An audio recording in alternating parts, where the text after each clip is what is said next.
Usually I find myself bored of one genre or another, and I'll say, okay, I'm done with role-playing games, but I want to play a puzzle game instead. So you might try that, changing genres, maybe to one that you never play and just find the enjoyment there. But yeah, being over video games, that time of year that most people have more time with video games than any other, is a very sad fact about the world. So good luck getting your love for gaming back. In the same way that some years back there was a movie called How Stella Got Her Groove Back, we should make a game called How Knut Got the Gaming Vibe Back. That would be good for sure. Cyber Oracle, holy moly. It's good seeing you, Cyber Oracle. Thank you for the continuing Tier 3 subscription. Goodness, goodness, goodness. I hope your holidays are going well. I hope everything is going well. Yeah, there's a New Year's card on your way, of course. New Year's card on the way to many, many people, but Cyber Oracle, yours is a little different in some respects. It's good seeing you, my friend, and hopefully the crafting is going well. Nam's in the middle of preparing to do some crocheting, I believe, or maybe knitting, I can't remember which one. And every time she talks about it, I think of you also, and so it's all pretty good. HPG, did I say hi yet? Hello, HPG, good seeing you. What else we got? Yeah, yours has money in it. You're the only mod getting paid. No, in fact, Cyber Oracles is the only one that has my real person home address on it. This is the second year in a row I've done that, and yeah, no money. Maybe you'll get a special stamp for 50 resorty bucks. Speaking of which, one viewer did ask for a Fritz stamp. On the cards. I think we might look into that for New Year, or next year rather. Some kind of little pre-made stamp of a cat that we use orange ink on and stamp it down. The only problem is on these cards we only have so much space, and so I wanted to use that space all for writing. Not at all for taking up space with pictures of the cat. No good on that one. I live at 123 Resorty Avenue in Shibuya, Japan. How are you on to me? No. When we first were moving here, we talked to a friend who'd lived in Japan for a while, and he was insistent that there are two places in Tokyo one does not want to live. And one of them was Shibuya, and he said, too busy, too busy. It's absolutely true. Shibuya is not a place to live because your home is then a tourist destination. And as we've discussed before, having your home be turned into a tourism spot has been profoundly sad and damaging for the people of Venice. And I can imagine being pretty awful for the people of Tokyo also, or at least for me. Though, of course, one can live in a high-rise up on the, 95th floor. This is still frustrating when one leaves the house and swarms of people everywhere. It's a beautiful place, a lot to do, but not for me, definitely. Will it be a picture of Fritz or a Fritz paw stamp? That's a great question. Though Fritz does not like his paws being touched, if I pet him quite a bit first, I could probably then soothe him into putting his paw onto something for a little bit. I wonder if there's a way to have a pressing of Cat Fritz's paw onto some kind of pad and then have that copied into an actual stamp. I don't know. Also, I could just get any random cat print and claim it's Fritz's. Oh no, I can't show you behind the scenes, but it might be fun to try. I'll look into it for next year and see how it goes. Emperor Fritz's seal. Absolutely, absolutely. We'll talk more about that in the near future. Or I guess like next year. I'm not even done with this year's cards. I can't think about next year's cards yet. Oh no. Hey Carcinogen, how's it going? You planning on your wedding around October 2025? We're looking forward to it, Carcinogen. I know that you came in just before the proposal and we're so nervous. I'm sure the wedding is going to go very, very well, and thank you for your kindness for sure. And letting us be part of your life in that way. I love seeing how people grow and change and experience the world throughout our time together. So very cool, Carcinogen. Good luck with all that. Would Venice even exist without tourism? I don't know. I mean, Venice definitely existed before the tourist location. Not sure if it's became touristy because it was cool to look at. I know before it was touristy, it did a lot of artisan making of this and that. But yeah, no idea. I don't know how tourism fits into many countries or cities' economies. Japan is becoming more and more a tourist location, which we probably need for the money, but we probably hate for the crowded streets. So I don't know. I don't know how tourism works. There is indeed a tourism and hospitality management degree at the school, so maybe I should go ask those professors. I don't know what this degree is. I think it's just business applied to a particular domain. But anytime I think about like a hospitality management class, I imagine the professor standing at the front of the room and saying, "Would you like a drink?" No, students, more slowly. Would you like... I know it's not that, but it's just one of these classes I know nothing about at all, unfortunately. Question of, should you buy Frostpunk 2 or the OG Frostpunk? Of them, I preferred the first one. I think a lot of people said the first Frostpunk was lightning in a bottle, and then they should have stayed in the same bottle for Frostpunk 2. The level of generality in the game changed substantially between the two games. Where in Frostpunk 2 you cared more about individuals, Frostpunk 1 you cared more about individuals, Frostpunk 2 you cared about factions instead, and doesn't work quite as well. So yeah, definitely Frostpunk 1 is the preferred one of those two. Sumo wrestlers use their handprints as an autograph. That's amazing. That's amazing. Just like get it all inked up and there you go. Kind of similar to what the Hollywood Walk of Fame, I think, where people of great note in American entertainment will put their handprints into concrete that then, I think it's concrete, yeah, then it dries up and people can walk on the sidewalk around the handprints, though I believe it's the case that those aren't quite what they seem to be. The handprints on the Hollywood walks of this and that aren't just honors, but they also require the celebrity to pay for the particular ceremony and pay for the particular pressing they're using. So it's partially an honor to be invited, but it's not just an award.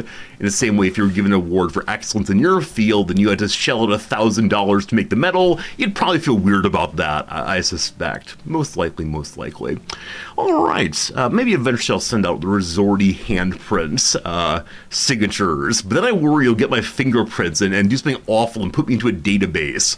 No database, thank you very, very much. Hello, Noms. You were still home from work, and so here you are. Yeah. How's it going? I don't know. Yeah, Noms is again ill. Again? Yesterday was a bit of a crest up day. Noms was feeling somewhat better, but then overnight, a big cough developed. And I think the cough woke me up a couple times, and then this morning she's been coughing quite a bit again. So we will not have the standard Noms go to the doctor conversation, but Noms, someone already said it. I was saying don't say it, and there it is. We'll not have that conversation. That's the path to only despair. Else, no good seeing you. We'll just say Noms feel better soon. Noms, hopefully you sleep a lot today since you don't have to work too much. Thank you. You're welcome. I considered bringing forward two topics for you to discuss if you want to. What are they? I think both of them are easy topics for us to talk about. Number one, as I mentioned on Discord... You're not allowed to leave me by myself here. Noms, I can't leave her by herself here. Oh, I thought you meant in the house. You mean today you don't want to do solo Noms chit-chat. That's right. Sometimes you introduce new topics as a excuse to leave. No, the topics today are guaranteed interesting, guaranteed good. Cyber Oracle gets a subscription to Knut. So, as I was saying, let's not have the conversation about going to the doctor. I immediately thought, Cyber Oracle wants to have a conversation. Cyber Oracle's probably right, but thank you, Knut, for saying the important words, and Cyber Oracle, thank you for recognizing the importance of the important words here in the stream. Oh, goodness, oh, goodness. Noms, I'll not abandon you. That said, today I do want to get into the gaming a little earlier. And the reason for that is yesterday, a number of people who really like this game had to go to bed before we got too much time in it. So I want to play a little bit more. Cool? Yeah. Cool. So topic number one. Yesterday we watched a movie. This film I discussed a tiny little bit over on the Discord. But I'm curious, Noms, your thoughts on it. The movie is called The Something Life of Some Name Here. Ibelin. Ibelin. Ibelin's the important part. Ibelin. Ibelin. And so it is a movie that is... documentary. It is a documentary, that's good. And as I mentioned on Discord, it does show the World of Warcraft in a positive light, rather. Noms, do you want to offer like general summary, or should I do so? You can do so. Okay, it's about a fellow who is physically disabled, a fellow who has a congenital... He has a version of muscular dystrophy. Dystrophy, that's a good way of saying it. And he struggles to make connections. And then his family is very sad about this fact that he doesn't make connections very easily and seems very lonely and spends... he dies. Oh, sorry. And spends all of his, while still alive, time on a little video game called the World of Warcraft. His parents are very, very sad about this because they want him to go out and try to do things, not just sit at the desk all day, clicking and jumping and so on. But they find out that actually this was a world of profound connection for him, and friendship and joy and love and all the rest. And so I really encourage you to check this out. It's on Netflix right now. It's a good documentary that I found absolutely like heartwarming, and it also gave Noms and me a possibility of talking about my experiences in World of Warcraft, some of which Noms thought were very, very, very funny, but also like somewhat important to me, and I haven't found a way to talk about them before. So, Ibelin, Ibelin, I believe, strongly encouraged from my side of things. Noms doesn't know this, I think, but I did cry a bit towards the end. I turned my head away from her. I don't even know if you noticed that my little eyes became sore, and so I was rubbing them as if they were sore. I was actually wiping away tears. There you go. Noms, what did you think of this particular film? Yeah, it was nice. Yeah, it was nice. Cool. Yeah, I was a little bit worried that it was sponsored by World of Warcraft as a way to try to like, by their philanthropy wing or something, to show the good work that World of Warcraft is doing in the world. That's pretty funny. I don't think it was. There was a quick mention of WoW, the World of Warcraft company, Blizzard, in the ending credits, but it wasn't pushed throughout. Now, it's entirely possible this story about... I'm sorry. It's okay. If you give me a slight warning, I can pause the old microphone. Cool? Okay. I appreciate your attempt. So, yeah, there's a slight possibility it was meant to say, like, look, you too can have connection on the World of Warcraft, which is true. But I think it's a nice reflection in part on the good work that online communities can do. Even if one's not physically with someone else, there's still the possibility of mattering, maybe, as I say this while not being in the room with you all, of course. But I think it's great. Noms, any other comments on that one, or should we move on? No. No more comments there. There is your recommendation. A thumbs up from me, and I think a thumbs up from Noms also. Dogs, yeah, sort of. They travel from Europe. Yeah. So, as Noms mentioned, there is a death in this film, and people from all around the world come to the funeral. More on that another time. Tonto, you say you met your wife playing an MMO. You've been together for 16 years. That's amazing. Congratulations. One of the more important and destructive relationships in my life came out of World of Warcraft. It is possible to have like real connection, real friendship, real love, real whatever that's spawned through text, right? Text is as much a medium of truth as any other, and it's really quite beautiful that we're able to share time with one another, even if not space with one another, I guess. Yeah. Cool. Topic number 2. I made a huge mistake. It's not exactly a huge mistake, but I taught Noms a word. I don't know in what context I taught Noms this word. I think I just tossed it off idly, thinking that she already knew this term. But to my knowledge, she did not. And I think it's been an important part of our relationship recently. Noms, what is the new word that you learned? Sweat Lord.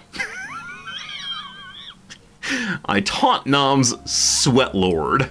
I didn't exactly give the correct limitations of the term. I said it's a person who tries very, very hard to do things as best they can and would never limit themselves in any way. And Noms, what are some contexts in which you've been using this word recently outside of gaming? Does Duolingo count as gaming? In this case, we'll say it does not. So how have you used it when talking about learning languages? Well, the people who spend a lot of time on Duolingo racking up XP, they're sweat lords. They're sweat lords. And so Nom spends a lot of time on Duolingo trying to be in the first place in her... No, not first place. Sorry, Nom tries to be in second place every time. Not every time. It's just I decide what's reasonable. Right, what's reasonable. As usual, anyone who spends more time on me than the game is a sweat lord, and anyone who spends less time on the game than me is a noob. I am the only person who spends the right amount of time. Man, that professor is truly a sweatlord. Noms did use it in the context of education last week, talking about, I don't remember who, possibly the president of the university, I'm not sure which one. And so, yes, sweatlord. I love it, Noms, absolutely love it. I think what I like about it is the image of somebody getting all sweaty because they don't bathe. I mean, I think that's part of it. I think it's part of it is you just sit in your own filth in the basement, calling for your mother to bring you chicken tenders so you can enjoy your gaming marathon. Chicken tenders? Wow, that's fancy. Chicken tenders and Mountain Dew, I believe, is the standard line here. And you're hunched over the computer, learning how to shoot better than anyone else. I am upstairs looking at keyboards. And you discovered yesterday that many of these are explicitly gaming keyboards, and you recognize that you are not a gamer, and yet you'll have a nicer keyboard than I do.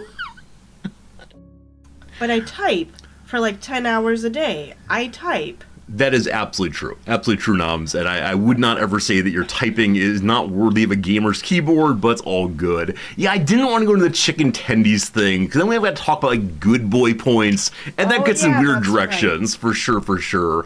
Cajun Killa asks, Noms, how are you feeling today? Oh.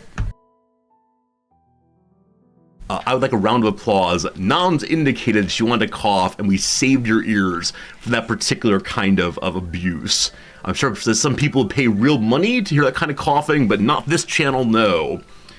Anyway, a question of how you're feeling, Noms. For some reason, I'm feeling a little bit worse today. Oh, a little worse today. But I might take some Sudafed and some Excedrin, and then I will feel A-okay. So I'm not a doctor. I am, but is it the case that Sudafed and Excedrin have opposite interactions? No. No, okay. I don't know how these things work. Sudafed, Sudafed. Sudafed's an upper. Noms, you're gonna take Sudafed in Minecraft, aren't you? Yes. Good. Why are we saying we're gonna take Sudafed in Minecraft? It's not real Sudafed. It's Sudafed PE, the one that's formulated for Japan. I believe it's the case, and correct me if I'm wrong, last time you came back from the US, you may have, in Minecraft, loaded up your bag with Sudafed. Sudafed PE, the one that's available and legal to carry in Japan. The reason you say in Minecraft is that way you don't get in trouble. It's like, I'm gonna kill you in Minecraft. This is another gamer bit of jargon. Wouldn't you enjoy this? Asteroids, good seeing you. How you doing? Are any of the new DLC lords worth buying? I don't have an opinion on that. I don't know the game well enough to tell you. I like how they look, and we've been playing the new intelligent orc. I'm sure someone in channel has opinions about the DLC, but welcome to channel anyway, Astro. Playing games very soon.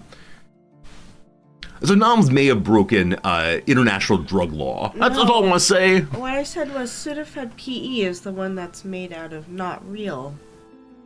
Okay. So it's possible that you did not break the law. In that case, I take it back. I'm terribly sorry that you didn't get the good stuff, though I was pretty sure that you did. That's how it goes. Hello, Eka. Good seeing you. Hello, Putzaru. Welcome in to you. Yeah, I think those are the topics I have lined up for you today, Noms. Are there other things you'd care to discuss? That's going to be a big no. Except I think one thing worth saying is... Oh yeah, we were going to talk about keyboards. That's right. Yesterday I learned about Hall effects keyboards. Hall effects. H-A-L-L? Yes. Hall effects. They're also known as magnetic switches. So truthfully, I do not know about these. Hello, Fritz. We're going to pull up these because I would like to know what exactly they are. They may be helpful for gamers not like you. What do you mean gamers not like me? They're for people who do like first-person shooters. I see. So Hall effect keyboard. Real quick, friends, there is an ad break coming in 1 minute's time. We'll just be blathering along, no worries. What is the Hall effect on a keyboard? With a Hall effect keyboard, you can instead detect the direction the switch is moving in, up or down. Enables a feature commonly referred to as rapid trigger, where quickly pressing a switch after it stops moving will cause the keyboard to register another input, so you can click even faster than ever before. Yeah, that picture there is the Keychron HE keyboard. Wait, that picture is what? I'm sorry? It's Keychron's Hall effect keyboard. Keychron, what's the tag? HE? HE. For Hall effect. Noms is calling out keyboards via picture. Well, but it's also because I don't need an HE keyboard. But I was wondering if that's a way to get a starter, and then I can I was looking into it because I thought maybe it was a way to get a starter keyboard, and then I can switch out the switches if I want to, because it doesn't seem to like cost a bunch ton more than other ones. Okay. Because some of the mechanical keyboards, like I'm now just trying to figure out how to buy a bare bones, and it's really hard sometimes to just try to buy a bare bone keyboard part. So if nothing else, we could order it from Newegg or one of the American... Well, there's keychron.jp, but... So I think, I don't know. I see. I mean, so one thing I'm feeling right now, and I don't mean this in any offensive way... I should ask Claude. Claude is a computer LLM. Why have you decided to do this? Czech gets very angry if we say we should have the computers do thinking for us. No, because I know what I want. Then just go buy it. No, but I don't know what product it is. Like, I know the features I want, but I don't know what product it is. And so if I ask Claude, Claude is not connected to the internet, so he's no good. But I can ask Gemini, these are the features I want, and then Google will be like, here you go, this is the one you want. I mean, the other thing to mention, of course, is that I made you a special Discord channel to discuss keyboards. Yeah. You can also just ask in there and say, like, hello, friends, you all know a lot about computer stuff and keyboards. Would you mind helping me find one that does this and that and the other thing? People love helping this community, and so you might do that. Cool. Okay. Very cool. What I'm hearing, though, is something that occasionally new streamers do. New streamers say, I would like to be a streamer. I've never done it before. And so to be a popular streamer, one needs to have good equipment. One needs to get the fancy $2,000 microphone. Actually, if I have $500 microphone, $2,000 webcam, I have to have 4 or 5 different monitors, and they get all of these things before they've even pressed go, or they've even started streaming one time to see if they like it. Even started streaming. But I've been writing emails for 20 years of my life. Yes, but you've never used a mechanical keyboard before, right? A very kind colleague lent me one at school, and so I've been using a Keychron K1 low profile for about a couple weeks. Sounds good, right? So actually, if you have practice with it, maybe it is time to go for the big exciting one. I always hesitate when there's a jump between I am going to almost got the microphone time. A jump between I'm going to use my normal material and go up to the next level. Like, we have a keyboard right here you could use for a while if you want to. You practice having my keyboard and see how it goes. But if you're ready to buy, you're ready to buy. Well, and... One second. Hello, Slivers, and thank you for the giant emote of Noms' head. Feels creepy to see that one, but not as creepy as the ones that are coming very soon. Slippers, thank you so much. What's coming very soon? There are a couple of emotes that people requested. They're not drawn emotes, but instead various versions of my head. And I have great concerns of seeing them gigantified in channel. But we'll get to that when we get to that. So I mean, somebody can gigantify this one. I think we've had the Resorty Cute emote gigantified one time. That said, no one uses that emote except one chatter and me. I've taken up an entire emote slot for an emote that only I use, my goofy head. Nobody else wants to see it. Nobody wants to use it, and that's fine. I don't want people to use it. It's my emote. It's used for when I'm being cute. Anyway, mention of a website called mechanicalkeyboards.com. You can try to find just what you want there. I would like to point out that Keychron is one of the less expensive ones. Cool. I think there are ones that are even crazier expensive, and that keyboard store we went to is full of all sorts of super expensive ones. And I'm also trying to get ones where it's easy to swap them out so they're non-proprietary. Because one of the companies that are very, very popular right now and pushing their product via many ads on things like Instagram and the Googles, they are not, they're proprietary. Like their keycaps or something is proprietary, so even if you wanted to switch things out, you have to buy more of their junk. That's bad.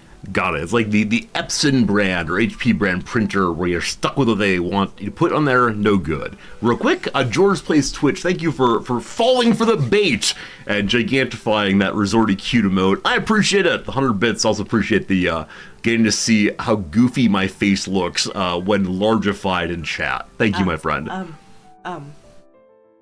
So for those printer cartridges, though, in American strip malls, there emerged all of these stores that were ink stores, and they would take your ink cartridge and just push ink back into it. Oh yeah, my grandfather would do that regularly. He had some kind of like drill or something he would use to open up the cartridge, then dump ink into it, and then seal it back up with some plastic resin, I believe. And he really enjoyed doing this, not just because it would allow the ink cartridge to work a while longer, but every time he did it, I think he felt like he was sticking it to the man. Yeah. And there's a long conversation that we had here about proprietary ink and the locking down of machines that don't have just the right thing inside of it, but big conversation for another time. Oh, there's a really great novella about that. Every time. What's the novella called, Noms?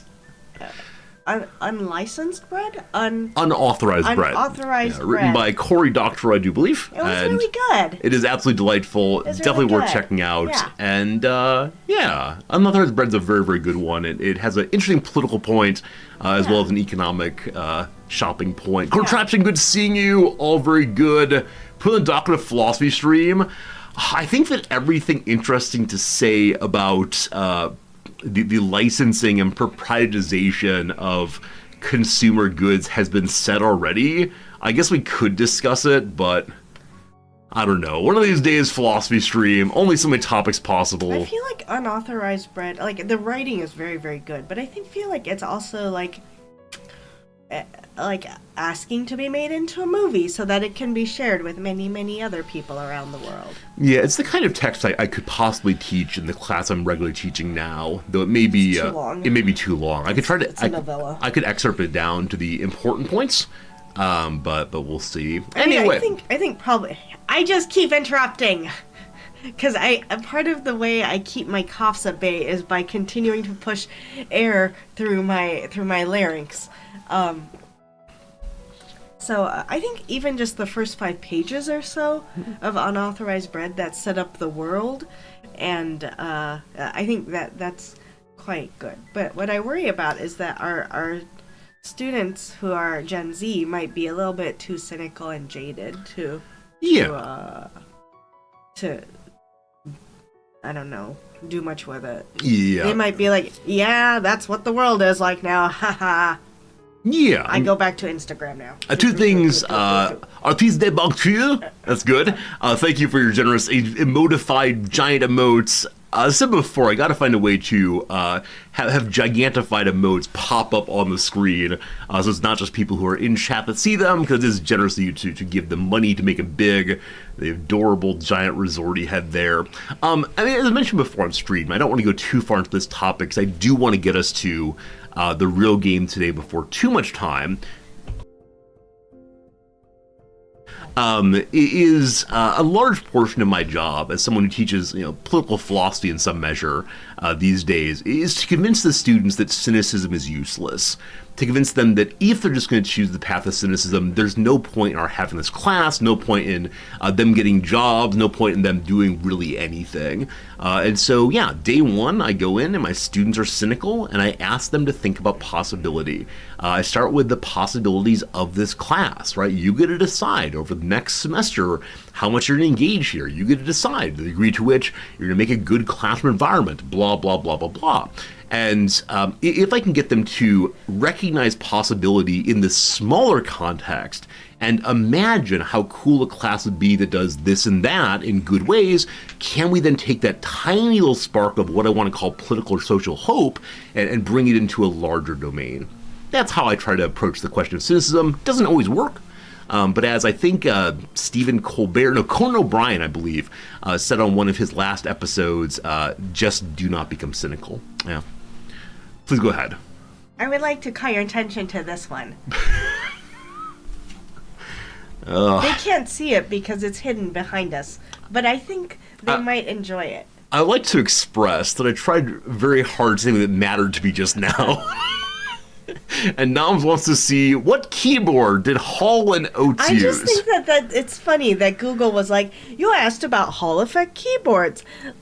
Here are some other questions you might want to know the answers to. What keyboard did Hall and Oates use? Yeah, apparently the Prophet 5. There you go. Arturia Prophet great. 5. I don't know what that is. Mark's good seeing you. Yeah. Now, some of the things about the Hall effect keyboards that people have said is that they could also help your typing. Because you can type twice as fast if you're able to type in both directions. Like, you don't have to go all the way down. Okay, because then move back up. Yeah, you don't have to go all the way down. Like yours, you have to go all the way down, I think. Nor do you have to go to the bump. You just go. Yeah, possibly. I don't know enough about the keyboards, but yeah, I mean, if it helps you type better, that's great. I think for me, it's not important to me to type faster, because I think that, I think the speed at which I type is fine. So now I realize if one has a job with a lot of typing, especially repetitive things or uninteresting things, then maybe you do want to type a little faster. But I don't know. I've had this moment of good enough is good enough in a lot of parts of my life. And I realize it's not like the greatest attitude. But for me, at middle age, it's been better to go in that direction than the, oh no, how do I do more, etc. Real quick, Potato Peddler, thanks for that resub also. The beard is coming along nicely. Thank you very much. It's been, just under a month, I guess. We started on December the 1st. It's now December the 24th. And Happy New Year here in Happy Christmas Eve, there we go, here in Japan. I know it's Christmas Eve for many of you. We will be doing giveaways for Christmas and Christmas Eve tomorrow and the day after. I know many of you have familial obligations and other things that'll make you unable to be here. But I'm terribly sorry. But it'll be fun giveaways. We're going to do some Warhammer items I've been holding on to for half a year now. We'll do some game giveaways. Past that, I'm not sure what giveaways we'll do. We'll figure it out. Has my beard stopped itching? It actually didn't have an itchy moment at all. My beard grew in with no itching. I think I've done this enough times that I'm kind of used to it. And I'm very lucky it doesn't grow into my face. I know some people get lots of ingrown hairs as they start growing a beard, but I've never had that problem. Please, Noms. Knock on not wood.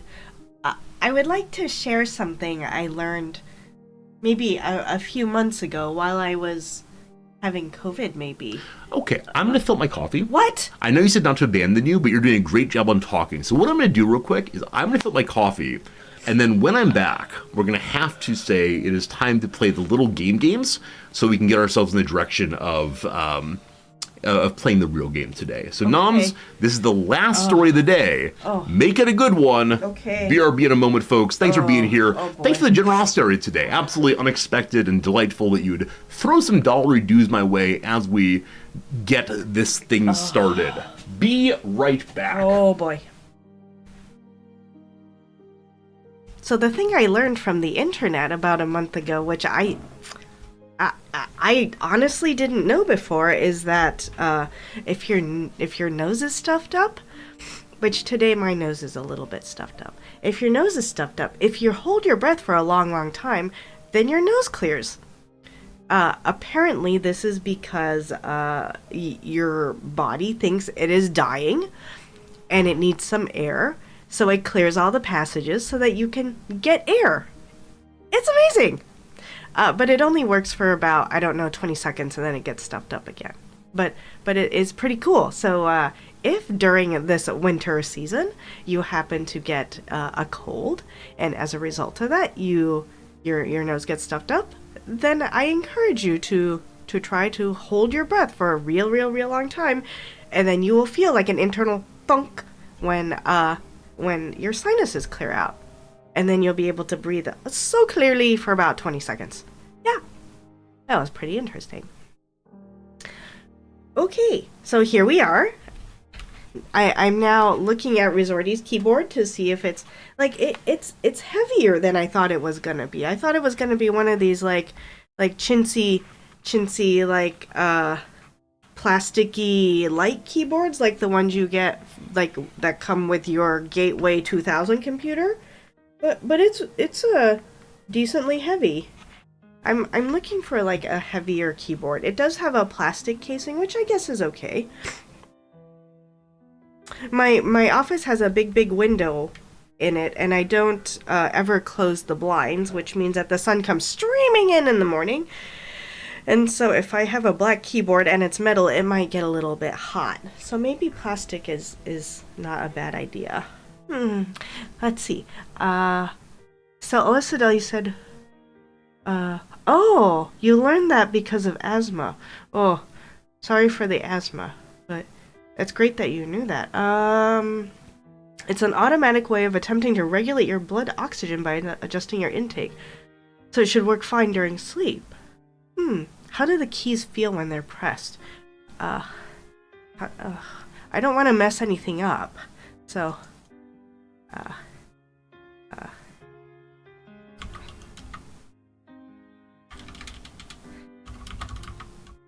they're very soft. There's like no pushback.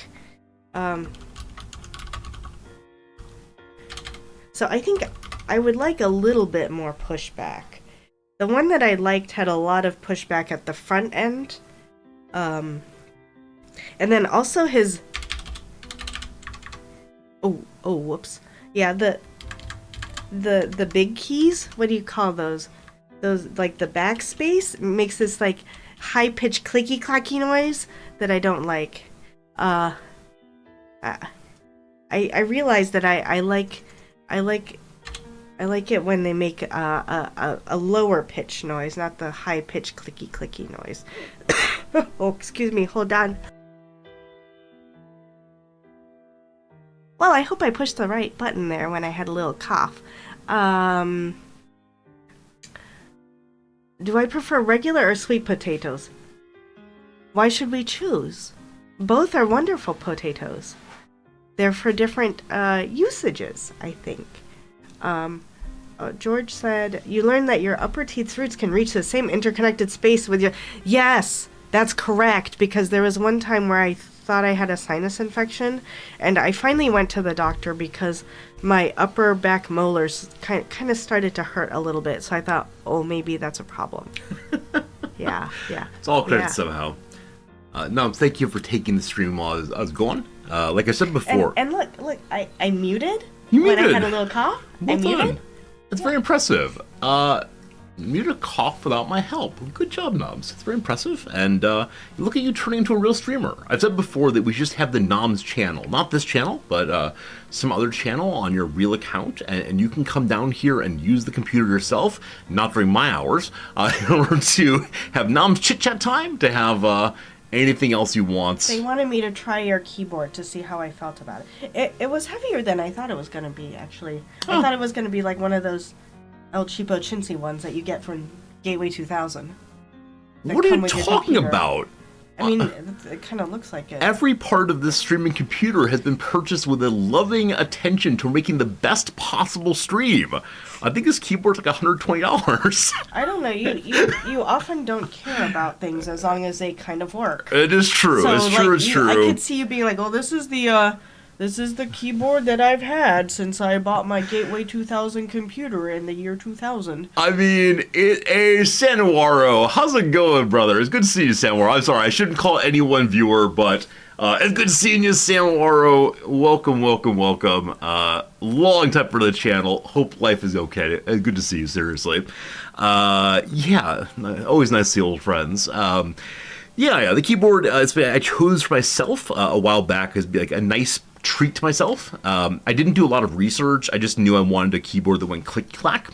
And now I'm not sure I want to have clicky-clack anymore, so I'm thinking about changing out what the keyboard is, but no more keyboard chat today. Are yours hot swappable? I don't think they are, so I might need to buy a soldering iron, or... You can take it to the keyboard store and you can solder there. I can solder there, or it might be time just to change it out. I don't know. You can go to the keyboard store and solder it there while you're being surrounded by sweatlords. Hey, good job, Noms. That's an appropriate use of sweatlord, because the only kind of people who would go to a keyboard store and think seriously about what exact keys to use is a sweatlord indeed. You want a soldering stream? I imagine that'd be very, very boring after a while, but that's how it goes. Nonblank want a keyboard with brown switches. No, she wants jade. Is that correct? I think they're called dark jades. I really like dark those. Jade. But I don't know if I would like them across the entirety of a keyboard. Yeah, I think eventually Nom's going to end up having different switches on different keys, which is a level of tension I just cannot even consider. Well, I noticed that I was accidentally hitting these. Those are the control key, the Windows key, and the Alt key. Yeah, because my hands are short. Your hands are short. And so in order to reach some of them, I would accidentally hit them. It's awful. Absolutely awful. All right, Noms, I need to move away from chit-chat time. I need to move in the direction of games. Okay. If you have a closing comment, you're welcome to make it. If you want to stay for the little games, you're welcome to. Whatever you're feeling right now. Just a closing comment. Did you hear what the interesting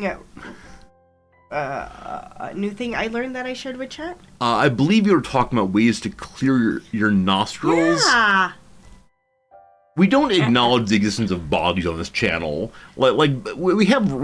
No, this is not a therapy stream. It was really interesting when I learned that, and I thought it's something that truly, I hope other people around the world will also know. Alyssa Dell already knew it, because she has asthma, unfortunately. But, yeah. Oh goodness! Oh goodness! Oh goodness!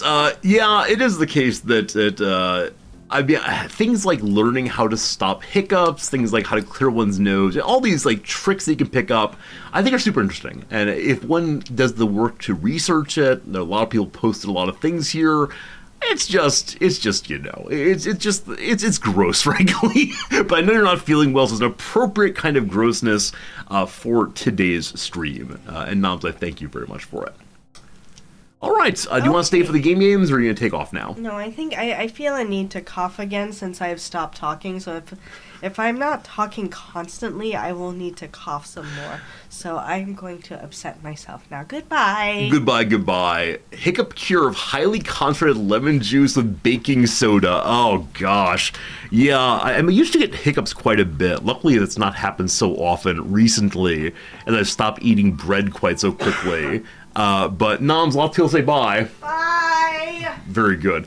And yeah, I think I found some like hold your breath for 15 seconds and then breathe in again and hold that and then breathe in a third time, holding it all the best you can, and this will lead you to the great glory that is losing your hiccups. I've been told it's some kind of like, I don't know, vagus nerve reset, which sounds like new age mumbo jumbo to me, but it has worked in my case.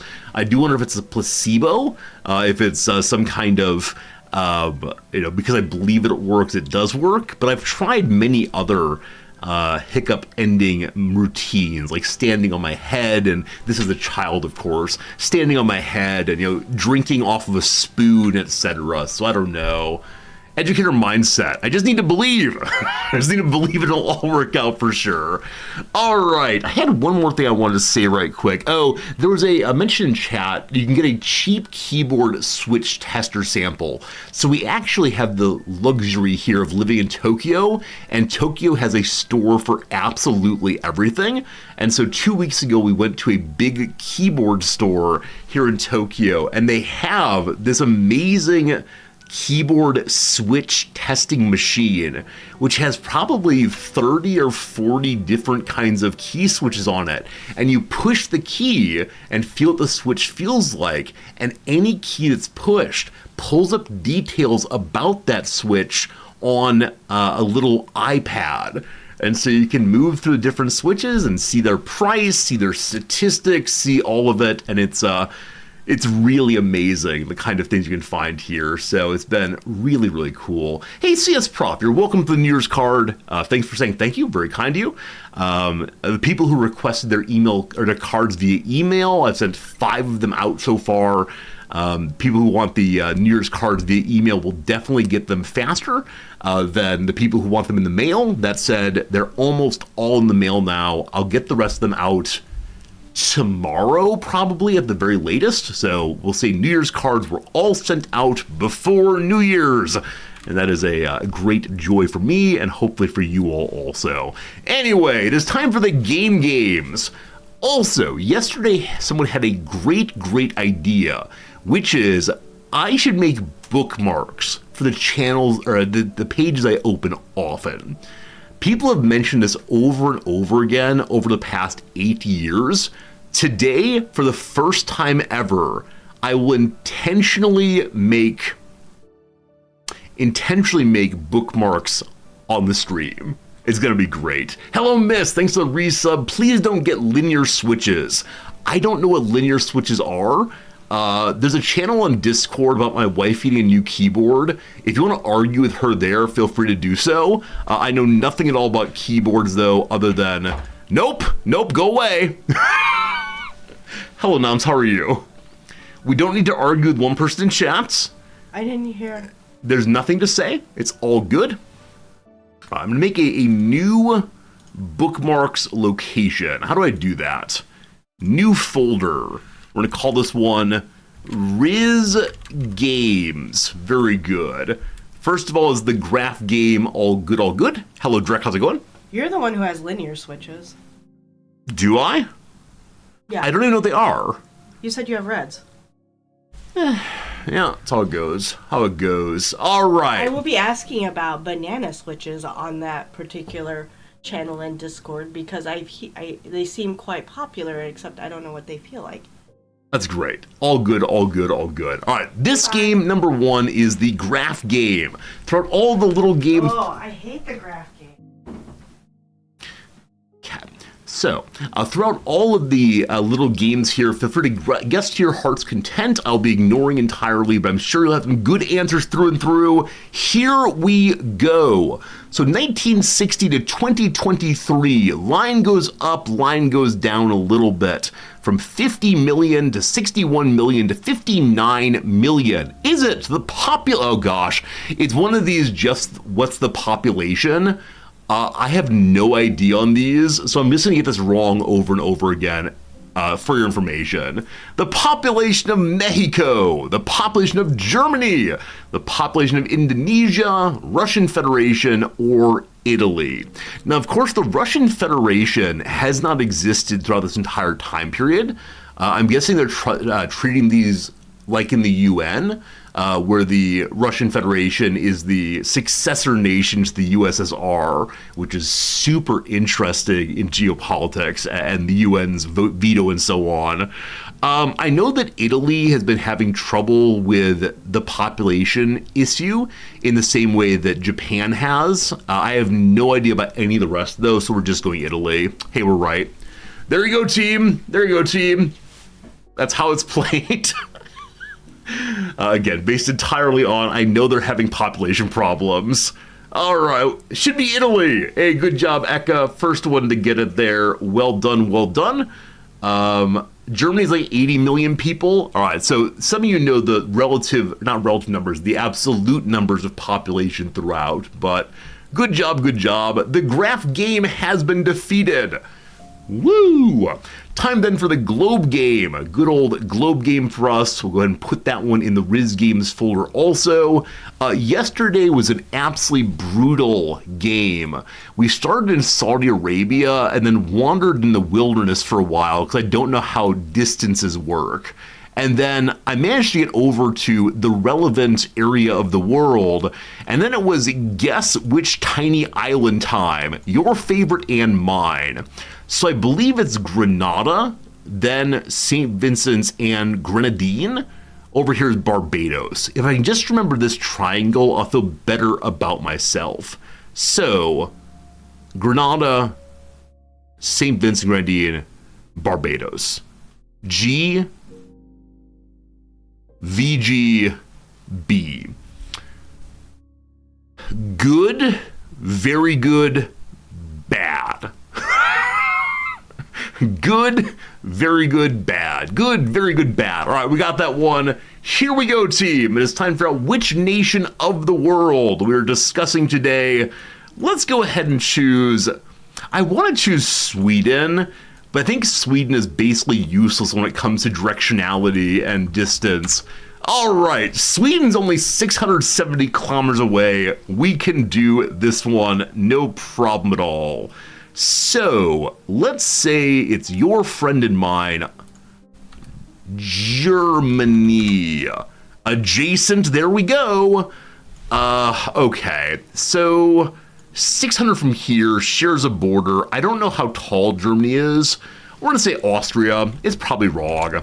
Austria's cooler. All right, so it could be north here. It might be here instead. Is it our friends in the Netherlands? Did I mean Netherlands? They don't want the article. It's adjacent also. All right, how about our good friends in Belgium? It's Belgium. Woo! Sweden wasn't useless. Wow, artiste de bonjour. Got it very immediately. Well done, team. We see the polarity, the possible differences of how this game is played. Yesterday, horrible. Today, a pretty easy one. I was worried it might be, was it Liechtenstein in here? Though I was pretty sure Liechtenstein didn't touch the Netherlands. So, good. Mission accomplished on that one. Next up, it is time to learn which nation of the world has these particular exports.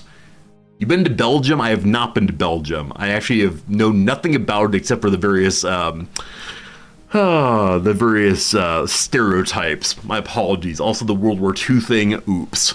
This is a nation of 122 billion exports.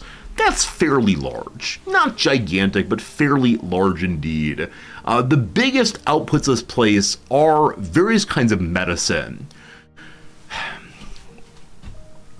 Years back, one of my professor friends came to my office and said, Resorty, I've got a really hot stock tip. I said, I don't really invest in the stock market other than in like a general index fund for my retirement. And he said, you're not going to want to miss this one. It is a guaranteed way of helping millions of people around the world. And I said, I don't know. He said, just believe me. And unfortunately, I did believe him. I actually went ahead and invested $5,000, which is, for me at that point, a huge amount of money. It still is, obviously. into this particular medicine called Amarin. Amarin. Amarin. I got it at $7. And this pill worked its way gradually through the Food and Drug Administration approval process. The initial $7 per share climbed to $13, climbed to $24, because in the final phase before approval. And then a judge ruled that it was an obvious solution to a problem and so could not be held under exclusive license. And immediately the stock price dropped to like 4 cents. It was horrible. Anyway, all of this story goes to number one, don't trust political scientists when they come to you with stock tips. Number two, you probably shouldn't invest in anything, not even Paradox. Number three, as soon as this finding was made, a company called Dr. Reddy's, Reddys, began making a generic version of Amarin. Dr. Reddy's is from India. Apparently there's an absolutely gigantic Indian generic medicine production scheme. So I think this is India. If it's not, I feel good having told my story at least. Let's see. Well, okay, it's not India, but I told you a story anyway. To the northwest of India by 6,863 kilometers. Oh, that's pretty far away. Again, this is center of nation. This could be Sweden. I have no idea what Sweden actually makes. Oh, isn't there, doesn't Norway have some giant pharmaceutical company like Norvesk something? I don't really know much about big pharma. I would never try to profit off people's healthcare worries. Is it Norway? Oh, it's just south of Norway. Is it Denmark then? Please be Denmark. It is indeed Denmark. All right, there you go, team. Poli-sci dudes, horrible at stock markets. It's absolutely true. Absolutely true they are. I had a huge gain, my fault for being too greedy. But if it had gone through FDA approval, to the moon. Novo Nordisk is Danish. I apologize for not knowing that the N1 is not from Norway. Very good. Sweden has a big database about adverse effects of medications. One of these days I'll know which nation makes the medications and which ones are against the medications. Don't invest in stocks I invested. All right. So as of right now, my retirement, as I said, is just in the standard VTI, right? It's just the total stock market. It goes up gradually because retirement's important, blah, blah, blah. I've then also invested, of course, in Paradox. Paradox is the favorite company in the world for me. They make the video games we play, etc., etc. I bought in here, actually right here, and you can see how that's worked out. But it's for the memes. That's okay. We're also directly invested in a automation of trucking company called Aurora Innovation. And the reason I'm invested in this thing is it showed up in a documentary made by President Obama, a documentary of what work means today in the United States. And I found it really fascinating. After they had gone to various kinds of like lower class jobs, hotel cleaners, for example, and then solidly middle class jobs, they then looked at the future of work, and they put this one forward as a what work might look like after certain jobs are taken over by automated trucking. Really, really cool. And so I've been told don't invest in things you don't understand. The problem is there is no philosophy stock. And so I find this company really fascinating. And indeed, it is from Pittsburgh. Oh my goodness, Drek. The number of times I've mentioned I find this particular company delightful, and you've said, you know, it's from Pennsylvania, makes me think maybe I should go live in Pennsylvania. Anyway, I don't want to overstate matters, but this is the one. This is the big one. We invested here at $3 a share. It's now up to $8 a share.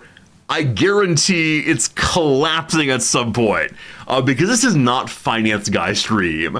I know nothing at all about investment. I just know that I hope we can retire someday, etc., etc. But yes, thanks, Obama. For a fun little investment. It's not a lot of money, I should say that. Not a lot of money at all. It's just a matter of, I believe in the company, and I want to say, like, I want to support companies or be part of the adventure and learn more about what's happening. Because, yeah, I do get shareholder information about, all the companies we invest in, all three of them, and if you want, I can put the Paradox information on stream or on Discord, so you can read about the things that Paradox promises, including most recently. Remember that game we spent millions of dollars making? Oops, nobody likes it, so we cancel it. And old Paradox is not doing terribly well. I think they've been rethinking the games that they publish and how much they invest in the publication of games not made fully by themselves. They're trying to return to their core brand, right? Their core brand of grand strategies and DLCs.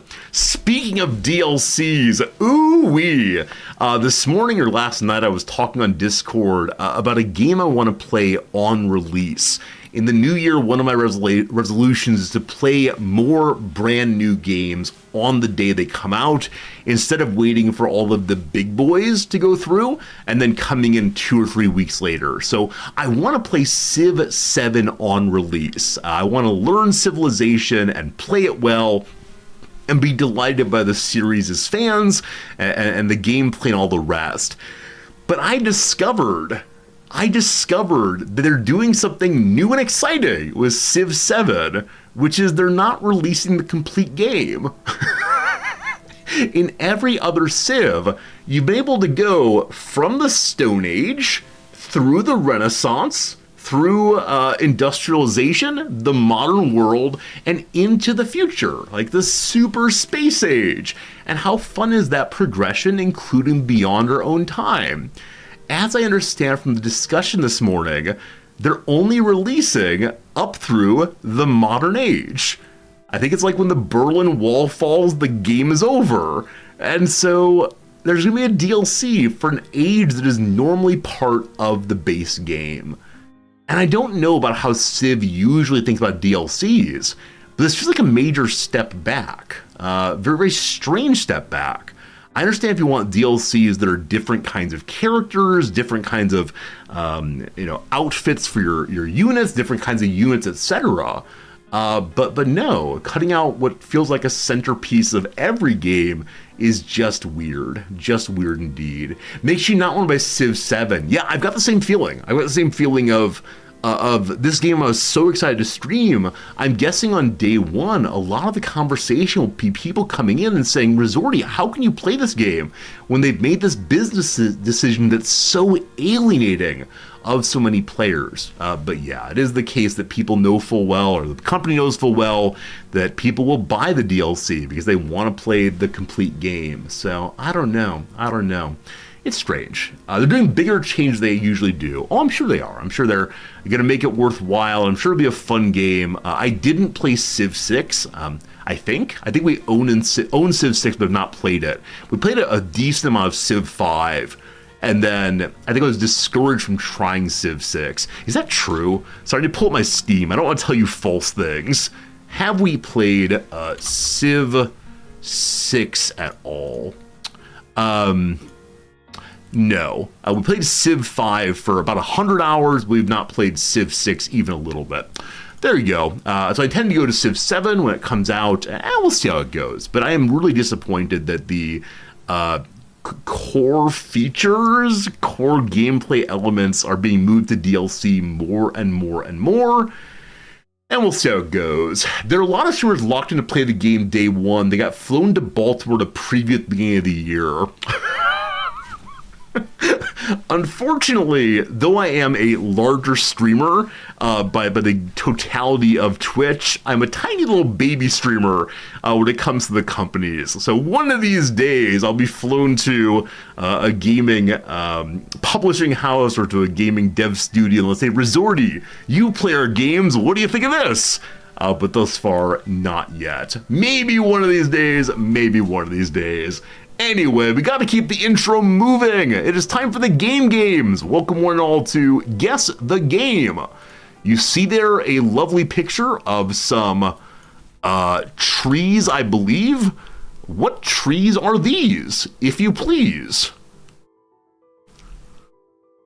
Genuinely no idea. I can imagine it's some sort of like, let's go hunt the deer game. It's some sort of let's be stealthy in the trees game. If it's a Call of Duty, no, I'm not going to say that. I was going to say if it's the Call of Duty, we're never playing it again.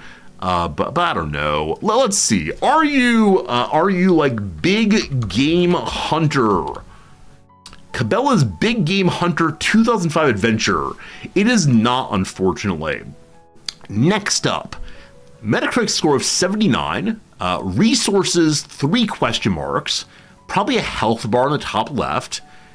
And then here are some boxes of things. So probably a third-person game in which you collect resources. It reminds me vaguely of some Resident Evil I saw one time. For a while I was watching speedruns of Resident Evil games because the speedrun made it not scary. Because they were moving so fast they would avoid all the danger. But I would turn my head away when the cutscenes played. Let's say you're a Resident Evil... Code Veronica. Wrong again. All right. X360 and the PC. This is the water tower. Go look around the water tower area. Genuinely no idea. So not a Nintendo game. Water tower. I think in Raft, there's a water tower to check out. I don't remember this kind of pop-up, but are you Raft? It's not Raft. No, it's not Raft, which is a really great game. If you don't know, it's A+, yes. Action, strategy, horror, and survival. This kind of map and some sort of medicine to keep you alive. I'll say now that I've not played this game, definitely. I'd remember that HUD, surely. But as far as what it is, gosh, who knows? So I'm guessing the Resident Evil call was probably the closest thus far. What are some other horror games of which I know? Manhunt, I think, is like a horror game. I think it was like a rated X game for a while. Is it that? It is not that. Hey, thank you for the generous resubscription, Eric Mithrin. Welcome back. Happy holidays. Thank you. Thank you for your kindness, my friend, and glad to be back hanging out with you and yours. Game released in 2013. There's a person with a cricket bat or a hoe or something looking kind of janky. Other than that, I don't know. Is it some zombie game? This guy does not look zombie-esque, but this is my last guess, and then you tell me what it is. Is it Dead Ahead Zombie Warfare? It is not. Made by Undead Labs LLC, it does seem to be a zombie game indeed. We're getting this very short burst of gameplay over and over again. But no, I don't know what this is. Looks like Project Zomboid in third person, or in this angle instead. What is a game? What is a team? What do you think? You volunteered early? No, it's fine. You can guess anything while I'm playing these games. I ignore chat entirely. Is the game called Firewatch? It's not Firewatch. I know I played that one. The Forest Ark, Assassin's Creed 3, we like it very much. State of Decay. People are agreeing it's State of Decay through and through. We'll see if that's right, or is it DayZ? I've not played DayZ, but I think it's State of Decay. because chat seems confident. Which one is it, team? The first one? All right. Hey, good job. Once again, I solved it. I used all of the resources at my disposal and solved this one. I've never played this game. I know nothing about it. Haven't even heard of it, honestly. But it's one of the many undead shooter games. Was this game distinctive? Was this game fun? Have any of you played it? Or what? Hey, Nairo, good seeing you. It was a fun game. Fun game through and through. Not played it in so long you didn't recognize it. I mean, it did have a Metacritic score of what? 90? 80? Don't know. I was getting last guess. Yeah, frankly, my first 5 guesses, I'm pretending not to know. Obviously, from the first one, I am such an ultra gamer. At the first one, I know the answer, but I want to keep suspense for you all. That seems really important. This game's driving and looting was really great. That's cool. I know a lot of people have been playing Project Zomboid recently. I think it may have just gotten a big update. And when I see this little loot page pop up, I do think, Project Zomboid, we could play that one for sure. I'm a blowhard. Nomadic Jam, you're a limey. It's good seeing you, NJ. Hope things are good for my friend. Friends, let's play a little game called Guess the... Need to make a bookmark called Guess the Front Cover of the game. Yesterday was this one, which I've never ever heard of before. The Project Zomboid update is an unstable build. Okay, I'll probably play it when it goes stable. I know a lot of streamers played it on unstable builds, but I prefer to wait until it's not going to crash and destroy my my save file. Here we go, team. Good luck with your guessing. 3,000 people, almost 4,000 people have played this game, and they've gotten it on average with only one guess. What do we see? We see a statue of possibly a fallen or falling world. We see a bit of wood. I don't think this is Raft, because I don't remember the statues. I don't remember any kind of civilization except for the occasional oil derrick and little islands. But that looks kind of like a raft to me. So I'm going to say this is the game Raft. I'm going to be wrong about that. But we'll see more of the screen after that. Over here, it's not Raft number 1. Over here, a stick in the water. There's some Zelda game that is very heavily in the water. I don't think it's that. But I'm pretty sure this is indeed water, not magical essence of some sort. I continue not to know even a little bit, though. So, we're going to call this one Might and Magic. It must take a lot of might to hold oneself out on the water. Gosh, it's not that. Oh. Things have changed substantially. I thought this was the ocean, but gosh, it's not. Because down here is a gargoyle, a walking person also. And a knee? Oh, this is a person's body. These are legs, that's a knee. Huh. So someone going jumpy floaty with possibly a sword or a dagger. Are you the Prince of Persia?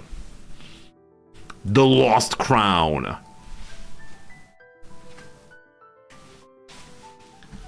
I don't know how I got that. I mean, the Lost Crown part was random guess for sure. I knew it wasn't the first one. It was just something about the brown pants. And then Hey, Slivers! Thank you for the 100 bits of cheering. Thank you very, very much indeed. It was something about the platform here. This looked so much like the first Prince of Persia I've played previously. Let me see if that actually holds up on examination. Original Prince of Persia.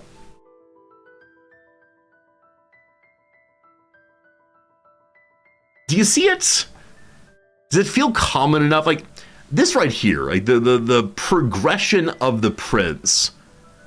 I want to say that maybe it's close enough. I don't know. I swear I didn't cheat, but if you want to accuse me of cheating today, it's a fair cop. It's a fair cop for sure. Good stuff on that one. The Prince of Persia I played previously. Precisely. All right, it is time for one more little thing, and then we'll do the redactyl, and you get to play along. Friends, it's time for the word of the day. Word of the day. What is today's word of the day? Delectation. Delectation. This is a word I'd never really used, but I do know it. Do you know this word? If so, give me a Y in chat. If you don't, give me an N in chat. Either way, totally fine. Just curious, are we learning together of delectation? It's a new one. I'm guessing it's new for a lot of people. Yeah, for a lot of people here, and that's great. I love it when the word of the day teaches things, doesn't just reinforce things. Here we go. Delectation's a formal word. You can say that again.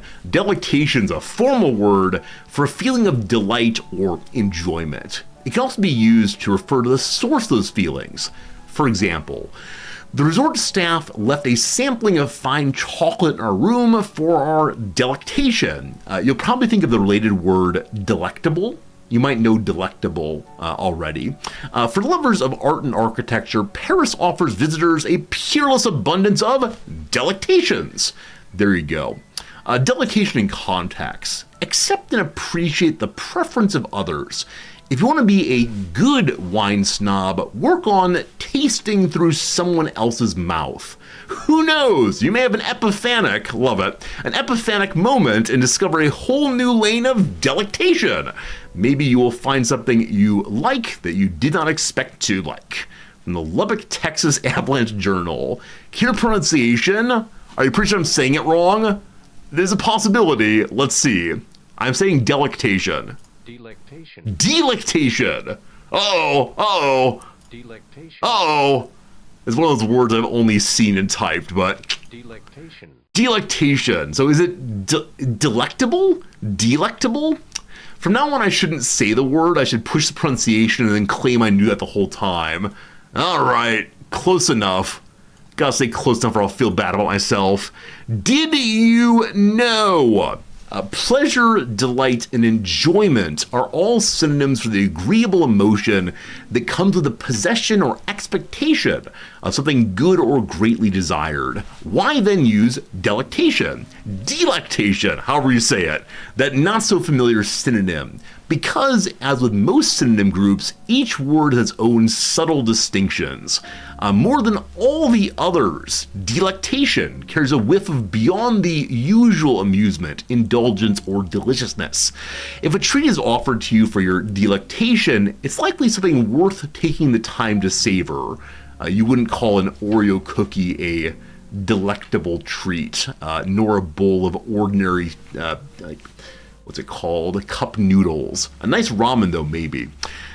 Just as delight and pleasure can refer not only to an emotion, but also to the object or experience responsible for it, as in her new song is an absolute delight and it's been a pleasure, so can delectation. A tropical resort, for example, may offer vacationers an array of delectations, from poolside lounging to fancy cocktails. There you go. We learned a new word today. What fun.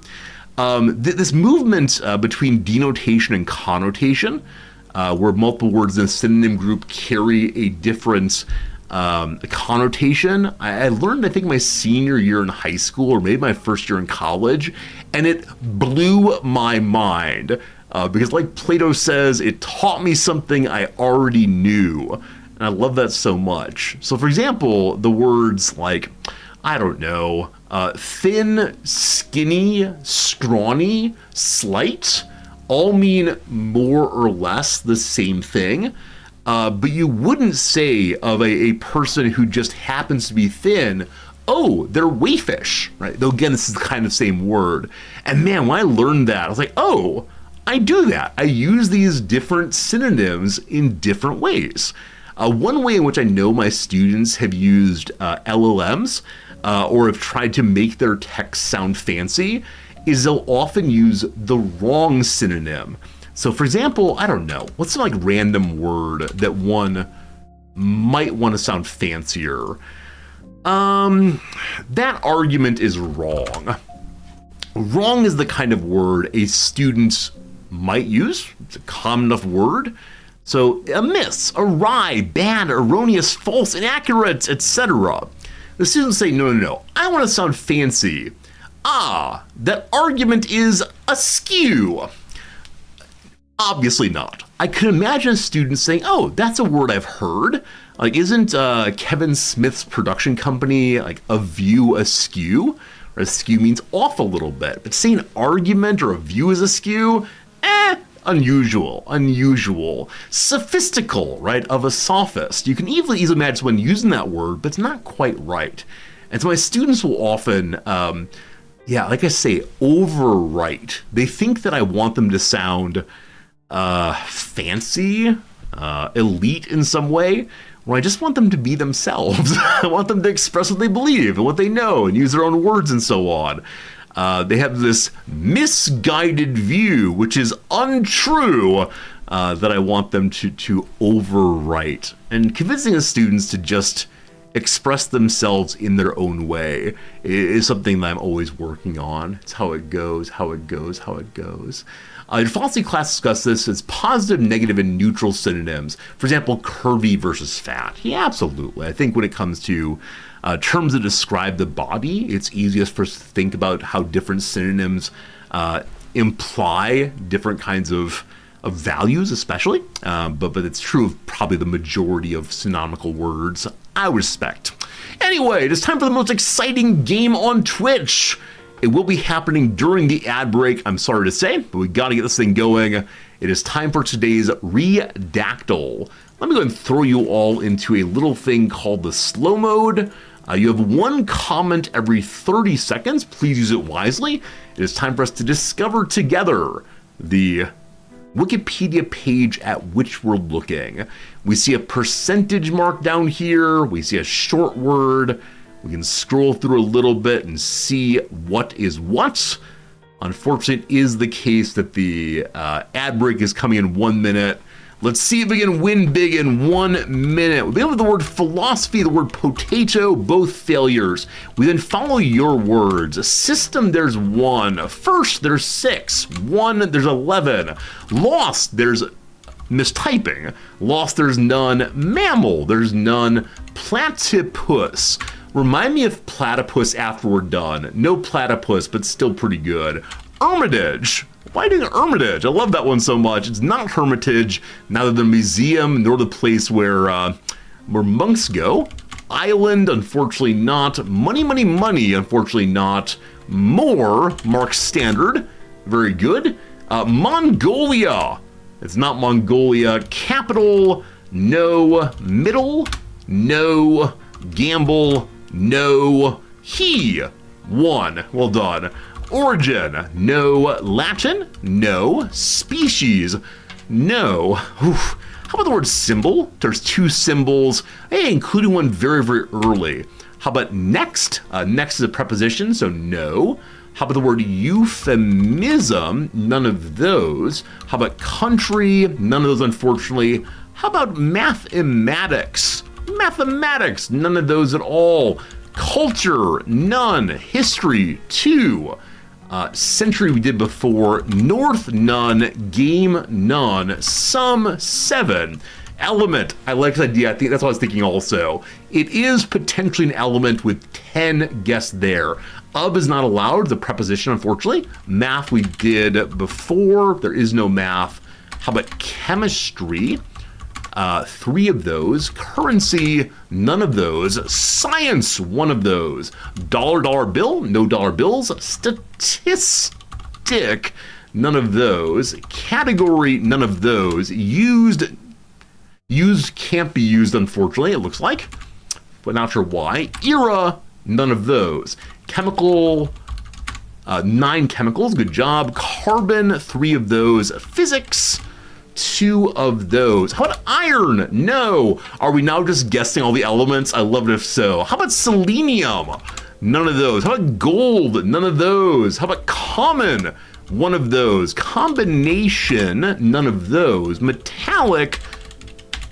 1 of those.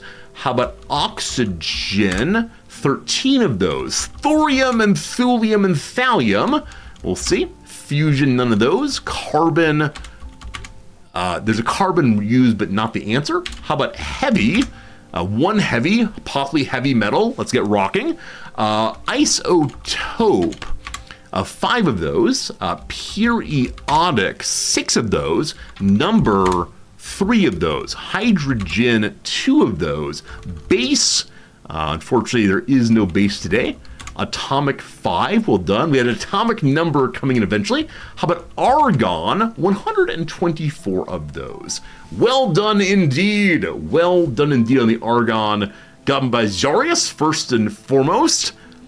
So when we were scrolling through, there was a clue that I caught, but I don't think anyone else saw it right away. I'll go show you what it is in 1 second here.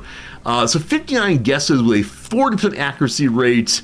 That's how it goes. Zarius caught it also. So I'll read the lead here in just a moment. But down here. Until 1957, the symbol for argon was A. So I gotta turn you all off of slow mode so you can spam your nonsense for a while. No slow mode. Enjoy your nonsense spamming. So as you know, articles A and the are all available to seem right away. You can express it immediately. You can see the thes all the way along. Because the game does not know that this usage of A is a noun rather than an article, it gave it to us anyway. It's like, oh, okay. Symbol A, probably argon, but that's okay. A fun little one, all lovely indeed. You only have view on top of the article? Yeah, so the right way to play this game, if you were playing solo, is you'd put a word in and say, okay, where is base? It's down here, right? You'd scroll through and see what each usage is. If we do that, though, I would never get all the guesses in. So in this channel, we don't play with maximum efficiency, we play with maximum fun. Something like that. Teal Tank, thank you for the lovely, I don't know, hippopotamus in chat. I love seeing that kind of, ASCII art, which is usually used for spamming other channels, good and R ones for sure. You wanted to give me a chemistry joke, but all the good ones are gone. Little Johnny was a scientist, but he ain't no more, because what he thought was H2O was really H2SO4. There you go, team. There you go. Oh, it's a capybara in chat. Capybara. Thank you for that, for teaching me the animals in ASCII art. ASCII? ASCII? I say ASCII. How's that pronounced, though? Oh, the pronunciation, sorry. ASCII. ASCII. ASCII. ASCII. Okay, we all say ASCII, no problem. Now, here's a further question. I'm just curious. Does Google give a pop-up of this? So Google refuses to take a side on how one pronounces this particular 3-letter extension. I wouldn't dare. I wouldn't dare try it myself. Or is it this one we care about? Is it this one? Is it the lovely peanut butter? I don't know. That's pretty cute. I didn't realize it would actually produce one of these with peanut butter. All good, all good. All right, the platypus story. So I learned this last weekend and meant to bring it to you immediately. So the platypus, as you might know, is a very, very strange animal because it is a mammal, by which I mean I believe it does nurse its young. It has this weird duckbill. It also has poisonous fangs, I believe. It also is, oviparous? It produces eggs, right? It's a weird little hybrid animal. And because that's absolutely fascinating to a lot of people, fascinating to me, I like weird animals all the way. It is venomous, I believe. That's true, right? Yeah, platypus venom there. Oh, did I say poisonous? I apologize. Okay, look here, nerds. Brown is a color, and venomous and poisonous are fine to say here, so long as I'm not on the crossword. It has no nipples. Wait, how's it a mammal without nipples? how do platypuses feed young? They do have milks. I have nipples, Greg. Can you milk me? They secrete milk from specialized mammary glands. So they do have mammary glands. They don't have teats. So the milk just oozes. Milk oozes. Huh. It's not showing up. Here we go. Oh, it's in a line break, so I can't find it. Platypuses don't have teats, so the milk oozes from the surface of their skin. It makes it look like sweat, but as platypuses are aquatic, they don't produce regular sweat at all. Hear a video about platypuses that includes an absolutely chilling graphic of a beautiful mother platypus leaking her milk all over her tummy while a little baby platypus in a backward baseball cap laps it up. I don't want to see that right now, but how adorable! Yum, yum, yum, mommy! Yum, yum, yum! Why are we not in the just chatting directory? This is what we need. Anyway, the relevance of this story. So often on this stream, we play Paradox games. So often in this game, we look at the Paradox logo. I learned only last weekend that the Paradox logo is a skeleton of a platypus. I had no idea. I think I just saw it as like some random dinosaur. I think I saw it as being like just some random gear kind of thing. But there you go, team. I hope that your mind is absolutely blown that Paradox is indeed that. You've heard the other Paradox here? Well, your Paradox does not have the platypus. It has triangles. Maybe you thought a gear, you thought an armadillo, now you can never unsee it. As I understand it, it really is. It really is a platypus. Because a platypus is a paradox. A mammal that lays eggs and have poisonous, don't you mean venomous, spurs. There you go, team. Happy to share this with you. Apparently people have known it back to 2013, but turns out that I only discovered it recently. Now you have discovered it also. I hope you're excited about that. All right, friends, that's going to be the beginning of the end of the beginning, blah, blah, blah. Is there anything else you'd care to share real quickly? Anything else you'd like to say to Big Resorty? If nothing else, how you doing today after this far into the stream? Hopefully we've made you a little happier. If you would give me on a 0 to 10 scale how you're feeling, with 0 being finding out the truth about Santa, that he's actually a CIA agent who's spying on all of us. The truth's out there, man. Or 10, finding out the truth about Santa. Some big, large man likes you. He's a big, large man who has a beard. Ho, ho, ho, I say. Ho, ho, oh, no? Oh, not yet, not yet. How we doing? How we doing on the 1 to 10? We got some 8s. We got some nice beard professors. We got a 9. The family is here for the holidays. Nice. Nice. Echo the 6.3 with some 8s and 7s. Tonto, thank you for the I'm feeling resorty cute. We'll take that all the way. Thank you very much indeed. Mark says you're 3 today because yesterday is/was your birthday.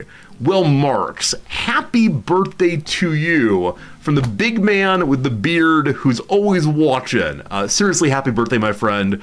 Hopefully it was a good one. Hopefully it's a good-ish time of year. If nothing else, we're here with some fun for you. Mark's happy birthday sincerely. What's the old line there? What's the old emoji? Feels birthday man? We're not exactly a meme emoji channel, but I think that's right. Is that right? We gotta work on our emotes here. Feels birthday man. There you go. There you go. There you go. How adorable.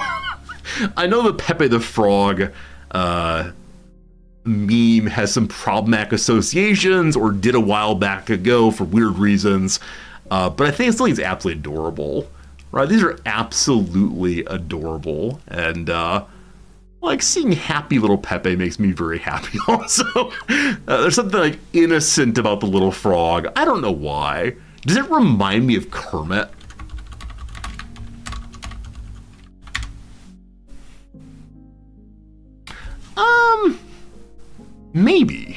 Maybe. I'm not going to watch these videos of Kermit versus Pepe rap battle. I think I liked Kermit the Frog very much as a youngster. He got frustrated with the world, but he always sang a little bit. I was all about the Muppet Show. Do you all remember the Muppet Show? I think it ended in the period of early 2000s because there was some character called like the Mad Bomber, I believe. Something like that. Yeah, Jim, I'm afraid you're right about this. Can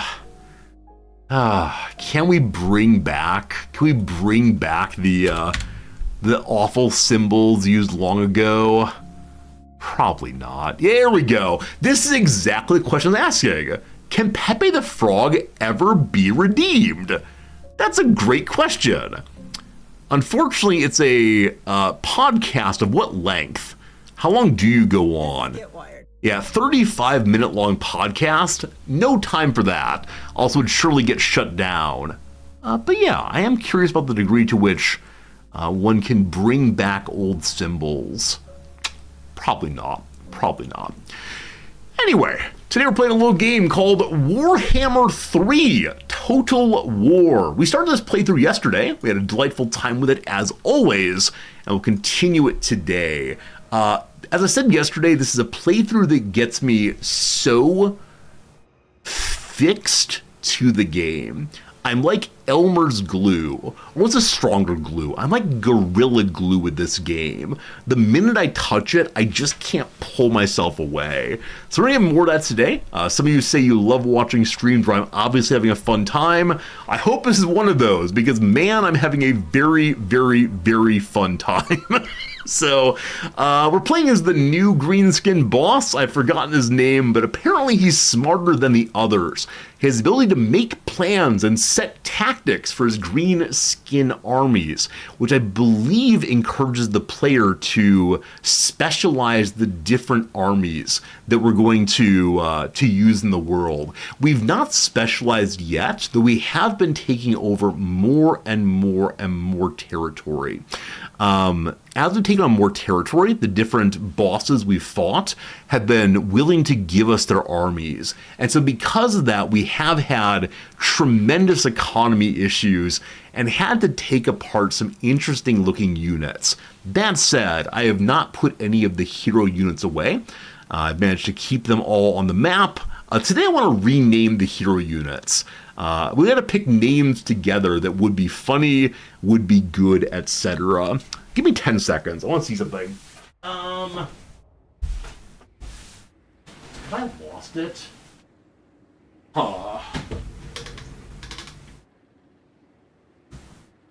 So, for the Christmas giveaway, I mentioned the Christmas giveaway at the opening of the stream. There is the exclamation point giveaway command. I'm planning to give away things from the Warhammer box we were sent last year. And unfortunately, I can't find it. So I hope I can find it by tomorrow's stream so we can give away some things from it.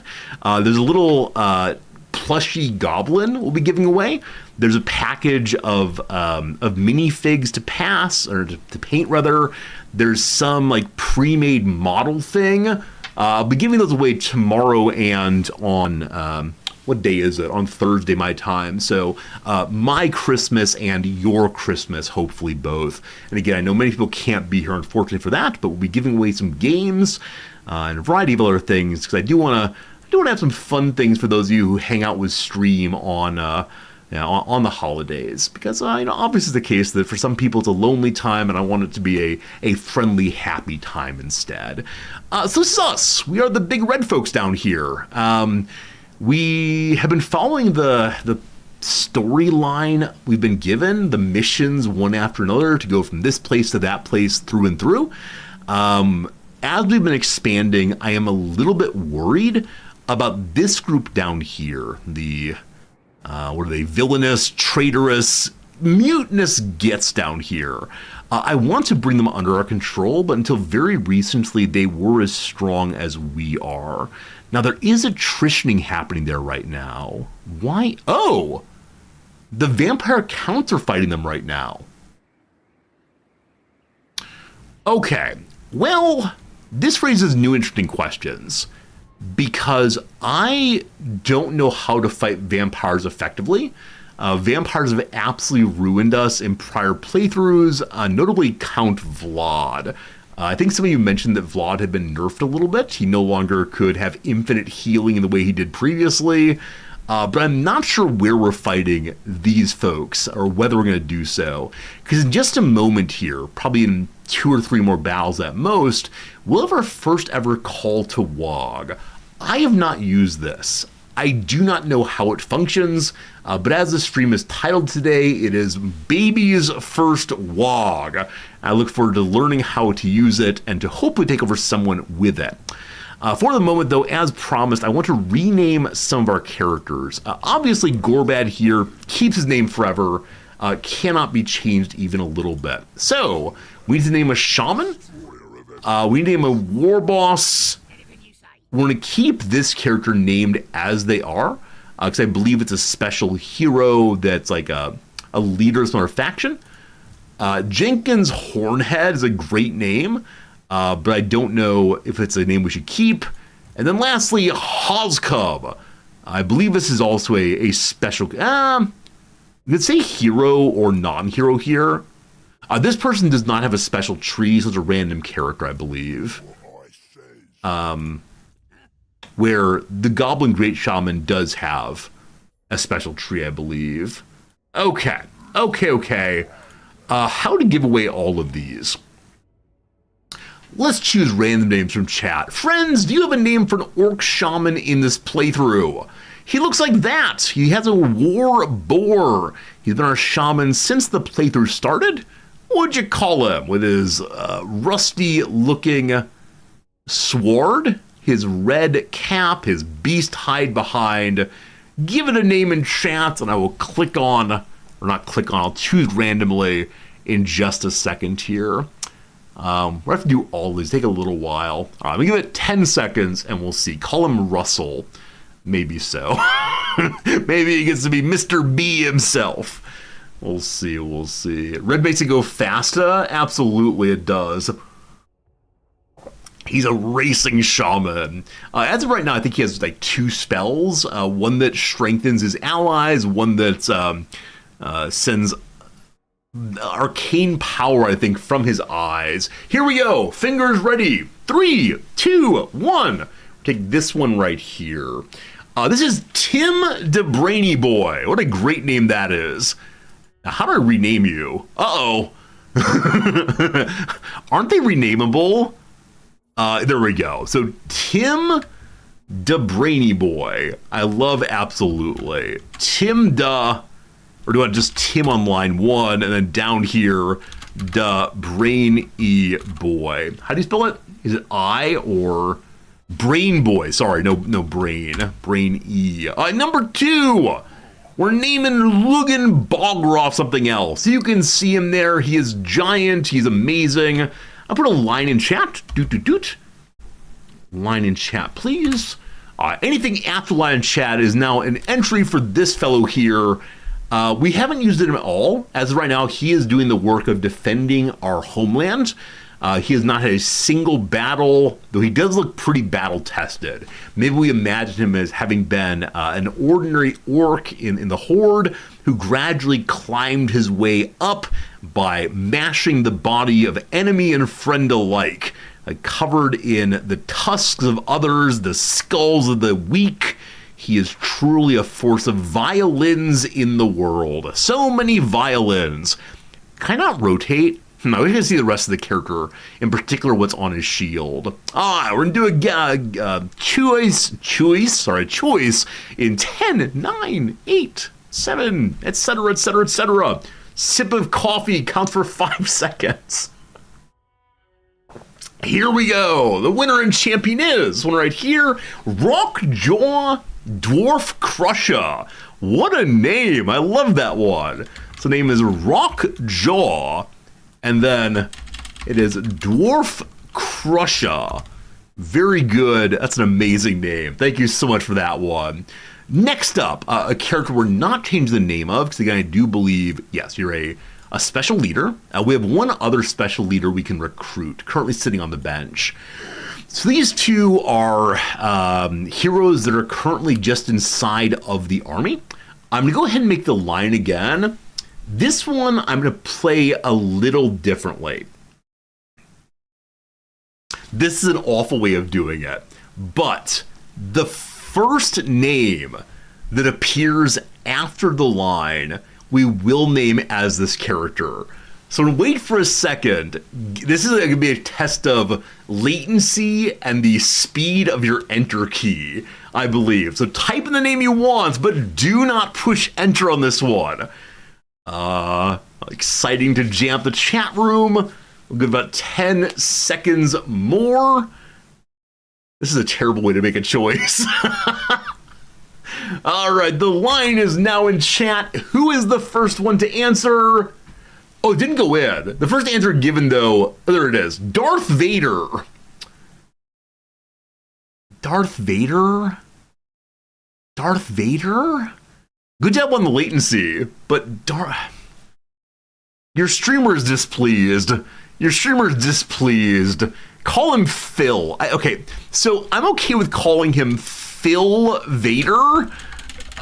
We'll combine the first couple ones. Sorry to violate democracy, but that's how it's going. Last one round is a Goblin Big Boss called Hozcub currently. I'm gonna do a line again. This time we're not gonna do the latency test. We're just gonna do ... And you may put in any name in again, whatever one you want, and we'll do a drawing one more time. This is an autocracy.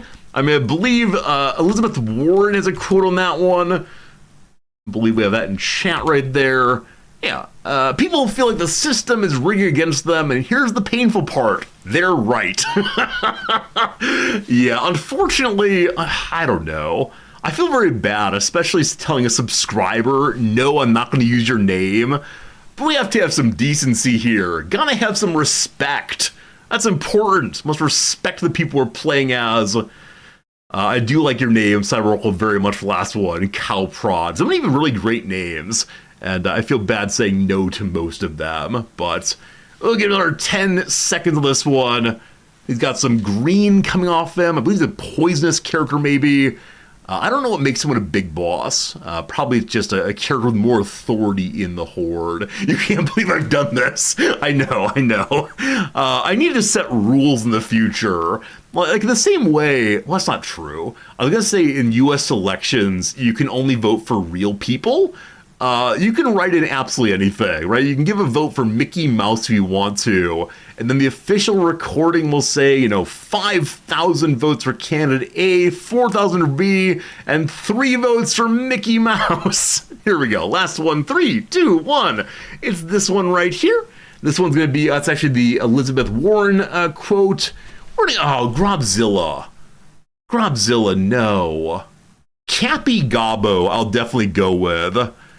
I refuse to have a vulgar name, and it's not exactly vulgar, it's just puerile.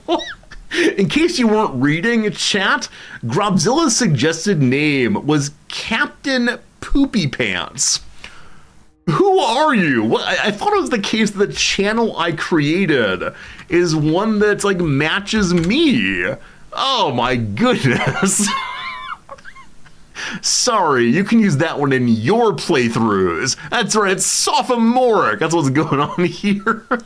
He's not farting. He's a poison. Is he? I don't know what he's doing. It's true. There is some green there. I don't know. I realize the community I cultivate is disappointment. Son, you are disappoint indeed. I'm very sorry. I denied democracy twice in a row. That's how this goes. We have this arcane item, a Trickster's Shard. It allows us to stop people near us from casting well, but it requires me to have an arcane slot. So for right now, you'll get that. I probably won't use it terribly often. There are no rules given on the request for names. Unfortunately, you are correct about that. So I'm not sure what we're going to do. What on earth is happening here? So we have two negotiations. This between Clan Moors and the Ironclawed Orcs. I'm the Ironclaw.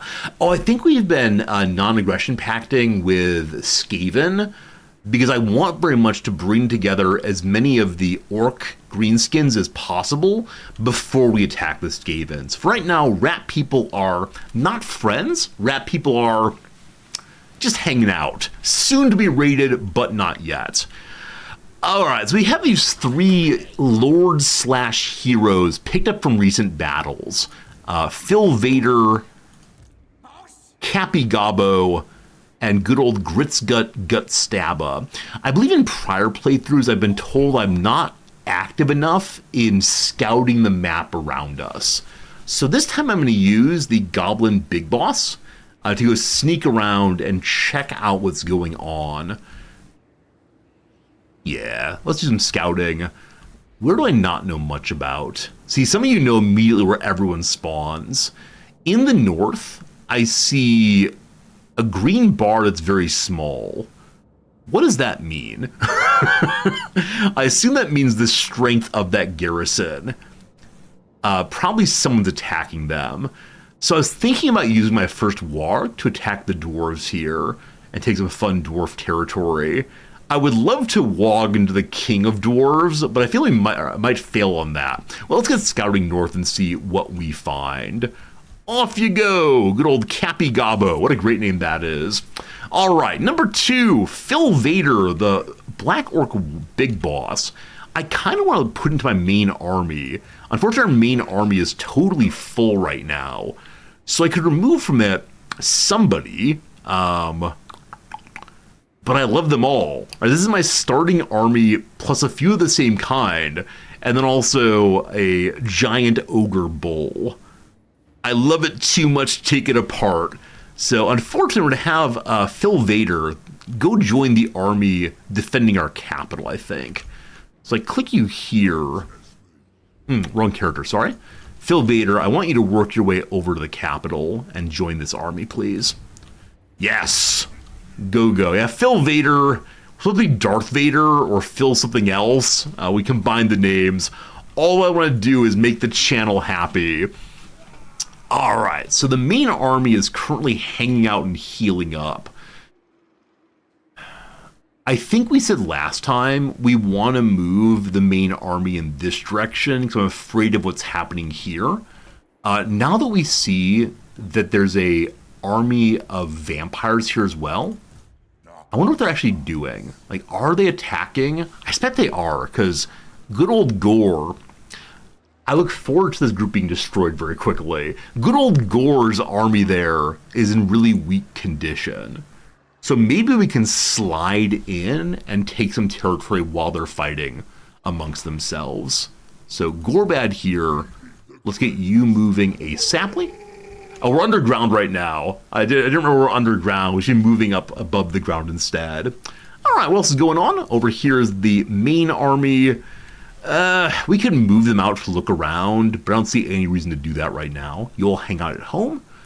Next up, we have some building possibilities. We have 1,300 money and 2 possible upgrades. One is an upgrade from the basic orc recruitment to instead the fighting pit, where we can get the big orc boss, the biggins, and archers. That upgrade seems really, really good. And that's all the money for now. Also, we have only 104 money a turn coming in. As mentioned previously, one of the missions we've been given is to get our income to plus 3,000. I believe this is a mission that comes forward in every single game. Do any of you try to do that first, where you keep your armies very small, spike your income, and then bring it back down? Or is the 3,000 income very, very difficult to get until later in the game? because it's so far away from what I have right now, obviously. Are upgrades permanent? We have 14 scrap. Now, in my main army, I've made some upgrades. I think they are permanent upgrades. These padded shields we've given folks. So we'll see what other kinds of upgrades are possible right now. So some technologies are needed to have good upgrades. If you want to min-max, you always have the smallest army possible to accomplish your goals. Yeah, Visionary, I definitely agree with that. Don't overbuild. My problem as a newer player is if I don't have the largest possible army, I feel like we're about to be destroyed. But I probably have the army smaller. I think I'm always in an expansionist mindset. It feels appropriate for orcs to be that way. But maybe it'd be good for us to just hold what we have and build up the economy some more. Not sure. Anyone have possible upgrades right now? Nah, we need lots and lots of research needed. These folks could get more shields, but they need 20 scrap. We're only at 14, so more battles needed. More scrap soon. Okay, is that our turn? Good old Grits Guts. I don't know, you should probably do something. For right now, just hang out here and protect the base. I guess. Okay, a turn done. The game has a lot of new player traps. Oh, I'm absolutely sure that there's a lot of strategies I choose that have real negative consequences. That time we did have one playthrough fairly recently that we managed to get down to the last 50 or so characters. That felt pretty good. All right, Malagor the Dark Omen is set up right here. I didn't see what their flag is. Over here is Clan Verms. We have a non-aggression pact with them, so they're expanding out in the other direction. Orcs' economy is primarily smacking other ones. More aggression needed. More dwarves moving around. Daviscus. Or Davicious. Going doing hero stuff. Yeah, Gore's army is so weak. Again, I look forward to him being destroyed. Here's the Ghoul King. Cacaw! It's a very, very large army here. Oh, the Dark Omen and the Ghoul King are different factions. I shouldn't assume that everyone who looks ghoulish is part of the same army. Okay, we discovered an ambusher. Malagor the Dark Omen is trying to ambush over here. I'm surprised we can see that. What is your army like? These are beastmen. I thought they were called the Dark Omen. I thought they were some kind of vampire people. But I know nothing about beastmen. I have never, ever fought a beastman group, I'm fairly sure. We can look at the old page of diplomacy to see how strong they are relative to us. Yeah, there's a very, very weak dwarf group over in the east that holds 5 settlements. Are they currently fighting anyone? I thought you could see it over here, who they're currently fighting. Maybe it's over here, actually. Let's click onto them. There we go. They're currently fighting against some rat people and an undiscovered greenskin faction. I should probably get a hold in there at some point and grab what I can, as is right here. The top knots way over here are weak, but they're currently fighting a lot of rat folks also. The Sires of Morkeen. So the Ghoul King's army is doing very poorly. They were just driven out by Malagor the Dark Omen. Mutinous Gits are pretty weak also, but again, they're fighting everyone. Apparently this is not Peacehammer. Apparently there's a lot of war happening right next to us. But I want to incorporate the greenskins, so I need to get over there and do some fighting myself, most likely. Rockjaw Dwarf Crusher, our big boss, has leveled up to be Constructor, getting more income from buildings. So this is a thing that happened repeatedly in earlier playthroughs, where I thought our economy was in good shape. Then the moment I moved an income booster out of the province, the economy fell apart. So if I want to keep a character like this hanging out in a province, it's fine. I just need to do a very, very good job of not moving them ever. Okay, very good. So who wants to do things for us? The big army. I want to get involved in this. If we normal move, we can't really get that far, unfortunately. We're not going to force march. It's a path to very big sadness. We'll move this far for now and then figure out what's happening past that. Okay, the army up here.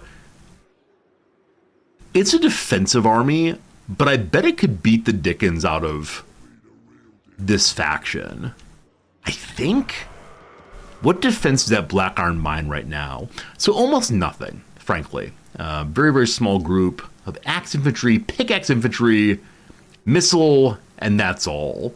So a couple of archers and a bunch of frontliners, and that's about it.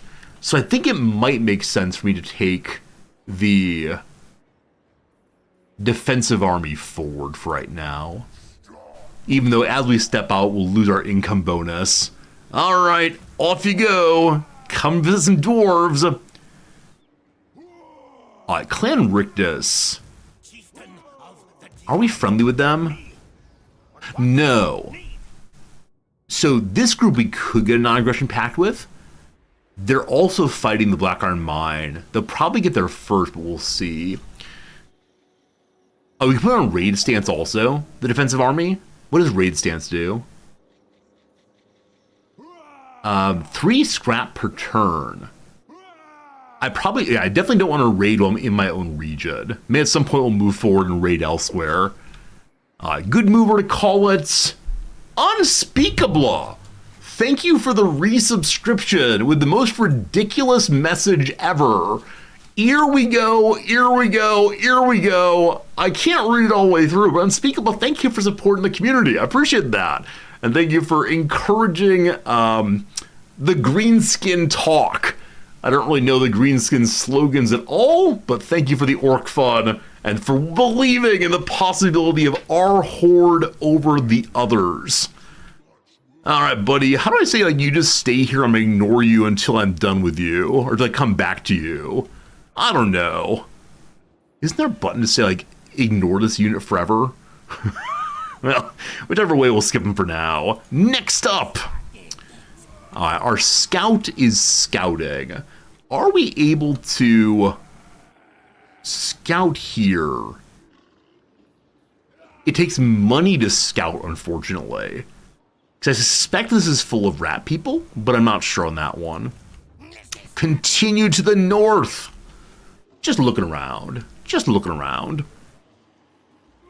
Oh, apparently that's the turn. That was not much of a turn at all. We moved 2 armies. There is no just stay in garrison. All right, unfortunate. Unfortunate indeed. Somebody's saying orcs are like English football fans. Big, angry, just yelling all the time.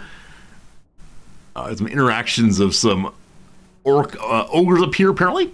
Speaking of English football, starting on Friday, the squad I follow, Wrexham, has 6 matches in 15 days. Well, it's going to be absolutely amazing to watch that much football. The players' legs are going to fall off. 6 matches in 15 days. Absolutely insane. The orcs are based on British soccer hooliganism from the 80s. Is it really? I've heard a lot of things about the way in which this world was created from 1980s culture, but that's amazing. I'm going to work on being more of a hooligan. That said, at least with Wrexham, hooliganism has largely dropped off. I think a lot of English football culture is less hooligan-y than previously. There are other parts of the world, including like Eastern Europe especially, has crazy, aggressive, nationalist kinds of hooligans that will shout out the most disgusting slurs against the opposition. So, how it goes. Hey, Brickhead, good seeing you. A faction's been destroyed. This was the Ghoul King, I believe, and he is no more. Okay, so if we're going to attack, we have to use our tactics, because right now my big army has no tactics on. We have a mission to go ahead and just get more technology. Gosh, we're working on it. What increases technology speed? I realize that we're orcs, so we're big dumb, but research rate, buildings, character traits, and skills. Okay. Good to know. Good to know. We're currently working on getting our growth up. One more turn on that, going to be fantastic. Okay, so Phil here is never going to make it to the army if they fight. We'll see. For right now, just keep running. With Rockjaw Dwarf Crusher, which is a great name for attacking dwarves, I want to attack the mine. Now, I do also want to fight the Crooked Moon, but this army is too weak to do it. And so if we engage here, we're just going to lose. I could run back home and instead attack with the main army. Main army's moving so slowly right now. Do they have a tactic that helps us move faster? Nothing listed here, at least. Gotta get the wog back on again. The Crooked Moon army's in sprint stance. Oh, good call. They are indeed marching. So they will engage in a poorer condition than usual. But video game says they're much stronger than I am. You think so, Civilian? You think I can pull it off? Now, you do understand that if I lose this battle, Civilian, I'm coming for you. I will fly all the way to New York. It's not a good army. It's not a good army by any means, unfortunately. It's an army that I'm using for defense. It has, like, no heroes. It's a bunch of goblins. This army is no good. I'm welcome to come visit anytime. Thank you. Hopefully not with rancor in my heart, though, for losing me a battle. So if we fight here, this army's in really bad shape. Would need to retreat. I would like to take this city. However, I'm guessing that Malagor the Dark Omen will destroy it before I get there.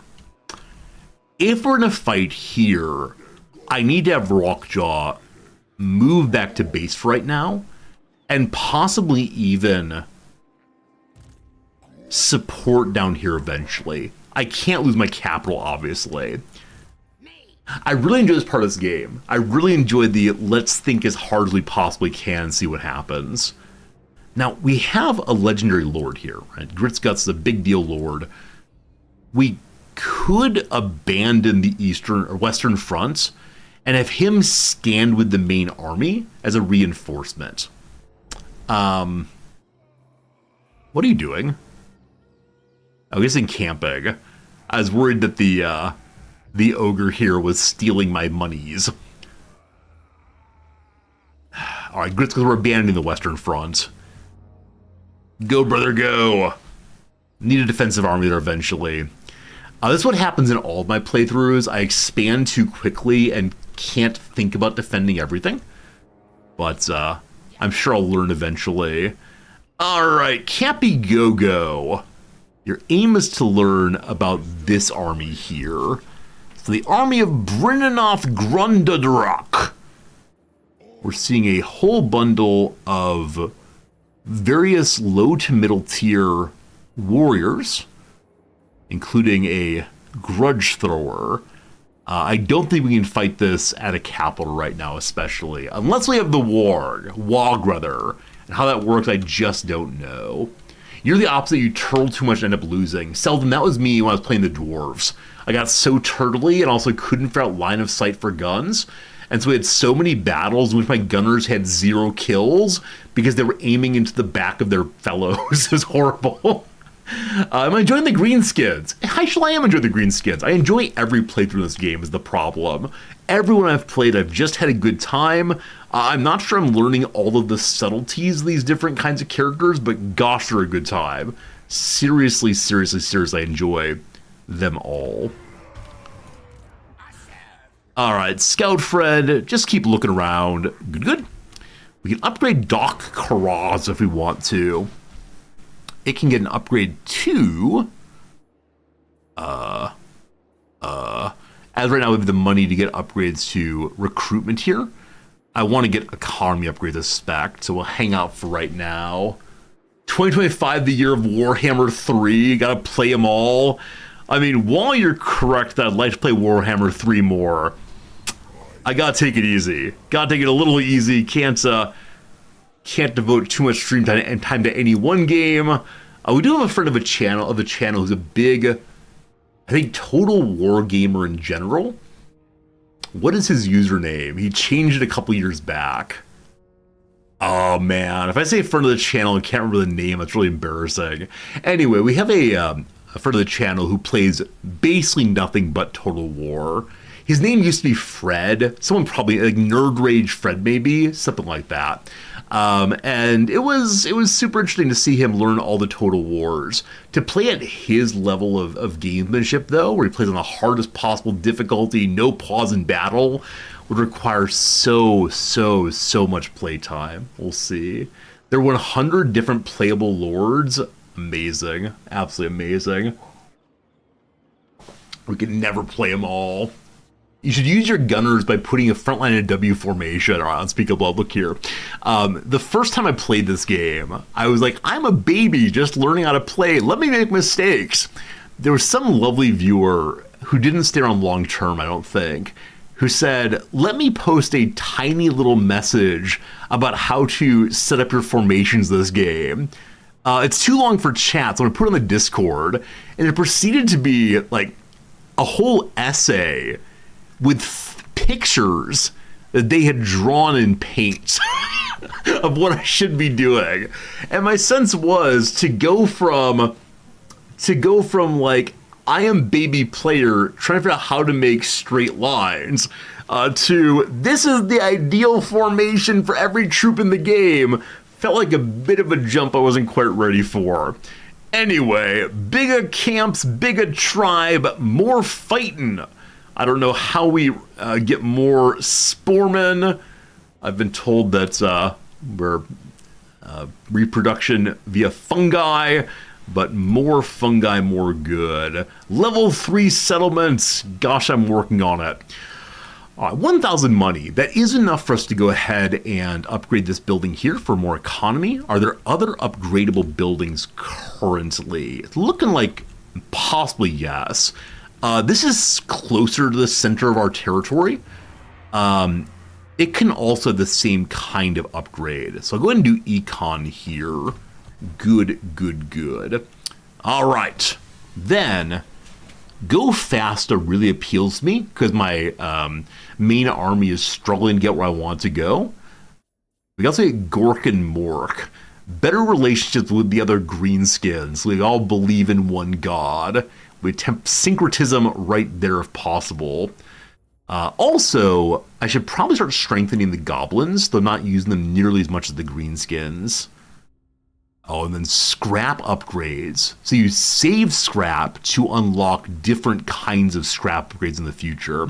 Fascinating. I want to do that, but I want to do it all. I was going to go faster, hopefully. Tomorrow's today, boys. Phil Vader yells.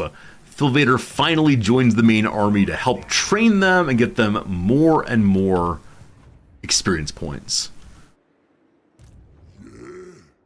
Okay. I believe he moved to here. So the Beastmaster fellow went away. I wonder why that would have happened. Like, did they fully raid this down? Huh, I don't know. What's the defense here? They do have a substantial defense. Some goblins, some archers, some wolf riders. Yeah, we can definitely defeat the defense here. So the question would be, are we ready to go to war against these folks? We are stronger than they are. They're fighting 3 others right now. Dwarfs. Wait, they're fighting themselves? Oh! Oh! They're like a Civil War faction.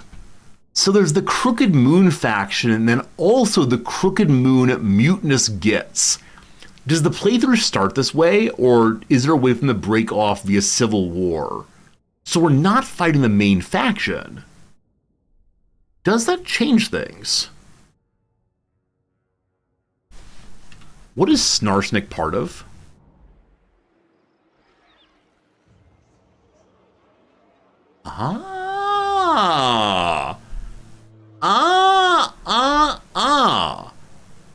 Skarsnik is part of the main faction. If we attack the breakoff people, it's not attacking this person. I don't need to be afraid of him.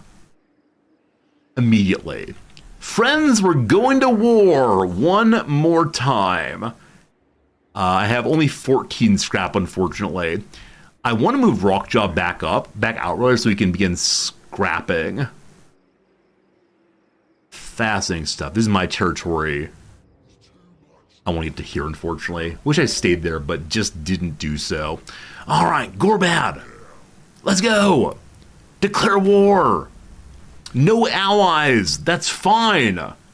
Mine, oh mine. Hopefully. You want to fight? Good, so do we. I hope we're able to bring them in very quickly. I don't know where their lord is. I haven't seen him at all. He's probably hiding in an orc pile somewhere. He's not here. Decisive victory, possibly. I'm not seeing any new units, so I kind of want to go ahead and skip this battle. But you know what? First fight of the day. Let's do it. Let's warm up. Got to get the old blood flowing. Does one get any extra bonus for fighting out the battles, other than possibly you can keep more of your troops alive? Or if you're a bad player like me, you can have more of your troops die? I'm guessing the auto-resolve is pretty good at times, but probably not as great as it could be. Also, I do love that we're full on magic here. Gotta be using that more often. For sure, for sure. Okay, little battle, no problem. 20 magic looks amazing. A+, yes. We'll start on that one. We'll do our standard grouping. Again, I wish I could save grouping from battle to battle, but I don't know if that's possible, actually. Grab all you together. Grab our archer friends. Grab our charging friends. Our 2 big boys go together. And our bolt thrower. You can save troops by fighting yourself, especially easy fight. Okay, so you guys get fewer losses than auto-resolve. Yeah, this fight we should almost certainly win with no problems. Big defense here. Fine, fine. Group 6 goes there. Group 7 in the front. Let me go and check the terrain. Like, we could go up this way, blah, blah, blah. It's probably the right thing to do. We have artillery, they don't. Let's set it up correctly. They will be coming down towards us, but I think we're fine. So if we go here, are we in range of them? No. Well, forward. If they hide behind the rock formation, they're absolute cowards. I think it's a bad thing for orcs to be, clearly. Group number 4 is the archer line. We'll have them, I don't know, set up here for now. We're shooting up, that seems okay. Also, we then want our standard front line. What are they? Spears, swords, archers. Yeah, the wolf rider is the only concern for the spears, I guess, so they'll be going here. The sword folk will go right behind the archers for now. We'll have our spear folk over here. We'll have our big boys waiting to intercept anything in this direction. We have our chargers ready to go through the archers if need be. We like that. Who's wounded here? Who are you? Ah, my mercenaries. Yeah, I like having my ogres. They do some serious damage. We don't want them on spear paths, so we'll see how it goes. I believe lastly we have assigning the commanders to go forward. I've got to be using my my magic spells more often. I think I said that at the beginning of every single battle, and I just forget over and over again. My friends, I give you the battle of, where are we? The battle of the Black Peak. The battle of the Burning Sands. The battle of, what the heck is that skeleton? Mammoth Mesa. There you go. The Battle of the Mammoth Mesa. Hey, Monstro. Doing well today. Hope everyone's doing well today on this lovely, whatever day of the week it is. Unfortunately, with not teaching, I just forget what day of the week it is. It is a Tuesday here. It is a Tuesday here. Happy Monday. I hope your first day of the work week went well. Hopefully you have some time off. I've been sending email responses to a number of publishers recently, and so many of the publishers sent me emails on Friday. I returned to them on Monday, and they already have the, like, we're out of the office until January 6th. And my question is, why on earth did you email me on the last day and you're never going to get a response on time? It's just weird. It's just weird. Fine, but strange. Okay. We're randomly bombarding. Let's aim at their command unit. They're already aimed that way. Great. Somebody you hope to retire, not care what day of the week it is. I definitely get that. I know not everyone thinks they can retire, but hopefully many people can find at least a more relaxing life in their elder years. At this point, I'm not retired by any means. I'm just not teaching right now for a couple weeks, and so every day is a stream day. As expected, the Wolf Riders are coming on in. We'll have you all shift to here. You hold down Control, I think? No. Alt, I think? There we go. Alt helps you keep your formation as you move. Alright. Hold that order. Alt. Fine, good enough. Don't say the R word. Retirement. I'm sorry. I know it's but a dream more and more these days, and that's a big, big topic. You didn't send out anything before you left for that reason? Some people agree. Like, Friday before a vacation time is the time that you, what's the word? The time that you, close up loose ends, right? You make sure you put a dot on the year and say, we'll start again next year. I do like that quite a bit. Anyway, friends, it's been another hour, so time for a quick little ad break of 3 minutes. We've been live now for 2 hours and 30 minutes. I hope you've been enjoying yourself. Hopefully things are good. I'm also hopeful, friends, that as of Monday in the US and around the world, I hope some people are picking up their New Year's cards soon, or the gifts that I sent out, thanks to the charity streams. They should be arriving in the coming days. So make sure you check your mailboxes if you have something coming from me. 90% of everything been sent out, so we'll see. Okay, unfortunately, this game consumes literally all of my my resources on the computer, and so the crossword is very, very, very slow, or at least it was yesterday. We'll see how it goes. Also, YouTube, you need an ad break. Hello, YouTube. My first time acknowledging YouTube today. YouTube, how's it going? You having a good life? Hopefully it's a good part of the week for you. Here's some ads.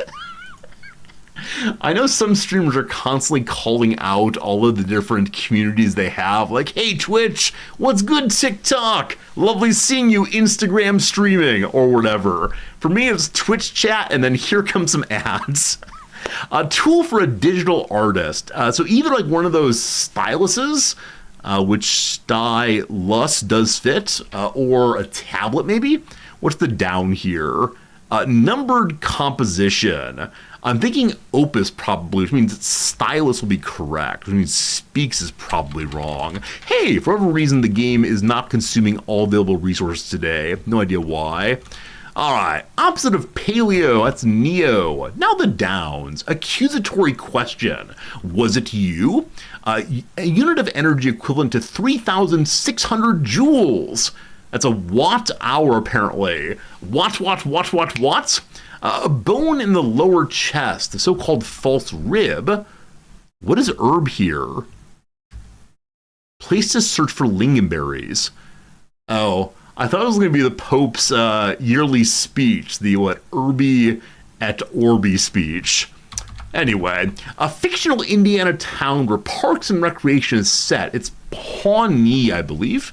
A Portuguese greeting, hola. A refuse or refuse, just say no. A river near the Vatican. I think it's TR, but I'm not sure on that one. Utterly astounded. I want to say in awe. So this is wrong. Oh, a stuck-up message, not a poster, but a post-it note instead. Social deafness is one has tact. All right, American Idol runner-up and Grand Ole Opry member Lauren Alala.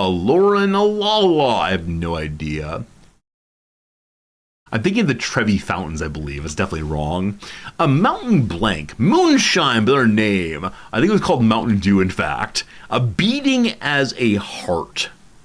Beating as a heart. Beating as a heart. I have no idea. A Central Asian grassland is a steppe, so severe is incorrect. Does that help with beating as a heart? Doo-doot.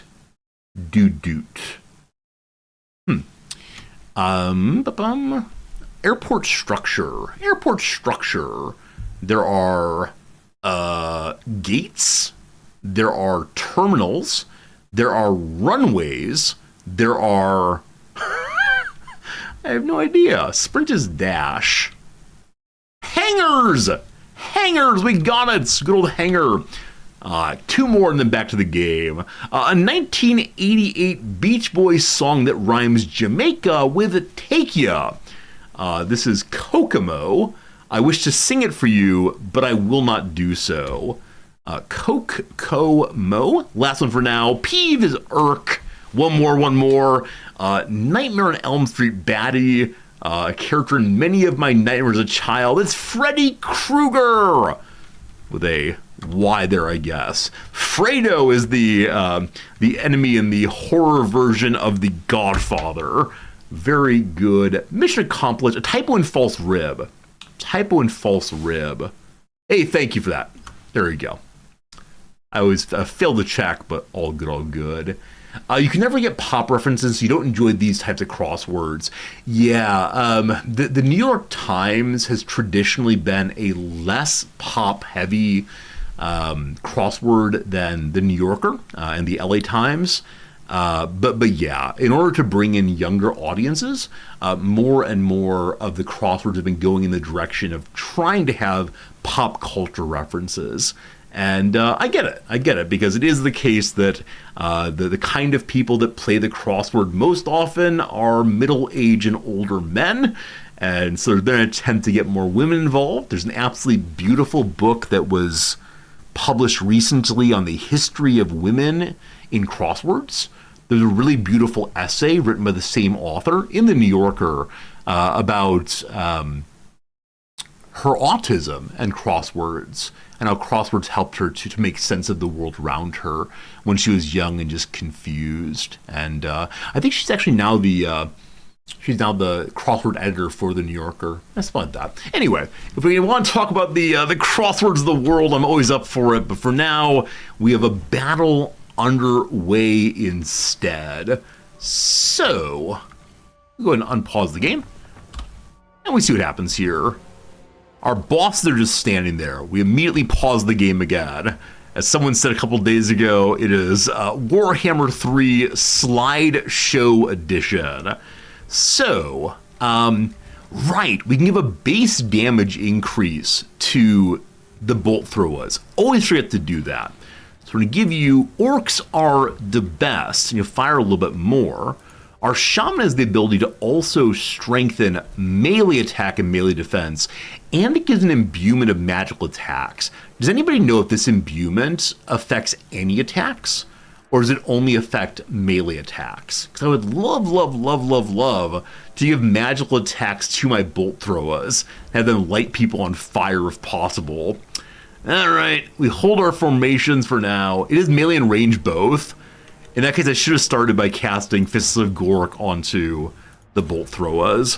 One of these days I'll be a good tabletop player, and on that day I will always strengthen my bolt throwers first. Okay. So, we want to go charge into archers as always. We ideally do not want to charge into the goblins with spears. But, it's only one unit. So what we're going to do is go to there for right now. We'll charge in a moment. We're going to have our big boys both engage this way, ideally to pick up the goblins with spears.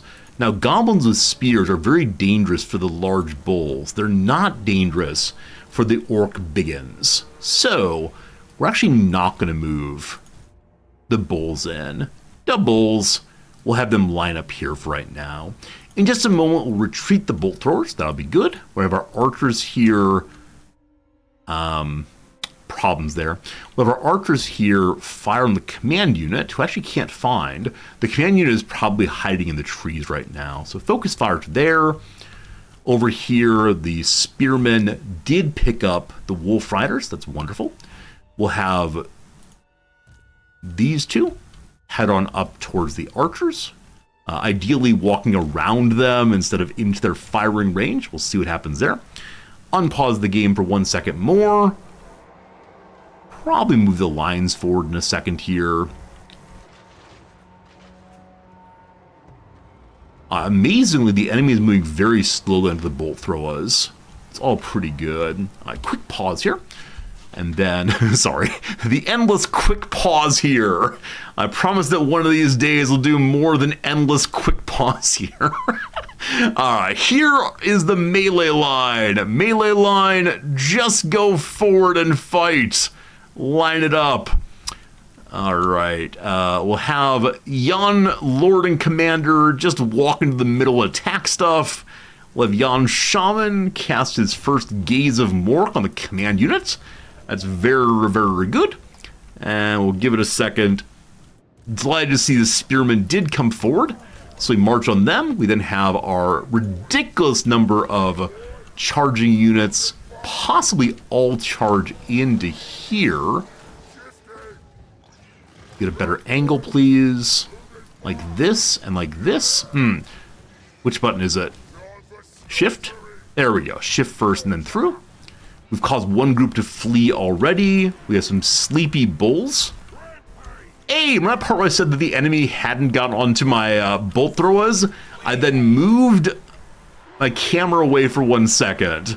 Run, bolt throwers, run! Shaman, get in and help, please. Shaman can cast the Gaze of Mork one more time. Battle's happening there. Front's looking pretty good everywhere. These spears are not engaged. But please engage, thank you. The shaman is doing nothing. The cast, just join the battle somewhere. This battle is definitely to our side in a good way. We're gonna have you chase down the wolf riders, seems good. Let the squig herd do the same. The biggins have won well. They took a bit of damage, unfortunately. Who is not fleeing? The archers will soon flee. My front line is doing absolutely nothing. We'll have them just all push forward. Their guard's off. I didn't know why they didn't continue fighting, but our WHIII is ready. We WHIII, because I think you can't save it from battle to battle.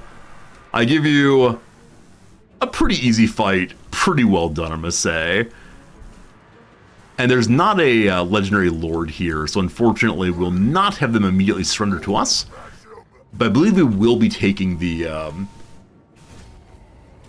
what's it called? We'll be taking a city off of this. And the battle, and the battle, and the battle. Decisive victory.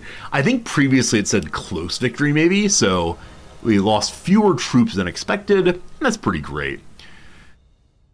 Alright, what do we do with the remaining troops? One orc boy got 56 kills. On our side, delighted to see that the boar boys' charge went very well. The mercenaries still fought well also, and for the first time in a long time, let's say the entire playthrough, I've gotten more than 50 kills on my war boss. I just need to use him more aggressively. I'm always so worried about sending my lord out early and having him take too much damage. This is because of my favorite playthrough so far, the giant tree man playthrough. My hero unit, I kept using a tank, and occasionally he would catch on fire. And that was terrible because, you know, he's a tree. 5 scrap gained. The enemies all died, so we cannot consume them, but territory has been taken. If we want to, we can both loot and occupy this location for a big old pile of money and unit replenishment. Though it makes things pretty bad there for a while. I've only ever normal occupied. Hey, Brickhead! Thank you for the 100 bits for the Horde! I will go ahead and distribute the 100 bits among the Horde at once. They'll be inspired. They'll probably eat them because they're just confused, but thank you so much. Okay.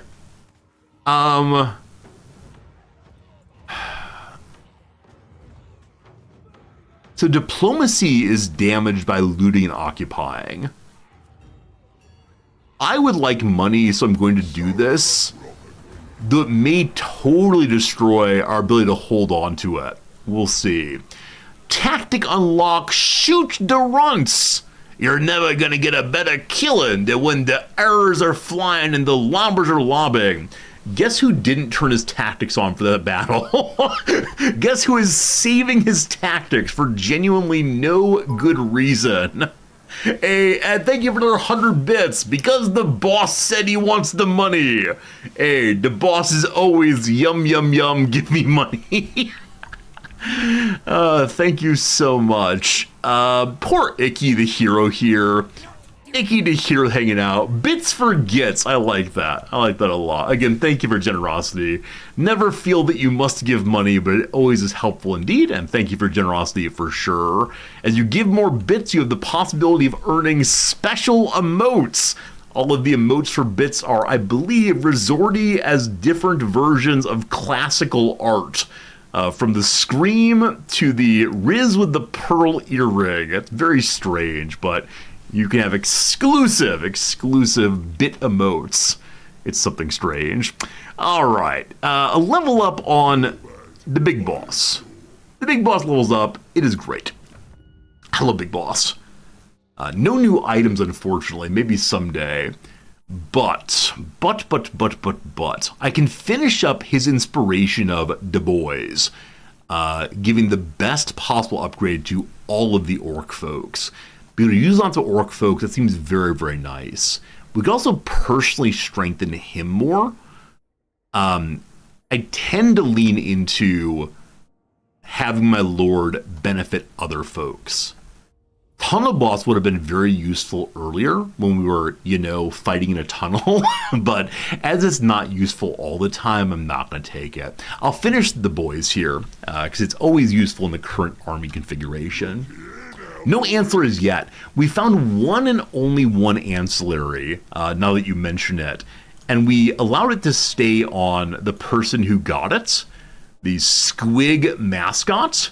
It does give a bonus of leadership to goblin units. I think it's the case, though, that this army has no goblin units in it. Or maybe like one goblin unit. Right past that, it's all orcs and some charging folks. I should probably get rid of the goblin. Yeah, eventually I'll have a goblin army somewhere and give it to that person. For right now, though, no. Okay. Buddy, you're going to join someone. I'm not sure who. Keep moving. Capigabo, just looking around. Looks like a very weak army here. Now, one strong army, one very weak army of only 3 troops. We could like try to kill their lords, but it seems less than useful. Alright, a building is possible in the north. We're 2,000 monies. Also at plus 400 we could make a bigger army, but I've been encouraged to try to keep my income up, lest I end up getting into noob traps here. So, at WHIII, we can just upgrade the main building, giving us access to the snotling pump wagons, yet to use them. Okay, a bigger garrison. We love the garrison so darn much. 450 is low money already. Fell for the noob trap. What's new? What's noob indeed? So the Black Iron Mine was taken by some rat people that we are not currently non-aggression with. Alanrock here is currently scouting, I believe. I don't exactly want to get into a two-front war. I'm curious about fighting Skarsnik, the Goblin Man, but we'll see how it goes. Karog 8 Peaks is the next territory we want to go to. We'll see, we'll see.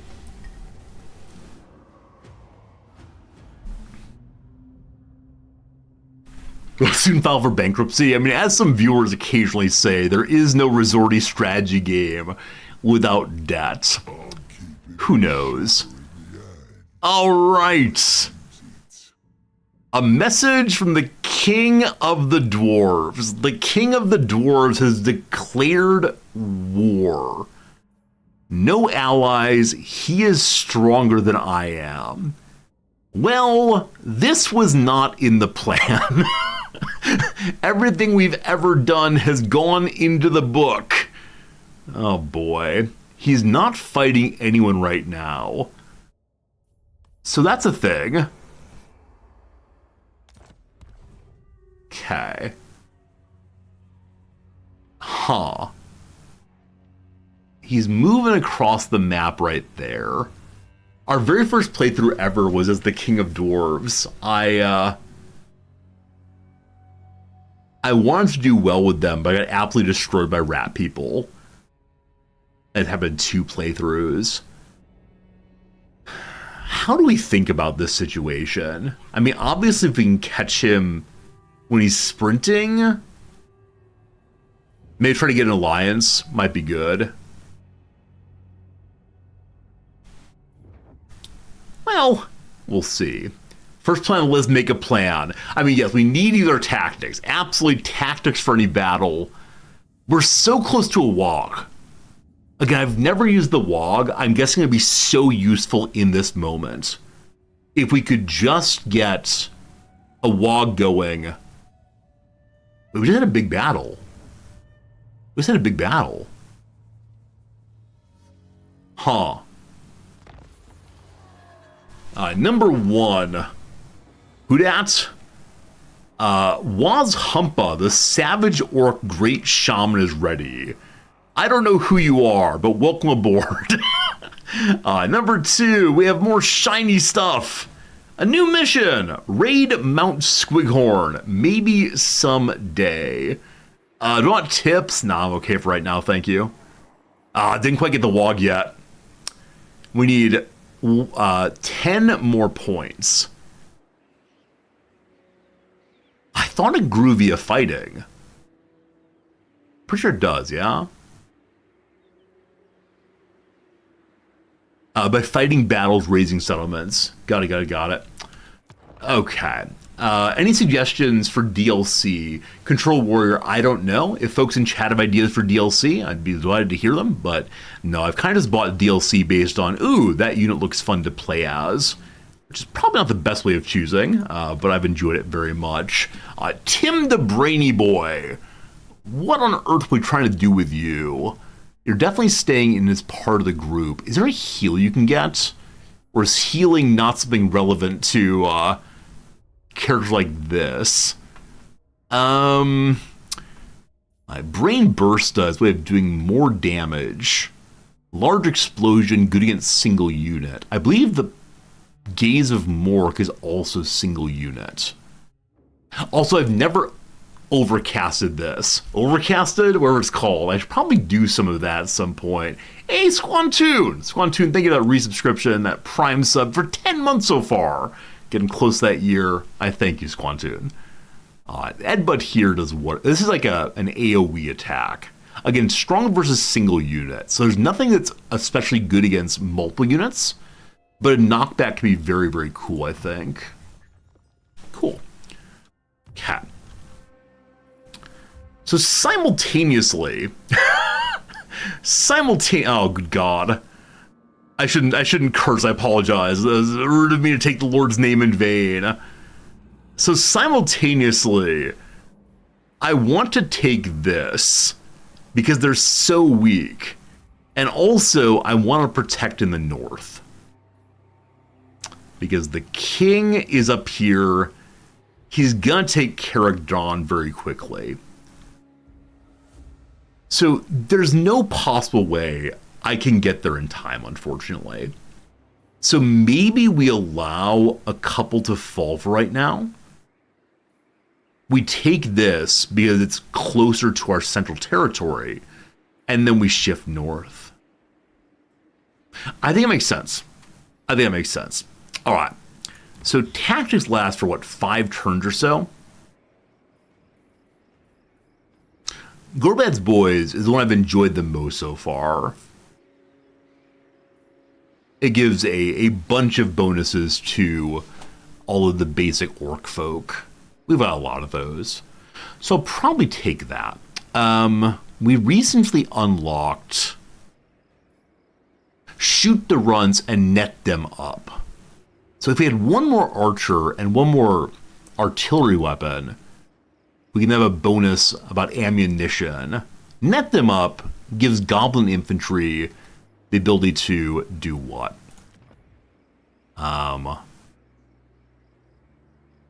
Wait. What? Missile block chance goes down and they can't move. Okay. This is a casted ability. I thought it was we net up our own goblins for a reason. We can then lock down enemies and make our archers do better against them. That's really cool. Really cool, but probably not, unfortunately. Yeah, can't move seems very good though. I don't want to light my squig herd units on fire. It seems hilarious to do, but right now it seems pretty bad for me. Better spells, I just don't know. All right, we're firing this one for sure. We're firing stronger squigs. Cat. Cool. Son of a gun, I put them in the same slot. I burned a tactic by applying the same one twice, or different ones twice. Ah! That's really annoying. That when I selected the second one, it went into the same slot instead of auto-filling the second slot. What a waste! So we have one turn of not being equipped now. That's fine. That's fine. So, you're gonna march on here. I will most likely auto-resolve this, because I hate fighting inside of cities, assuming it's a pretty strong victory. Valiant defeat, in fact. Ah, because their garrison has so many big uns, and trolls, and rock lobbers. So I don't believe that I can win this.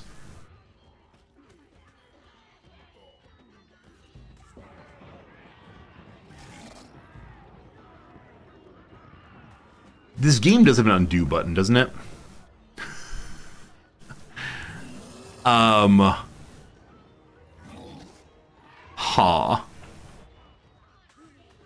Yeah, I mean, waiting a few turns is good, but while I'm waiting turns here, the dwarves are attacking in the north.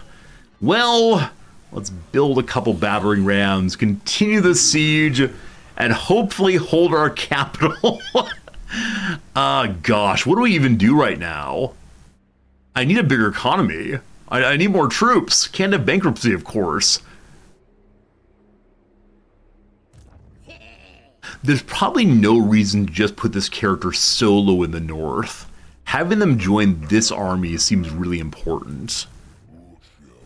We know that Thorgrim can go underground, so he can attack Black Crag very, very easily. For right now, we're going to stand on it. I know that ambushing from outside is very strong also. Maybe I should do that instead. We do have an ambush stance, correct?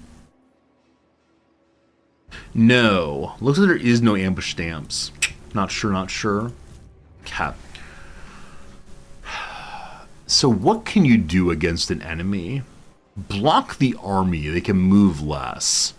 Try to kill King Loon or assassinate a hero. So if heroes die, they do not come back, I believe.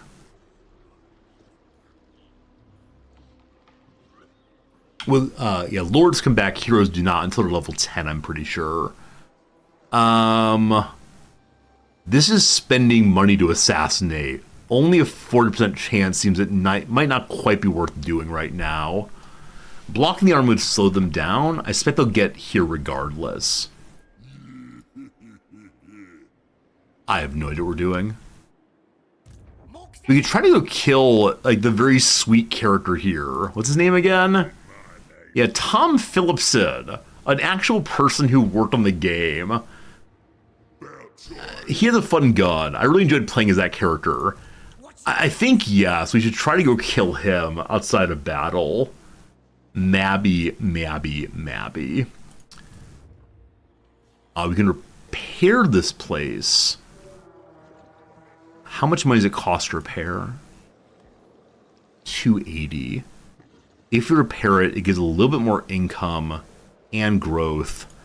And maybe it'll hold on for a while. Alright, let's see what the dwarves take for us. Carrick 8 Peaks is being besieged right now. That's our sieging currently. You gotta be the real deal to wield the mangler. Okay, Clan Rictus. I forgot to look for possible allies. Should have done that. Clan Rictus wants non-aggression also.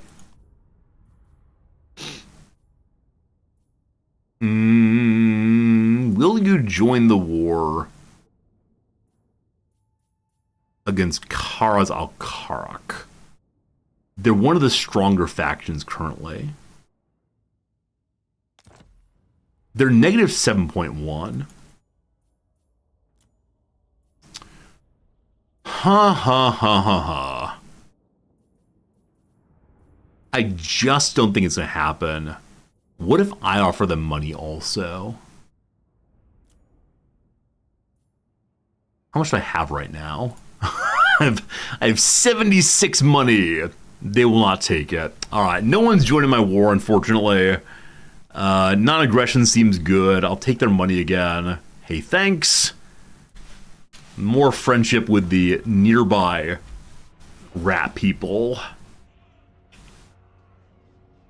My coffee's empty. Alright, so as expected, Big Boy King has taken Karakdron. There's no point in fighting it out. He's very excited.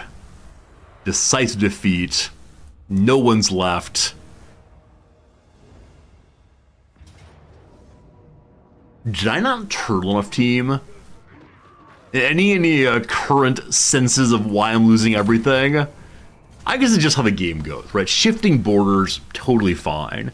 As long as I hold my heartland, we're gonna be okay. Maybe. Maybe. I believe that Karak Azul here is the proper broken smile, crooked people, whatever they're called. No panicking. No panicking. It's just like the first time I ever asked a girl for a dance. It went poorly, but at least I tried. Just gotta show up, beat some folks up, all good. All right, as kind of expected, the enemy has left the building and wants to fight me. This will be out in the world. Allegedly, I'll win just barely.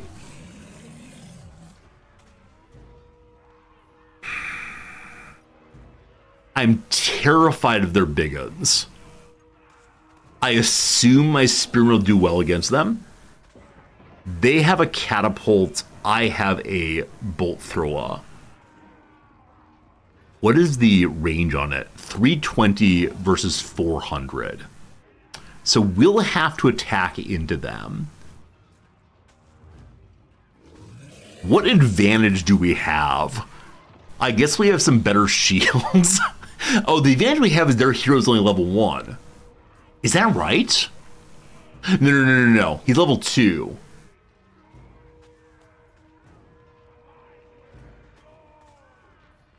We just need to pile on to their lord. What does he do exactly? Anything special? He can hide effectively. Stalk means you can hide absolutely anywhere. It'd be tough finding him, unfortunately. We're going for it. Aight, as the kids say. Maybe we can find choke point. We'll see.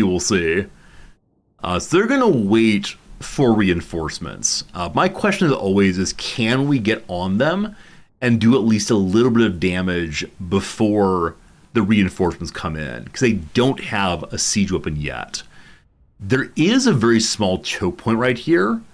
I don't know if I know how to use that at all. 20 magic. All very good. Are they all hidden? Cat. So this bit here is choke pointy. I could try to move into it and defend in both directions. I don't have a good sense of how turtly versus non-turtly the greenskins are. My sense is they're pretty darn aggressive. We have to be getting onto the enemy toot sweet. We do not know from where the... One second. Yeah, we do not know from where the reinforcements are coming, do we? Not truly at all? I didn't think so. So the idea of holding a choke point feels pretty darn bad. That said, the choke point here does give us the high ground, kind of, sorta. I'm suspecting / fearing that the enemies who are hiding absolutely everywhere, or nowhere, anywhere, I'm not sure which one, will immediately run to some corner. So reinforcement can't happen from there. I'm guessing it'll happen from here instead. I wonder if it's the case that this particular lord allows his entire army to always be stealthed, or if it's instead that we just get to see them second this time. Also, the big boss is Vanguard, so he could be basically anywhere around here. Okay, make some groupings. I'm feeling less than confident in this moment. We'll see what happens, as always. Gotta believe. But, we'll see how effectively I can fight this thing. Got them groups. I position first. So why is it that I get a position first sometimes? Is it a flip of the coin? One team gets to place first? There's probably like a tabletop rule, isn't it? Because otherwise, neither player will want to show where their characters are at all. Also, I remember watching a YouTube video a while back about like the most ridiculous plays in all of tabletop history for Warhammer Fantasy. And some of them were things like, I line up every single one of my units on the far edge of the map, and no one can get to them, and I win. I don't remember exactly what it was, but it felt very much like that, which, I don't know. I appreciate to some degree when people show how clever they are, but when people use their cleverness to, in my view, break games, it's so sad. It's the case that, people come to these various kinds of tabletop and card game tournaments in order to have, a fun time. And so if people's, trickery with the rules undermines the possibility of a fun time, I just don't get it. But I understand, one is quote-unquote here to win, not to make friends. Makes sense, though. You do it against friend once, but it's actual strategy, blah. Yeah, I mean, it's funny to do it against friends, right? It's enjoyable to say, hey, friend, look at this silly thing I came up with. But I understand these tournaments often come with money and great prestige and all the rest. And so I understand why someone would want to do well with them. But at the same time, it just makes me sad that that's what these games come to. In the same way, I guess, like even things like football, American football, there have been different silly moments where people realize, the rules to do that. For example, forward passes. Some people derive enjoyment from breaking the rules. Yeah, I mean, we're not relativists in this channel. We don't want to believe that if it makes you happy, it can't be that bad. Like, I'm totally comfortable saying that some kinds of enjoyment are bad enjoyments. If you enjoy burning cats in alleys, not okay. I don't know. If it's ruining someone else's, if it's ruining someone else's fun or ruining someone's ability to engage in the game, I find that suspect behavior. Now, I understand that in our competitive world, in competitive games, if there can only be one winner and one loser, then one wants every possible advantage. It just makes me sad that winning isn't the important thing, it's the only thing. That kind of thing, I suppose. Do I enjoy watching cute cat videos? How dare anyone enjoy watching cute cat videos? That's clearly a violation of morality. If you haven't seen the newest Fritz picture, I gotta get that one pulled up for you all. Behold, it's adorable Fritz with a book. I have not written a review of this book yet, but I need to do so, and there you go. Isn't he cute? We love Fritz very much on this channel. Alright, with the cat break taken, also as usual, if anyone mentions cats in channel, you must go pay the cat tax over on the Discord. We love seeing animal pictures there, we love talking about this and that. It's all a good time. Well, let's see if we lose. Again, I want to be as aggressive as possible in the opening. And then hopefully don't get run over by the enemy coming in. Notably their trebuchet, wherever it is. Behold! Okay.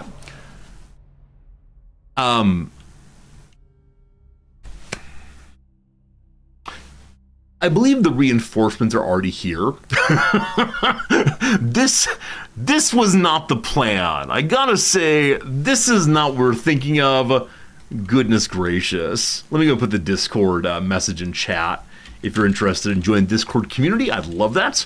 We're building our community in so many different ways. The past year has been so good for our community. I look forward to putting together an end of the year check-in stream pretty soon, but partially it comes down to people making connections and hanging out even when the stream is offline. All right, so this is a problem. This is a problem right here, team, because they have longer range than we do. What are you? Big Goblin Boss. We have a big goblin boss on our map. I've just not engaged with it. What is this monstrosity? Hello? Giant River Troll Hag. I'm sorry, what? New character. What a vision of horror that is. Their bag of... The bag of octopus, I suppose? I don't know. So, regeneration is weak to fire. I believe the Fist of Gork, not sure which one, has the ability to light things on fire. That might be very useful here if I can figure it out. Slimy Shanks. River trolls gain benefits when fighting their natural watery habitat, and the wretched smell of river detritus that surrounds them weakens nearby enemies. So this is not watery. Hopefully there's no river for them to run to.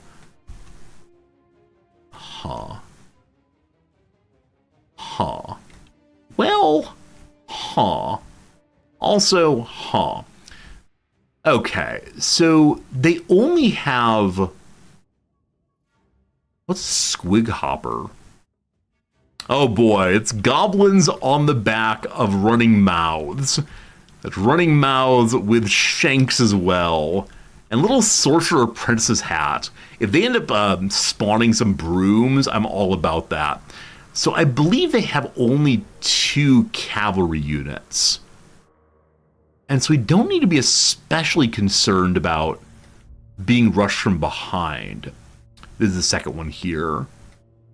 So I think an important part of my strategy is going to be using my cavalry to get into their back lines. Wiping out those archers is huge. So on the whole, our cavalry is more substantial and moves faster than theirs. What that means, I have no idea for the actual fight here. Do they have Doom Divers? I do not know what Doom Divers are yet. I don't think I've seen those, thankfully. So if I can get my cavalry into their trebuchet, that'd be huge. So for the moment, you all around here will figure you out soon. I'd like my trebuchet to probably roll forward immediately. Though we can hit, I don't know. Maybe I'll take 1 fire first and then roll forward. Okay, what am I afraid of in this fight? I'm not yet aware enough of how these fights work to know what I should be afraid of. Knowing we don't have flanking happening feels huge and great. I think we should attempt to flank them this time. So what we're going to do is have our main line. This side? Are you goblins or no? All orc boys. All right, you all. No. Yeah. Sorry. The no, the yes, the I'm not sure. You all are going to try to jam up the middle. And you're going to just keep advancing until we've moved into them wherever. There are trolls here. I think trolls would do well, or we'd do well against trolls with spears. So move 1 spearman group. I was going to say spearmint group on forward. Great. Taxpayer on Discord. Thank you, Brickhead. More cats, more good. That said, the channel in the Discord for sharing pictures and so on are, it's called Animals and Plants Pictures. I'll be happy to see your plants also. Hey, man, Speculator, how you doing? Good seeing you, Speculator. It's my first time playing greenskins, so if you want to see expert play, you're in the wrong spot. If you want to see someone like kind of stumbling around, boy howdy, do I have the place for you. We're going to put our archers in the middle behind the advancing orc boys line. I think that's sensible. I worry about them being attacked from behind, so I'm going to take another spear person and put them right here to hold the line. Is that sensible? I don't know. Okay. I'll be curious to see what this group does, but I'm going to have my big boys start moving this way. I'd like to wrap them around from behind, though I think there are no spearmen that way, correct? Okay, the ogre bulls are weak against their biggins. My biggins are weak to the great axe infantry. Okay, that's the one concern there. I think it's sensible to move my other spear unit with them to engage. Oh, I thought that the biggins count as biggins, and so the spears do well against them. Maybe not, though. This flank now concerns me somewhat. Just a little bit, at least. Thinking about having my lord head this way to help against the biggins. We established, though, that the enemy leader is a level 2. That said, he is hiding somewhere. So for the moment, we want to have our initial casts on the trebuchets. And this gives magical attacks. I thought it gave fire also. Only magic, unfortunately. So maybe I don't have a way of casting fire. There it is. I have one bound spell, a magic missile that will cause fire damage. I want to use that on the Sea Hag at some point. soon enough. You have your jobs. You'll then move after a little while. Spearman here. Like I said, scared of this side. I see he'll do well here against basic boys. The spears are for large units. Yeah, I think I assume that the big guns are large units. They're just not. And that's fine. They're big, but not that big of uns. All right. I'm going to have you join the defensive line here. All right. Hello, orc boys. I think you all will just move to support this side. And that means everyone has a job. We have an ad break in 15 minutes. I wanted to get the ad break out the way before the battle commences, but we're not going to be able to do that. That's fine. Let us just go ahead and roll the game for a moment and see what happens. Current missions.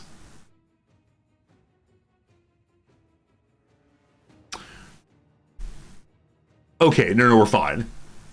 I was going to say I didn't give this army tactics. But no, I didn't give the army tactics. I just gave them 2 tactics and overwrote the first one. This is not us attacking, it's the enemy attacking instead. Is this game PvP? I believe it can be, yeah. I'm playing as solo. If you mean this game I'm playing single player. I believe the game can be played with friends, though. Good seeing you, Hamo. Hope you're doing well. Okay. The great unpausing is upon us. Behold! Behold! Cat. Artillery. Behold, 5 seconds of time went by. All right, so the artillery is as strong as can be. It does still have targets. I hope we can get at least 1 shot off. Very good, very good, very good. I'm gonna have Tim the Brain Boy head up the middle in order to hopefully hit the Sea Hag or the Trolls. I believe both of them are weak to fire. The Sea Hag more notably, though. She's going that way. It's going that way. Whatever the Troll Hag is. I don't want to assume gender there. You instead are going to head this way in hopes of getting them on fire. Big Boy, Capitan. I shouldn't move everyone to the left-hand side, but for the moment, we'll move into here and see what happens. All right. Fire, fire, fire. Do you get 1 shot off? Your 1 opportunity, you do. Firing through the forest, not great, unfortunately. And as feared / suspected, they are hanging back, letting their trebuchets bombard us. So we do need to roll forward at least a little bit to get some targets. Everyone's moving. Great. For the moment, it looks like these troops are not shifting in response to my cavalry moving forward. So we'll have them do so again, and we'll see if we can pull across into some archers. Forward! I have the enthusiasm of a plan well planned. Is it actually? I don't know. I'm surprised to see that as of this moment, the archers are front line. They're probably trying to get the archers in range to begin doing some damage of any sort. We're going to have our trebuchets just begin bombarding the archers we can. Because, yeah, as we're pushing forward our front line, if we don't push in hard, the archers will absolutely wreck them. So we have to just continue pushing as best we can. Spells I have up right now. I can give a big old shield on himself. For right now, no. Also, a do not break. For right now, we don't need that. I'm going to have good old Gorbed Ironclaw upon his horse boar thing join the middle brigade. Speaking of horse mounts, yesterday my wife and I watched this delightful documentary about a young man who lived his life in World of Warcraft. It's so good, definitely encouraged. But part of the show shows characters moving around in the WoW world. And the character that we watched mostly was always running. And my wife said, why don't they have horses in this game? And I said, honey, sweetie, baby doll, you cannot imagine how many different mounts are in the World of Warcraft universe. And I'm now curious how many there actually are. Because initially it was just horses and big cats and cows and so on. So how many Warcraft mounts? Did I'll type correctly? Come on, you can do it, computer. All right. I would not be surprised if there are over 400 of them now. For a while, I had all of them. Allegedly, there are 906 total kinds of mounts. Now, I believe some of them are inaccessible these days. But, oh, how much does it cost, I wonder? All right, this is one of those moments where I'm going to gaze back at something past Resorty did and feel very, very, very bad about myself.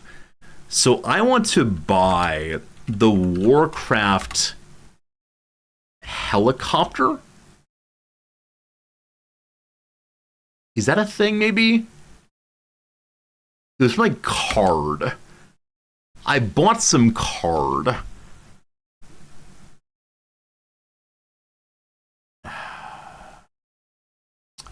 How do we find this? Like, it was the gyrocopter? Thank you.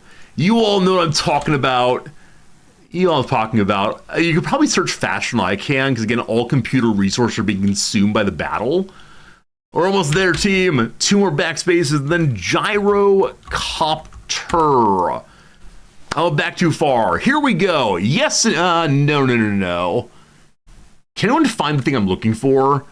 You bought it with real money. You then like scratched off some card, and I gave it to my then girlfriend / fiance, and she was already married. We're not having this conversation right now, but I gave her so many things. If anyone could find it, I'd be delighted. I just want to know how much money it costs right now. Oh gosh, it's not therapy stream, but I want it to be therapy stream. In conclusion, trust no one. Is it called the turbocharged flying machine? Maybe so. It was something you could buy with real money with the scratch off thing. Could we backtrack on the topic? Not today. I've told this story on stream probably 5 or 10 times. It is the worst thing that's ever happened to me. We were involved in total for like 3.5 years. I just can't do it. Welcome to the world of Warhammer. All right, big boy to the middle. Let's go. All right, I'm pause the game. Big boys are ready here. I need you to fight. I feel like this guy's just in a terrible position. Like, the ogre bulls look good here against my charge targets. I don't know. A married fiance, yep. She was married to a soldier who had been fighting in the Middle East.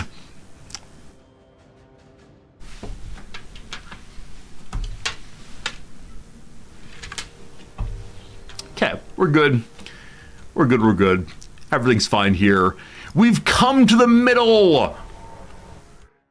Give me a second here. All right, so there's Squig Hopper heading in. That's their charging units. We do have a line ready of spears. Hey, Brickhead, thanks for the 100 bits. That's right. I publicize my trauma and you give me money. Some folks are into polygamy. Some folks are into lying. No, I can't do this. We need to stop talking about this at once. We feel very, very bad. All right, so the big troll back here concerns me, obviously.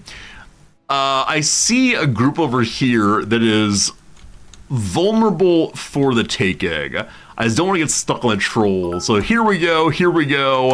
Hey, Ralph, thank you for the 500 bits. That's how this works. I think that therapy stream is the best way to farm money. I think I gotta make up traumas in order to delight you all. I'm just going to charge forward the war boss here. Please don't die, etc. But let's get to it. Find anyone who's nearby. Good. Like I said, I want to continue marching these groups forward. So our spearmen will do well against the trolls.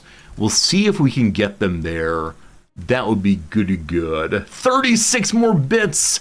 Emptying the bits for the gits. Thank you for spending all of the bits you have in the Resorty channel. Surely the greatest place to spend them, etc., etc. All right, so I could continue firing with my field artillery. I think the thing to do is to have some artillery on artillery action until I can get my cavalry onto there. Steve, thank you.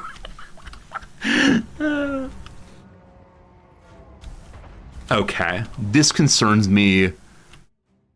We're gonna have the spearmen here engage them. That was the point the whole time.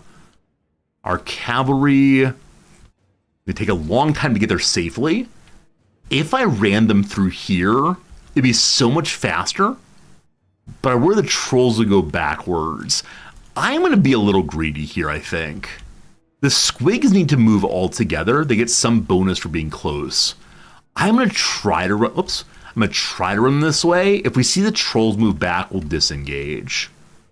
That feels greedy, but greed is fun. Greed is good, I've been told. My archers are confused.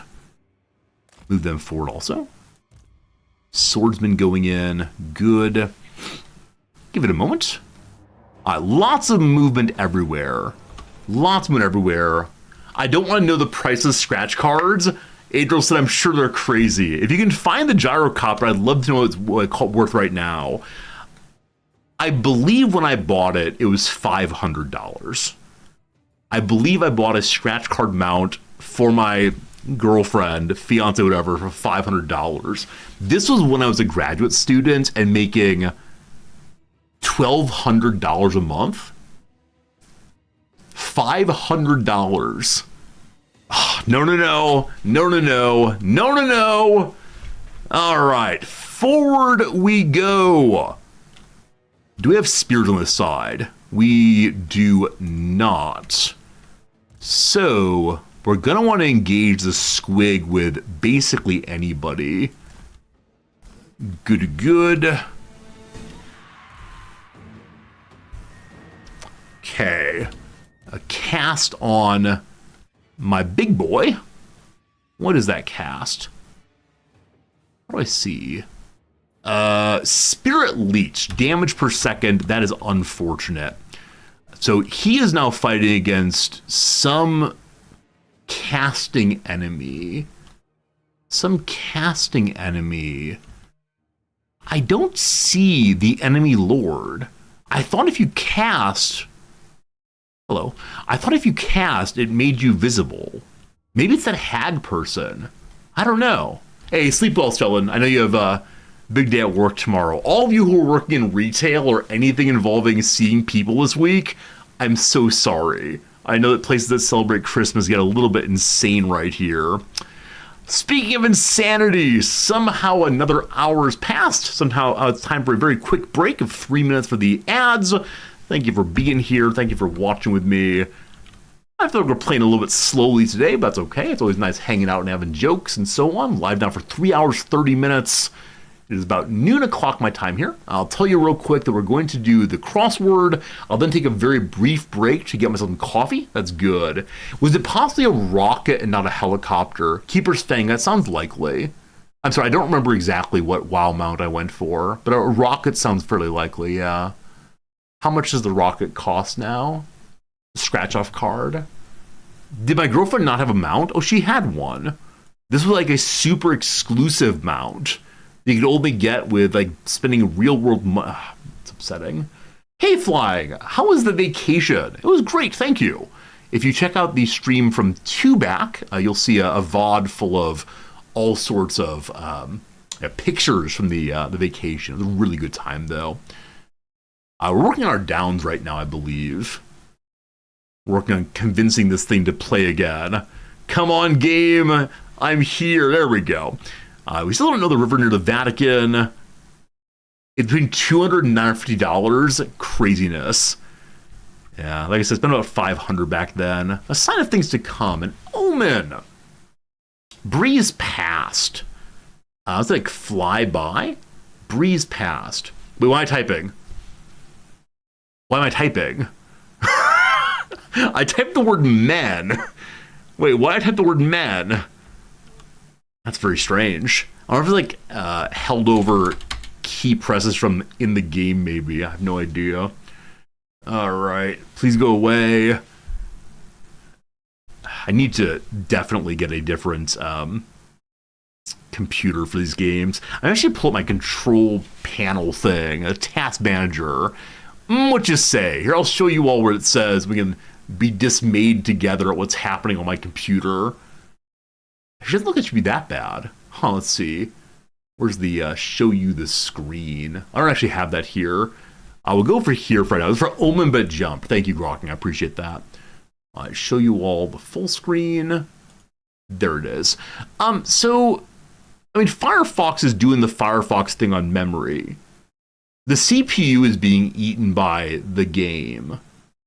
You just lost the etc. Why is 50 or so causing such a profound lag in this game, where I type a letter and it holds for 10 seconds even? Teach me, sensei. Teach me what is wrong here.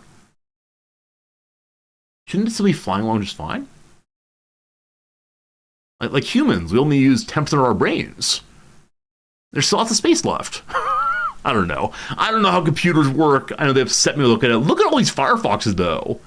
Firefox has decided to open nigh infinite little sub-processes. Fun to fun. It disappears if I disable graphic acceleration in the browser. Okay, let's do that. Graphics acceleration in the browser. My browser tab uses as much memory as the game. It's true. I don't have that many tabs open, but I think I close it every single day. Hey, Ryaf! Ryaf, thank you for 3 months of subscription on your second month subscription. I'm glad you're enjoying hanging out with us. Very cool to see you. Sorry that the GIF is kind of lagging up there. Oh gosh, everything's terrible. But thank you for your kindness, my friend. I do appreciate that, and hopefully you continue enjoying this stream. Very cool of you. Hey, you got that Twitch turbo and you decided to subscribe anyway. That's very cool. So graphics acceleration in the browser. Is there such a thing? You don't chat much, we look forward to streams. It's very cool of you. Don't feel like you ever need to chat. Oh, one thing that's very sad, and I really mean very sad here, is a number of you who requested New Year's cards put in the little commentary area, what was it? Resorty, I'm sorry I don't chat very much. Resorty, I'm sorry I'm a lurker. No! You never need to be apologetic for how you engage with the stream. At some level, the stream is just me going blah, blah, blah, blah, blah. And if you talk back, that's cool. If not, I'll keep blah. It's all good. Hey, Game Merchant. Good thing the computer has no side panel or it might be on fire. I should probably show you all a good picture of the computer right now. It does have no side panel. The cooler is sitting on top. It's how it goes. Hey, Raya, thank you for gifting a subscription to Ellisidal also. Very, very cool, my friend. Your first gift sub, you're subscribing in advance. All very cool of you, and thank you so much, so much, so much. All right, let's win this battle. All right. Well, what was I doing? I was worrying I had my leader a little bit too far forward. I'm still looking for the enemy leader if I can. So we've discouraged the charge here, and that is definitely A+, yes. I'm absolutely all about it. I don't mind chasing them into the forest. They're going to meet some sword infantry who they can best, so continue this for now.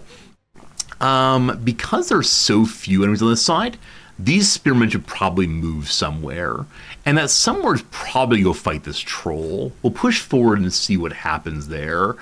I worry about the enemy cavalry eventually getting to my bolt throwers. We'll see what happens. Okay. Looking like this cavalry is getting through safely. Frankly and amazingly, there's the enemy boss. So one slight concern I have is if I get my squibs back here onto the artillery, there are enough other enemies around that might engage them. They're doing a good job of holding the line here. And how do squibs fight in comparison? Actually, they're also strong against the swordsmen. So we don't mind this fight that much, as long as these all don't move back and engage. But we now give you Gore, the enemy boss. And he is indeed a caster and a meleeer. He's got a shield. He has poison also. We're not all about that. That said, we are all about winning this battle. And so, shields up on my lord, and then get into battle. Shaman friend is just kind of hanging out. You fool, you fool. Go ahead and push forward, please. Yeah, we got to keep an eye on the sleepy boys. And I'm going to have my ogre bulls move on in, though I recognize that they're probably take a lot of damage, as they often do. All right, the battle continues. Okay, as expected, these came out instead of the charging troops. That's fine. So you all will engage them for right now. We have more spearmen to move if need be. My archers are kind of firing into the forest. I'd prefer them to instead move and fire into the mass here. Because this guy is shielded, probably arrows are actually not the way to go. At least shield means they have a chance of dropping off arrows. Only in a forward-facing arc. If I get in behind him, it'd be great. As right now, it's straight ahead, though. So for the moment, friend archers, I like this game. Let me say again, I like this game. Friend archers just bombard these biggins. Cool. Cool, cool.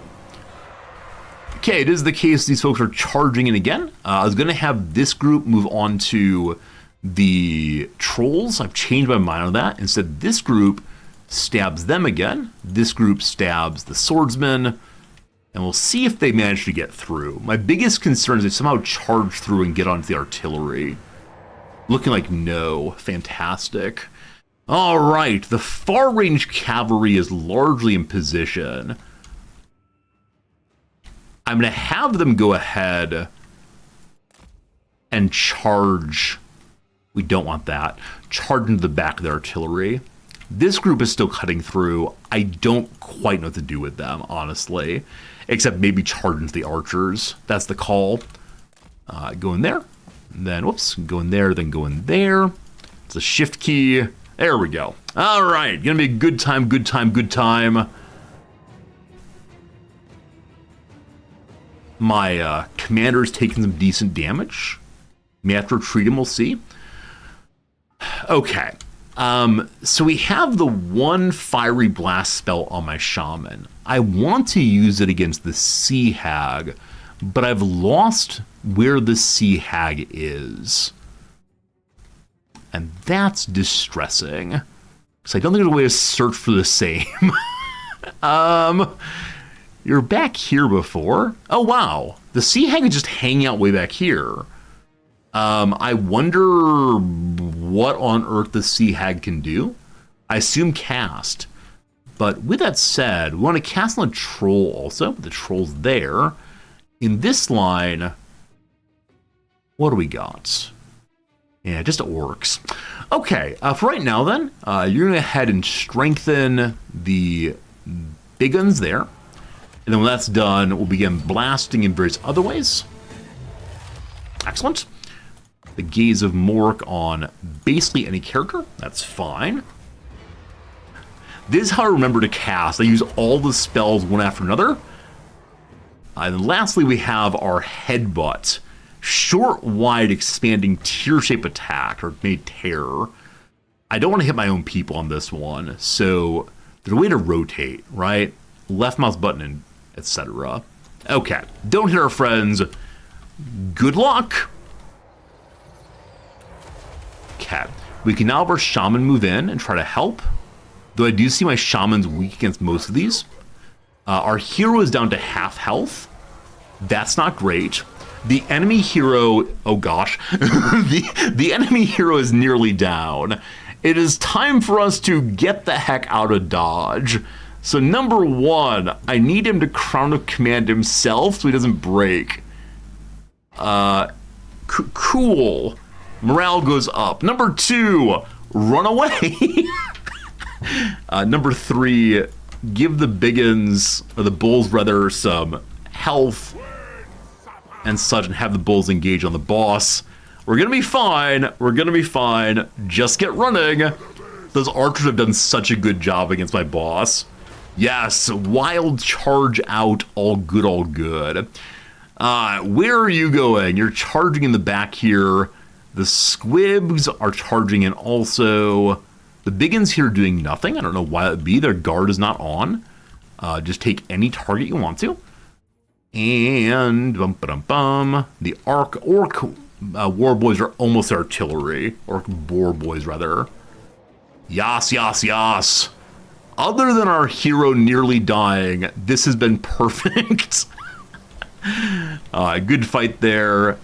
Enemy troll, I've lost for right now. The warg is ready. We are now the powerful boys. This group is doing absolutely nothing. Yeah, I don't know why we're losing engagement here. Consistently, they're just like guarding in some way I don't understand. You should just be fighting whoever's next. That's fine. Warg without engagement, though, seems like pure nonsense. The main line continue on forward to fight. Gorbad continue dropping back. The Wog goes. Overwhelming Wog. This is the charge I'm waiting for. Some of our squigs fled, that's fine. Our ogre bulls flay also. The charge! Awesome. So finally artillery, no problem. Now the bulls are the ones on the boss. The boss has re-inspired himself and appears to be healing. We cannot have that. So archers, I need you on the boss. Squig folks, I need you to charge these archers. There's two of you. Some of you will die. That's a price I'm willing to pay. Our hero is run out. He can cast safely from here. I should have had him shield up more often. I forgot there's only this 20-second cooldown. Could have been used over and over again. You orc boys just push and fight. You spearmen have defeated the group here. Go to these if possible. So melee breaks on both sides right now. The center is not holding in the way I would like it to hold, but that's okay. Gobbos, just attack anything. Get on their swigs, please. Yeah, this is the part of the battle I'm never quite sure what to do. Like, we're just grinding back and forth right now. Who will win the battle? Gosh, who knows? I think I'm going to send the Ogre Bulls in again. Against the Archers feels bad, man. They have also wogged, so it's giant wog on giant wog right now. Okay, that's a Sea Hag. All of my squigs have now broken. They didn't do terribly well. The artillery's been broken for right now. I'm okay with that. I need my boar riders onto any archers. Sorry, R's. We're gonna do CH in this family. So the squigs are not as strong as I want them to be. They're currently rampaging, attacking absolutely anything. Hey, Machine, good seeing ya. Good seeing everybody today. Their archers can still attack. More archers. Beat them up. I don't know why this archer has stopped attacking. They were all focused on the boss. They got distracted, I guess. Okay, who's not doing anything? These orc boys have largely won this front. Oh, so that's actually in the middle. These orc boys are in the middle doing something. Boss of the Iron Claw tribe. Okay, we can help someone maintain their morale. Everyone's pretty good right now. What a mess. What a mess. Okay, you all have defeated this. So we'd like you to get into the backside here and fight basically anybody you can find. These are under control again. We're gonna have them charge into archers if they can. Right there. Hey, it's the Sea Hag! It's the Sea Hag! The auto resolve says to be a very close fight. We have another wog almost ready. Yes! Endless walking. All right. Y'all get on some archers, please. The biggins are still fighting. Oh no! Tim the Shaman has been freed. Tim the Shaman's running away. We're now losing this front. We've been encircled, unfortunately. Well, that's pretty bad. I'm going to take my war leaders doing nothing and move them here to help out. The Shaman returns. Wog can go again. How is the enemy lord not down yet? Also, the front is now fully held. Oh, no!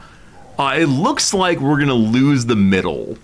These folks are doing absolutely nothing. So getting in the back end is actually not helping us that much right now. Avatar, thank you for the raid. I appreciate it. You goblins ran away. Please get back in. Thank you, Avatar, for your generosity in coming to our stream today. Feels really nice. Hey, thank you for the shout out, mod person. Okay. Can do some damage. My failure to do consistent casting is definitely a mistake here. Morale almost breaking there. My lord is fighting somebody. That's fine. Have him boost his own attack.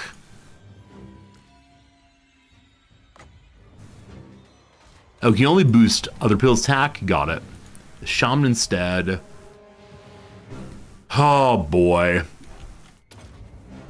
Is this just how the game goes for some of you? Like, at this point, there are no tactics, right? At this point, it's just everyone into the grinder and hope it works out. We have a group of really strong spearmen left. Past that, it's looking kind of dicey. The enemy lord is now fleeing. He's a filthy goblin, but we made him flee. Finally, my lord here's done a good job. He does so well against anything other than archers. You're good, brother. You're good. Is an orc thing? Probably so. Help you not break. Okay, the enemy lord is now fully fleeing. Victory for us. We had a brief moment of absolute panic there. We've taken some losses. I don't know who we lost. Our heroes are still up. That was my first battle ever where I had 2 wogs go. A Pyrrhic victory, what they expected for sure. Wow. Wow. At least we won. That was fun. Oh, did no one actually die? Wait, or does not show until the next page? I think it only shows the next page. This does not show the garrison that fought. That said, big wins on the orc biggins. Didn't use my commander effectively. I moved him out way too early, and he took way too much archer damage. Must do better on that. I just wanted to keep him in the middle, but the middle was a terrible place because of all the archers. Had I swung him left early, I've been very, very good. All right, we charged late onto the enemy trebuchet. I think if I was swung left instead of right, it'd been good. All right, we lost a level 3 orc boys. That feels bad. But we defeated a fair number of them. Now, I believe they retreat into the city instead of me winning immediately. I believe I want to eat the captives to heal up so we can attack again immediately. And you will recall that we are still being attacked in the north by some dwarf people. It is time, my lord. Your reputation has grown to such an extent that other mobs flock from miles around to fight under your command. Make the call to war against a rival's capital and claim your first trophy. The WHIII is ready. I have no idea what this does. I look forward to finding out. You have to WHIII against the capital, it says. No, you can target any visible faction. Your armies will then occupy target's capital in return for a trophy and rewards.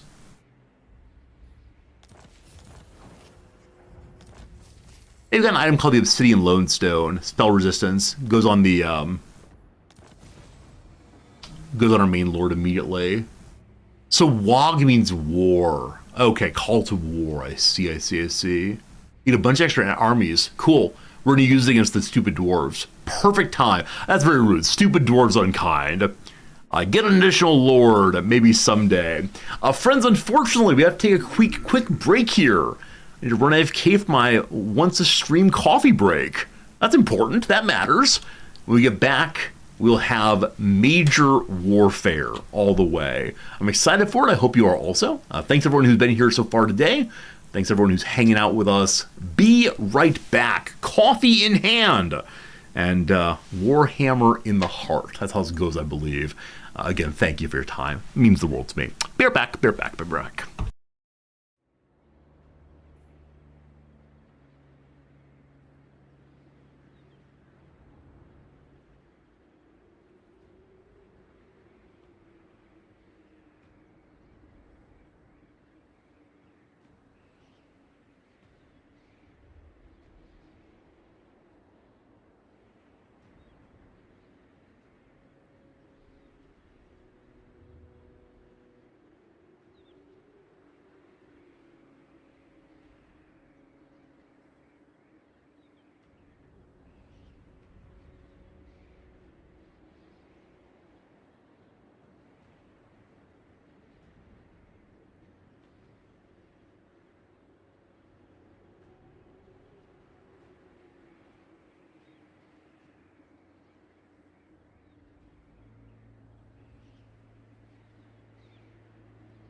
Hello, troops. Thank you for being ready for the walk. I appreciate it. I see you all being ready to orc, smash, and all the rest.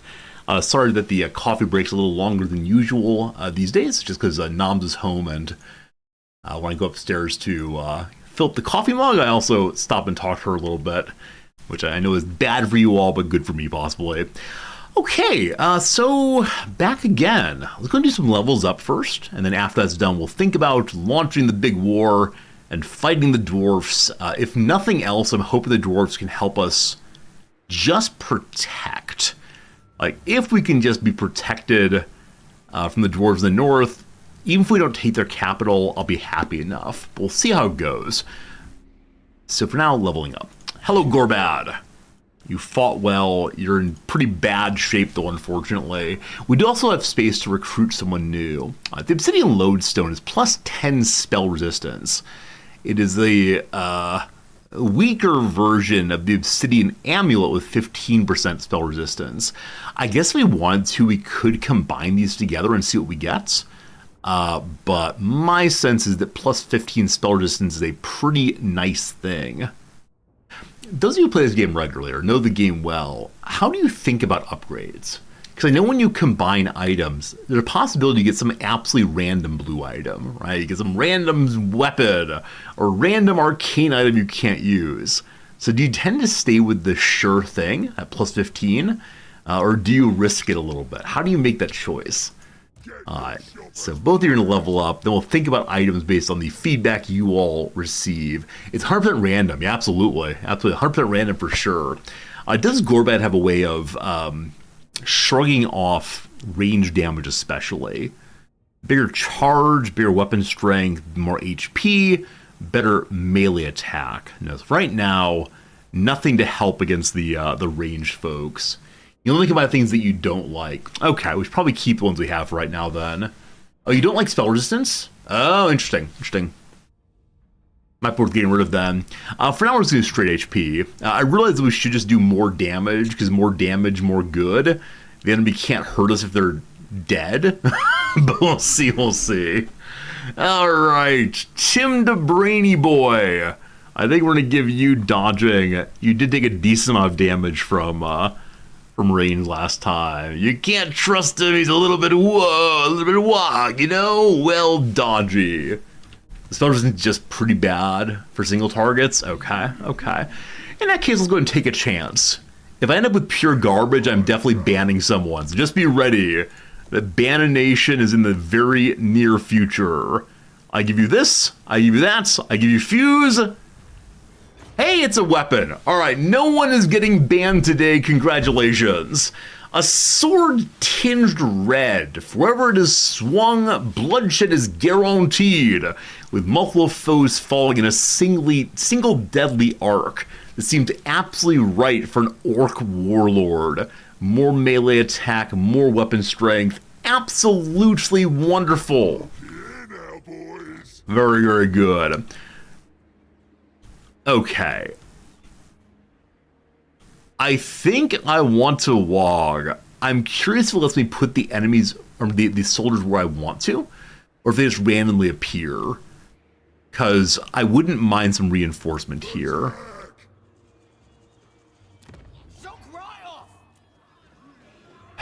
Okay. So their enemy or their garrison's very, very weak. My garrison, or my soldiers are not that weak. We'd probably win that. But I'm going to push this button first to see. Call to war! Tidal wave of destruction crests, ready to sweep over your ill-fated victims. Choose your mark, and a trophy shall await you in their capital to claim once it is razed or occupied. I know the trophies are used for something. I don't recall what exactly. I suspect it's a sensible thing to set the capital targets as something you're guaranteed to take. But no, I have my goal. What are these? Faction's Strength. A trophy will be rewarded for successfully raising or occupying a faction's capital. Biggest. So people want to fight our faction size of 35, faction rank 35, that only gives us the big trophy. For now, that's fine, though. So yes, I would like to fight them. Do we dedicate this to Mork or Gork? Fascinating. So if to Mork, you get a missile strength of 10 and a big wog instead of a normal wog. I think we don't have normal wog, right? We have a special wog that's for our lord. Huh. I wonder if we'll actually get the upgrade on that. Gork, though, is weapon strength. I think Gork is the call for right now. Okay. Green thing is there. Number of turns till the wog disperses. Raise the target or occupy the time and duration ends to receive your trophy. Cool. Where are my bonus armies? Show me my armies. Okay, wog unit count. 5 out of 15. A wog army will grow to the same number of units its parent army had when the wog was called. The type of units that join the army depends on location. So as time goes by, they'll pick up more troops. I see. Oh, this is Dwarf Prussia. Wrong group. So are you picking up also? Yeah. So everyone is picking up troops right now. Fascinating. Oh, it's not bonus army, it's bonus units in each army. Okay, it makes sense. I think I win this pretty decisively. I do. I'm going to auto-resolve because I hate fighting these areas. We're going to lose our biggins. We're going to lose our squig. I don't want to lose the biggins. Oh, here we go. Orc boar boys come as reinforcement. We can see who they are, as well as some goblins. Okay, we only have 20 turns. I think continuing the siege makes sense for right now, though I'm desperately interested in getting us moving north as fast as possible. So now I know that we only get troops in the armies that already existed and the number of troops we had. So Gritsguts here had only one character, and so it has one sword infantry with them named Wazhumpa. So now that we know that, in the future we'll need to spike our army sizes before we go to battle. Okay, we can recruit more Wog mobs directly after we have trophies. Okay, cool. We get more mercenaries, including man-eaters who look like pirates. Man or pistols? I don't know. Because we're at war, I'm thinking, would we better recruit more troops? Or hopefully upgrade something? The Black Crag can upgrade. Wait, why is the Black Crag damaged? This is my capital. Huh. How did that happen? Are the angry mobs here smashing up my capital? Unacceptable. So while it's damaged, we're not going to get as much money. We'll clearly repair that. Weird. Okay, then this can upgrade to the boar sty. Good. Now, if I move forward, I'm guessing they'll continue recruiting. Team, does it auto-recruit more? Or do I have to spend money to recruit them? I can't recruit them. So I'm guessing it auto-recruits from this point forward. I don't want to move out for fear of Thorgrim going underneath the mountain for us. So not right now. You hang out there. Okay, I find this part very stressful in some measure because I just don't know, team. I just don't know, team. All right, we can recruit some various goblin types we don't have yet if we want to. All the way for the pump wagons. Hey, Darby Cat, thank you for the 100 bits and gigantifying and emote in chat. Chat's been moving today. It's so good seeing you all chit-chatting about this and that. So good seeing you all hang out with me as always. It's a lovely, lovely time. I was going to give you a Goblin Wolf Rider and, I don't know, team. 2 of those. Wait, I'm getting that I should recruit it locally. It's cheaper that way. Okay. 3 of them. We'll see if we're overspending now. All right. So I want to do something with my Scout Big Boss. We don't have the money to assassinate Tom. Maybe next turn we will. For right now, just chase up towards them. Yeah, sneaky, sneaky.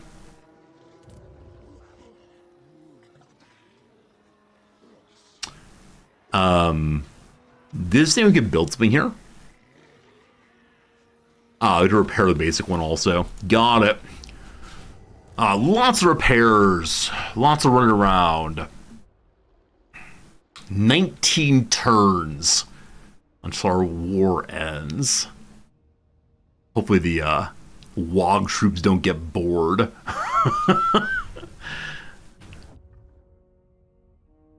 So glad of the non-aggression pacts with the rat people. I do wonder at some point will they break that pact because Skaven can't be trusted. Go ahead, talk. I ain't cleaving you in half yet. Okay. So the remaining Crooked Moon do not want to fight me. While they're fighting, they're actually fighting against the King of Dwarves also. And they're fighting against some mutinous Gits, and against a second dwarf faction. Truthfully, I want to incorporate them. So I'm going to see, how much money would you give me? Only 272 one time. I'm going to say no, I'm sorry. In the fullness of time, I am coming for you with a baseball bat. Alright, what do the dwarves do this time?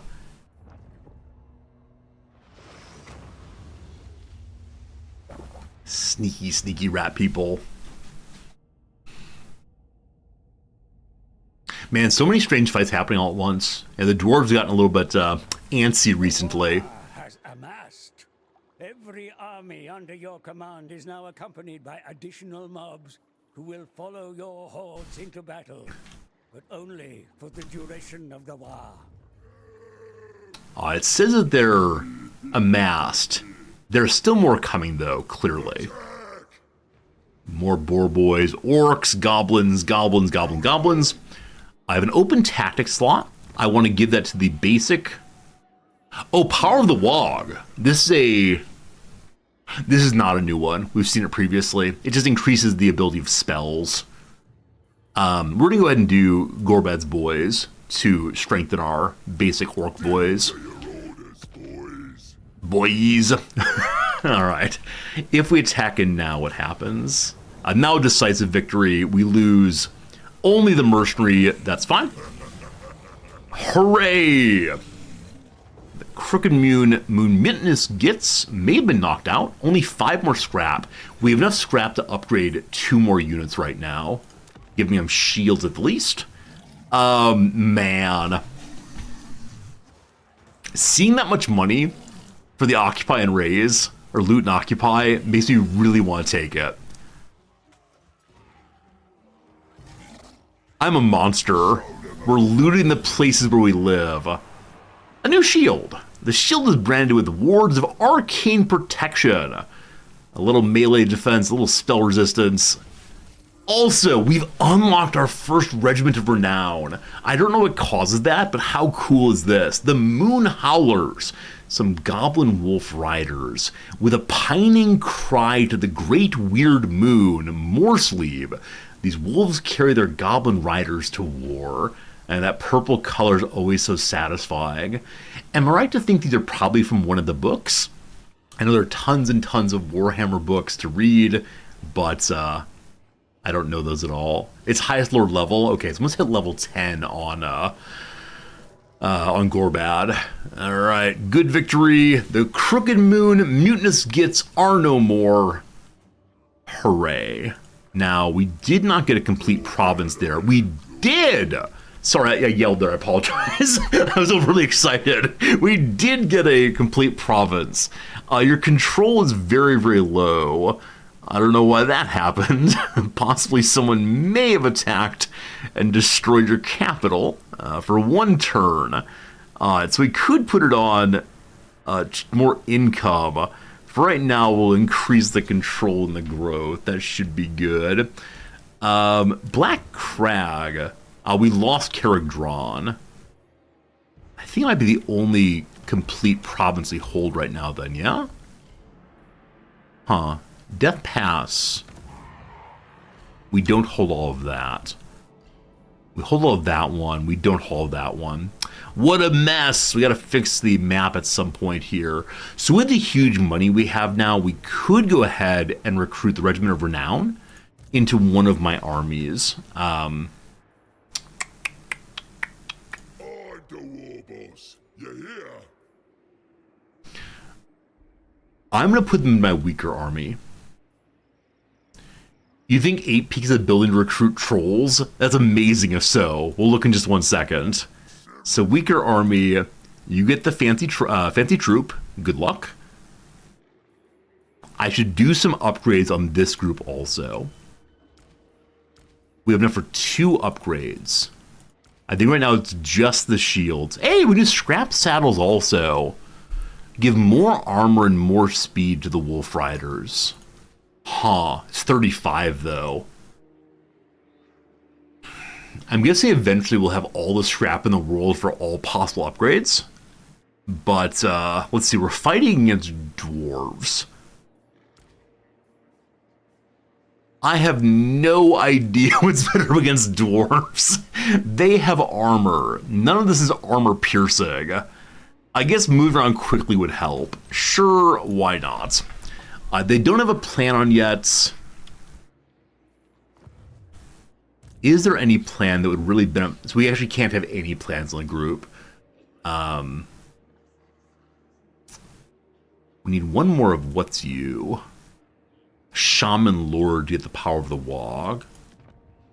We need one more of the Squib Friends. We'll go and recruit that so they can at least have some mission there.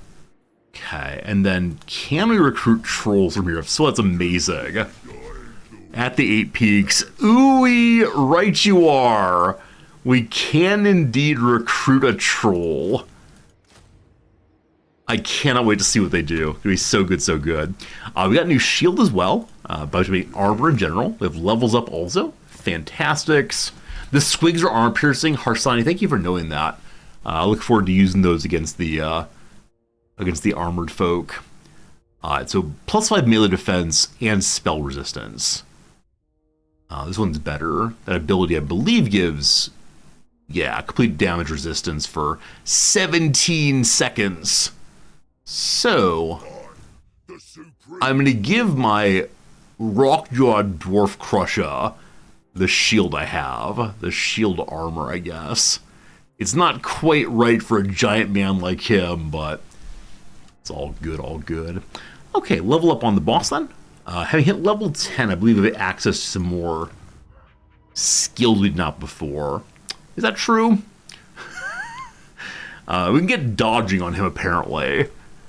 I don't see anything new yet, unfortunately, so maybe not. So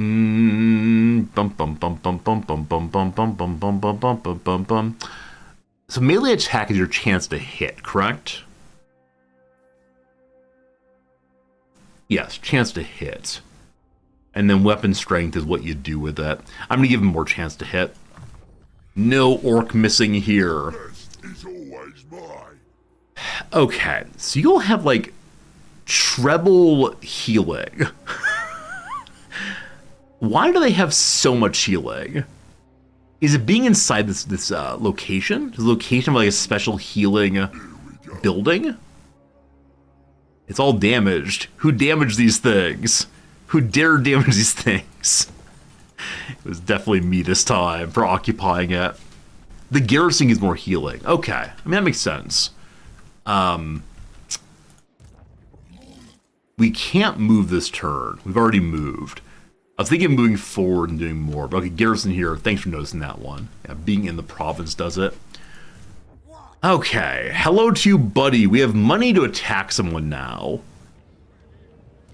Again, this may not be worth doing, but I want to kill Tom. 35% chance. Oh, we have a higher chance of blocking the army. Nope, kill Tom. 35%. Failure. All right, no great surprise there. Darn you, Tom.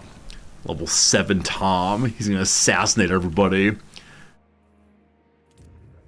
Okay, so at Dokkarog, which is not of immediate interest, but maybe at some point, I could build an economy building.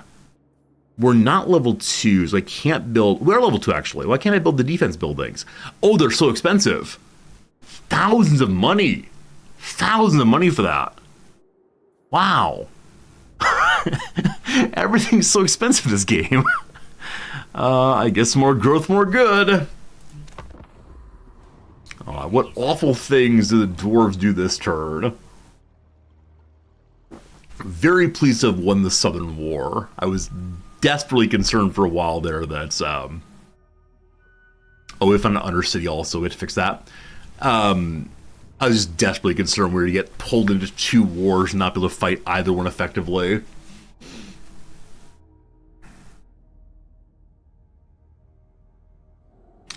I need to figure out who's living near me and what kind of a relationship we have. The dwarves did nothing that turn, apparently. Their garrisoned up, healing up, maybe. 185. The number keeps going down. Soon there'll be one, only one. Actually, I believe that some of you told me that once the game gets too late, it's just not terribly fun playing anymore. A lot of the fun's in the early, plus 100 factions. Once down to only a few, it gets very grindy, apparently. A Skaven Undercity underneath our settlements. What? What do you need? I've been told the Skaven are not real, and yet we can knock them out for 2,750 money. Outrageous. Outrageous. Carcazul was destroyed, so presumably the Skaven took that. And we should go faster. 5% more movement range on the map. Fantastic. And then one more notification here. New mission called Felum. Eliminated a lord belonging to the enemies of the creeping death, namely in Barkvar. Over here. May have been next war, we'll see. Okay, also, Rockjaw leveled up. Still has not been in a single battle. And yet, has finally leveled up a little bit. Good job, big boy. So usually I go faster movement first. I'm going to go bigger aura first. That way he'll also give some experience throughout the whole army. Alright, size 19. You cannot possibly win battles against the king, correct? No grudge bear. How do I see the comparison? I mean, once he gets all of his WHIII troops, he'll be able to. I just don't really want to move the capital, or move from the capital, because if we do, they're going to immediately move out of the mountain. Ideally, I want Rockjaw to go fight against Barog here. To do that, I'm going to need to get this army healed up and moved up. Now, can you make it to the capital this turn? I believe you can. How do I make sure it's actually true? No, if you go underground, maybe you can. You can. Okay. So, possibly stupidly, I'm going to move us towards Rurik.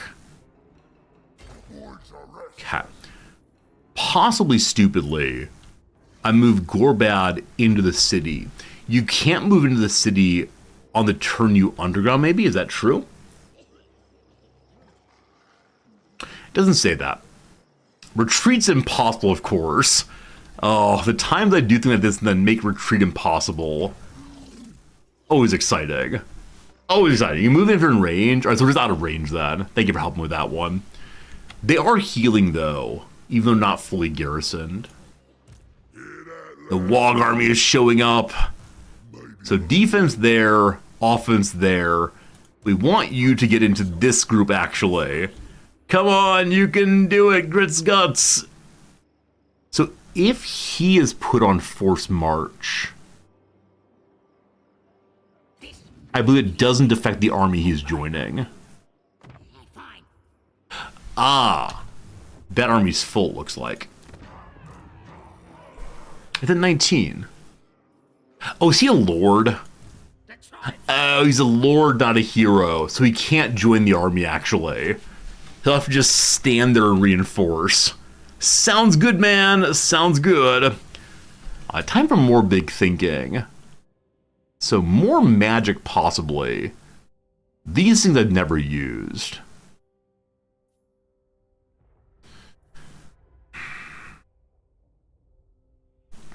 The Wolf Riders have been very strong.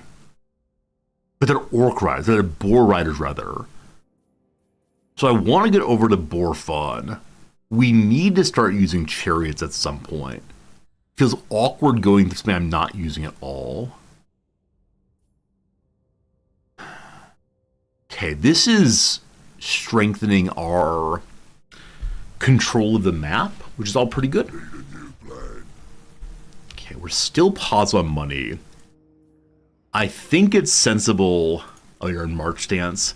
It might be sensible for us to recruit a couple troops into this army. We'll see what happens. Okay. You could try to assassinate again or block the army. I'm going to block the army so it can't move. We failed. The 50-50 not go our way. More money spent for no good reason. I give you a turn. Does my capital get attacked this turn? Please no. Please no. This is the part of the game right here that scratches some itch for me that other games don't. It's a particular kind of planning, and I don't know how to explain it. It's something about, will my strategy work out? I think often in Paradox games, I have a pretty clear sense very quickly of whether my strategy will work out. This one, though, somewhat less so. We'll see. Can you see where factions rank at this point? Brickett, I believe you can. The top knots have been destroyed. The gods appreciate that. And the boar sty is made at our capital. So you can recruit boar friends here now, I believe. Is that right?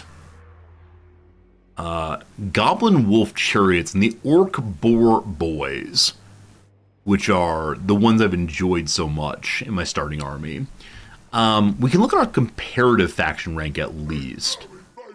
I'm not sure if there's an overall faction rank page. If there is, I'm sure someone can tell us. But I know what you can do is go into the diplomacy page right there, and then do strength rank of the groups we know. So the highest we know is Clan Moors at 21. We're at size 5 right now. That's primarily due to the WHIII. I believe before the WHIII, we were at size like 50 or so. But we've just taken a substantial loss. It's hard to say. Hard to say. Okay. And yeah, so we can see that the group we're fighting right now, the dwarf are at size 27. So because of the WHIII call, we're in much better shape here would be otherwise. They are still at war with the Crooked Moon also, who are not allies but getting friendlier.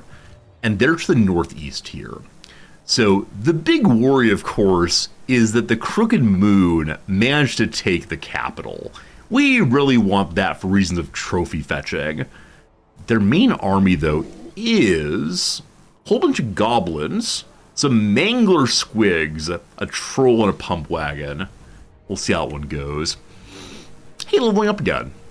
Hey, Cappy tried to level up effectively, or leveled up because of his ineffective skill usage. Let's go ahead and give you the better chance of blocking the army. And with the money we'll have, we'll try more time. No moving. Failed so poorly, he's been wounded. Well, good try, Cappy Goro. Mission issued is to carry out a hero action. Having failed this time, maybe you can succeed next time. Very well, very well, very well. Okay. So what's the Wog Army up to now? 11 of 19. At some point, we want to go into the mountain and attack Thorgrim. I think. For now, normal stance into the capital. Cool. We see that someone leveled up over here. It's Phil Vader, our other Black Orc big boss here. As group is 2 giant orcs, one with a mask with one not. And I want to do with you. I guess help train the rest of the army, maybe? Though also having him not die might be good. Alright, chance of avoiding melee seems strong. I'm just curious. If we go attack here, we can't get there this turn. Okay. If we move normal move, we can't get there either. Even forced marching, I think we can't as well. So moving underground with a better chance of not being ambushed. I don't think there's anything that helps with underground movement here. Raiding camp movement. Can we not ambush? Is there no ambush stance for the... Oh, there it is. Sorry, couldn't find the ambush. So, I think we want to move to here and then set up ambush if we can. Can we? We can't. I moved too far, unfortunately. So, if you raiding camp, we are outside of our territory, correct? Yes. So, raiding camp does what? We can't start battle while here. There's no penalty to being attacked this way. Sure. Raid for a bit. That's all good. And then we want you to come stand next door. Excellent. And go raiding camp as well. At plus 146, let's have you recruit somebody. No money. We spent all the money on trying to attack earlier. Very well. Friends, another pass turn is done. Friends, also another hour's done somehow. It's now 1 p.m. my time. We have 1 hour of stream left. Of that 1 hour, we'll consume 3 minutes with ads, but then you will get the best Warhammer content on Twitch. That's not true. We'll try our best anyway. See you in 3 minutes after the ad break's done. Also, hello YouTube! How y'all doing? Hopefully you're comfy, cozy over there. Hopefully life is good for you. Merry Christmas Eve to everyone. Very soon here, it'll be Christmas Eve. Actually, no. It's Christmas Eve here. Tomorrow morning, Noms and I will be doing our once a year tradition of dressing up in our Christmas onesies and making vegan nachos. I think we do vegetarian now, because once a year, the Christmas onesies, which is just a delightful bit of fun for sure. All right, breeze past. Like sail on, maybe? Oh, someone caught previous. I don't know who it was, but thank you for catching. The MEN came from 27 down, which should be O-men, but I must have inputted a tab first. I don't know. Are you going up? Okay. MEN. Yes?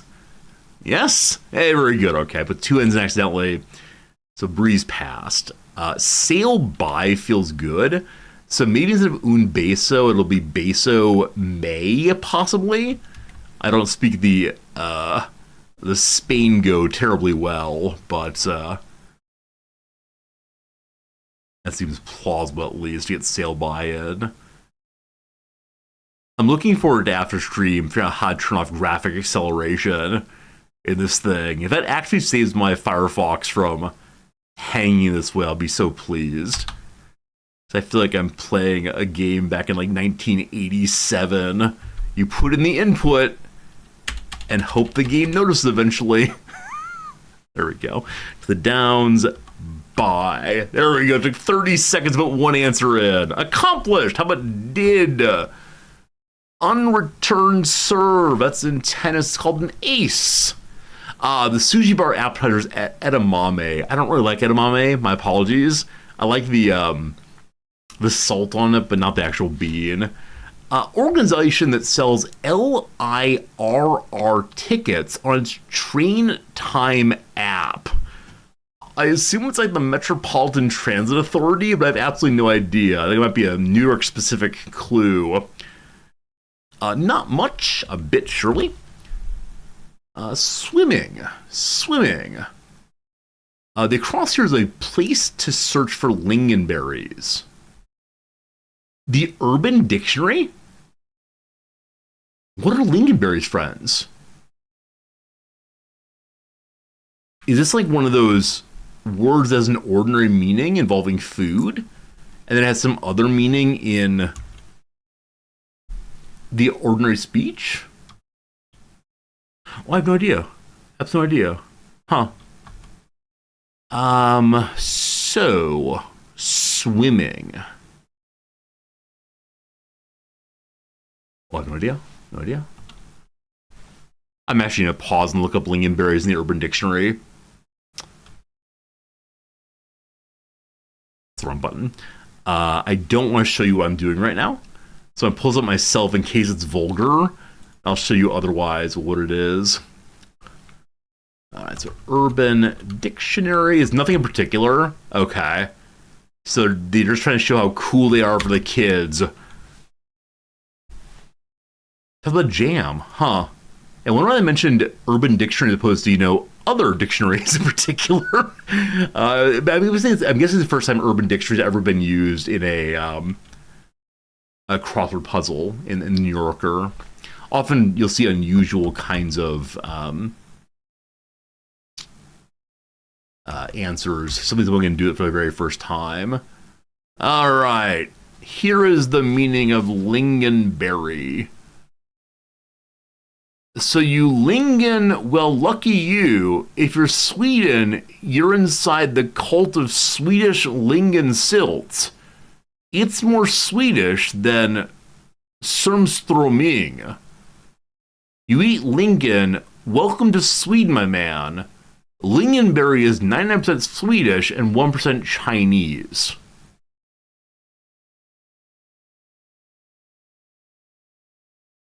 I'm sorry, what? the only words I understand in that definition are Sweden and Swedish. Why on earth would... I'm guessing today, tons of people are pulling up just this answer and being very confused. Bizarre. Bizarre. Okay, I believe we're at the beginning of our turn. 17 more turns to go. Also, we are up to plans galore. I believe I have enough of the squigs now to get the squig bonus here. Erd mentality, let's go. Only 6 scrap, can't not do much with that. I'm just curious. I'm not saying, I'm just saying. If we were to attack here, I'll see the comparison, please.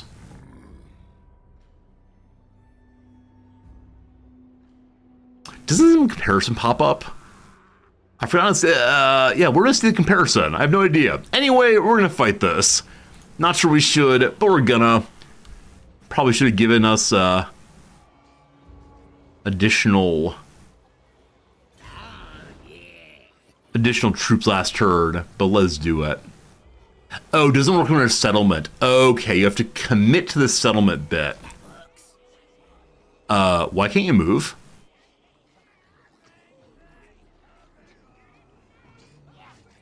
Huh.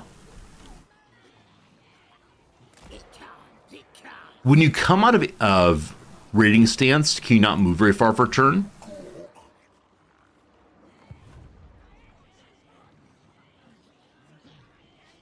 Hello? Fine. This magic is real. Oh, we already moved this turn. We're good. We're good. Are we good? Not sure if good. Okay, you're gonna move forward a little bit, buddy boy. We already moved this turn, so I put them into rating stance and then unrated stance. This is the end of the turn, not the beginning. It's all fine. Don't you worry. I know how to play video games. Oh shoot, I think this group is raiding inside of my territory. The 4-1's not. Possibly a mistake there. We might be raiding ourselves. Okay, Rurik moved out.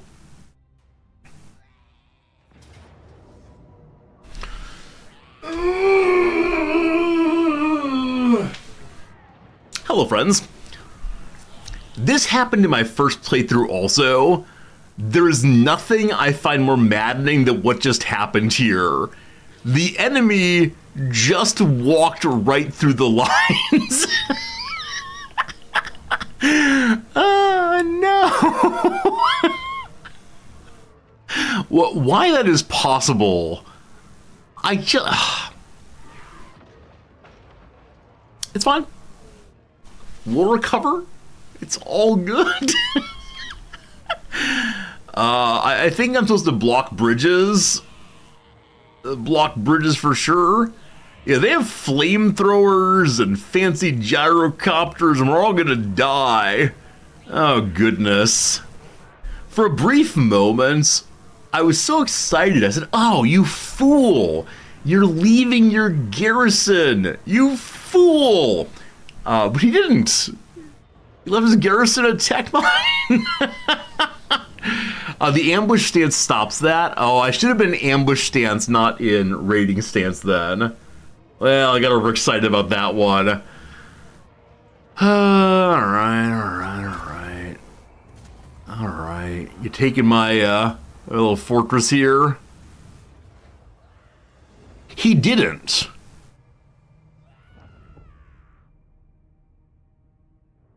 Okay. Here are some thoughts, team. Here are some thoughts. So, that fellow looks so unbelievably juicy right now. We've been sacked, lost some money, etc. Tactic dropped, I'll fix it. The Bray Herds come. The Blooded Axe tribe. They're cloven ones, the children of chaos. They're coming for us. The war herds are migrating and destroying anything in their path. Please leave me alone, I'm busy. Regain a positive income at plus 200, working on it. So this looks so juicy. However, we know that the king went into tunneling stance. Do we believe the king tunneled right here? And so I'm guessing it's the case that if we attack Rurik, we get the king's army also. Now, if we underground, we can maybe join this also. Though our undergrounding might lead us into an ambush? And I don't know if we're close enough to actually do well here. Yeah, I should have done the ambushing. I was kind of dumb. Like, do I take what is obviously a trap? You know, and I know, and all of us know this is in fact a trap. Do I just stay back or go for Karag drawn? Okay. Do it. Just do it. I think my difficulty is I don't know, like, if we're right here, do we join the battle?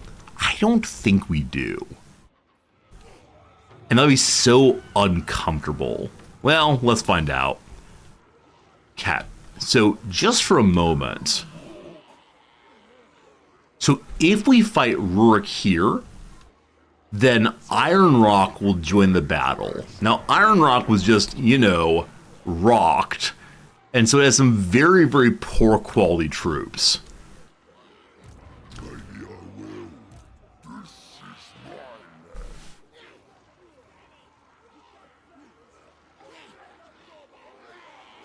from all over. I'm joining the war. Okay, we're now in ambush stance.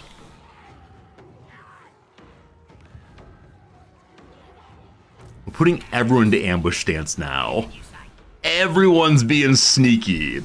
Now, unfortunately, with my having moved underground here, I'm the boss of the real. it's possible that Rurik and the king will attack Gorbad simultaneously. Because I am known as what is an absolute idiot.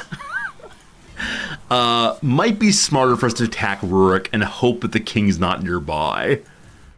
That's what we're doing. Here comes a whole bundle of fun. Charge! Oh, he gets to run away. Ah!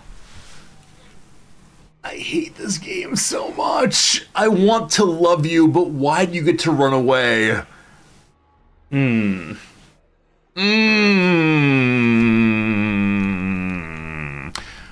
Okay. So we can chase him down and fight again. Alright, we can chase him down and fight him again. Video game believes that I will lose if we do this. He'll be unable to retreat, and that's pretty, cool. Or we can stay here and try to protect the king, or we can grab Barag Dazabog. There are many things I wish to do. Also, I want to point out, I abandoned the defense of my capital. These things happen. Who needs a capital? Not this guy. Oh, man. What do you want to bet the king tunnels into my capital? Mission accomplished. Oh, goodness, goodness, goodness. All right. I'll be baited. I'll take that bait, thank you.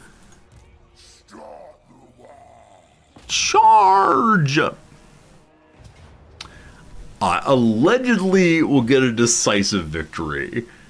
The initial calculations show that we'll be losing by a little bit, but I'm feeling pretty good. Feeling pretty good. All right. A little settlement garrison looking pretty rough. Should I give AI control to my reinforcements? The answer is no, I believe. A lava Arcanarok spider. What are you? That was amazing. Some lava spider rider archers. So much going on. A actual bad make me feel bad, I don't doubt it. Here we go. Rurik Redmane. Runesmith Athane. They got flamethrowers. They got flying war machines. Wait, how are we going to shoot on the flying war machines? We don't have many archers. Are the flying war machines just going to destroy us? Well, let's fight that battle. Alright. This is my first battle with this army. The spider archers also. We must protect the archers as much as we possibly can. Like I said, this is my very first time fighting with this army. They have more goblins than I'd like. Oh, I should have used the scrap I had. I had some scrap. Mom says hi. Sliver's family, hello. Merry Christmas, Eve, etc. Good seeing you, and thank you for allowing your son to spend time with us and your son's sons. And I'm hoping eventually we'll have 3 generations watching Resorti at once. Or 4 more generations. Whole fun for the whole family. Alright, we got a good magical blast in our direction. I thank you for that. We'll have a reinforcement from here and from here and from here. I believe one is allowed to move all of the reinforcements around. Then they take more time to arrive. Fine. The enemy hero is level 5. Our hero is level, I believe, 2 and level 1. Is that right? Level 2 and level I don't see. Unimportant. Okay. There is a choke point here. I'd prefer not to fight in the choke point, but I'm guessing they will make me come in on them. Though, do they have a piece of artillery? If they have no artillery, this is a very interesting battle for us. And by interesting, I mean great. They seem not to. So we may be able to force them to come across their filthy dwarf borders. Cool. We need to hold back a little bit until the reinforcements come, but I don't mind bombarding them until then. This is not the army with any with any artillery in it. Awkward. All right, we got 2 heroes. They're both straight melee. We have 4 spears, 3 goblins, a whole bunch of orc boys, some riders of the wolves, and a collection of squig. We know the squig are armor piercing, so they'll be very good against the dwarves in general. We know also that the enemy lord here is Rurik Redmane, so he does not have armor. He's one of those, what are they called? I can't remember the name, but they're berserkers who are ready to go die because they've been dishonored. They go and fight as fiercely as they can. You'll remember what they're called, though. And no armor, so that's pretty darn good. We just need to get in there and make sure he does not kill us all. He has poison and magical attack. It's amazing. They're called Slayers. Thank you. Slayers. Those have been dishonored and want to do victory, or die in battle, rather. There you go. Hey, Steve. Am I enjoying the greenskin unit so far?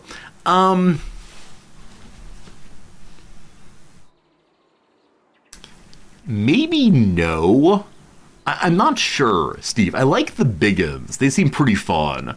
But thus far, it seems that the strategy for the orcs is just like have all your little dudes rush forward and smash things, and then do some like attacking with the cavalry from the side. Now, maybe there are a lot of units I'm not seeing yet. Maybe I'm not using them in a terribly good way. Like, I'm enjoying the playthrough, I always do. But maybe it's the case that, yes, indeed, greenskins are just a move forward and hope for the best. Orcs go wah. Yeah, I mean, it makes sense. It makes sense. This is what the playthrough is. I think of the playthroughs we've had, this is the one that I find least interesting in terms of the actual battles. That's fine. That's fine. I mean, obviously, the discerning World of Warhammer player wants a variety of different kinds of characters, and that's A-okay. Cavalry folk, put you over this way for right now. Oh, awkward. There's no great place to go into the enemy's side. Maybe through the forest, I'm not sure. You think you agree? Yeah. It's fine. I mean, I don't mind trying lots of different kinds of folks. Those of you who know the game well, which of the quote-unquote ugly units do you think are most interesting to play? And by interesting here, I mean more than just run and smash. Or are they all kind of run and smash because evil is dumb?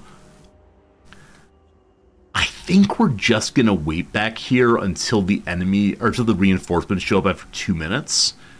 And you're only one character. I'm going to actually move you back here if I can. I thought you could move reinforcements. Huh. Is that no longer true? They're just locked into where they come. Okay, so because of the mountain, they can't come in that way. I can move them closer to our side by 4 or 5 steps, and that is that. Okay. Which of the ugly units are most fun to play? Yeah, the ugly units. You know, not the Bretonnians, not the elves. We haven't played high elves yet. We could try high elves possibly. Okay, we'll start the battle and just see, do they march at us? They do.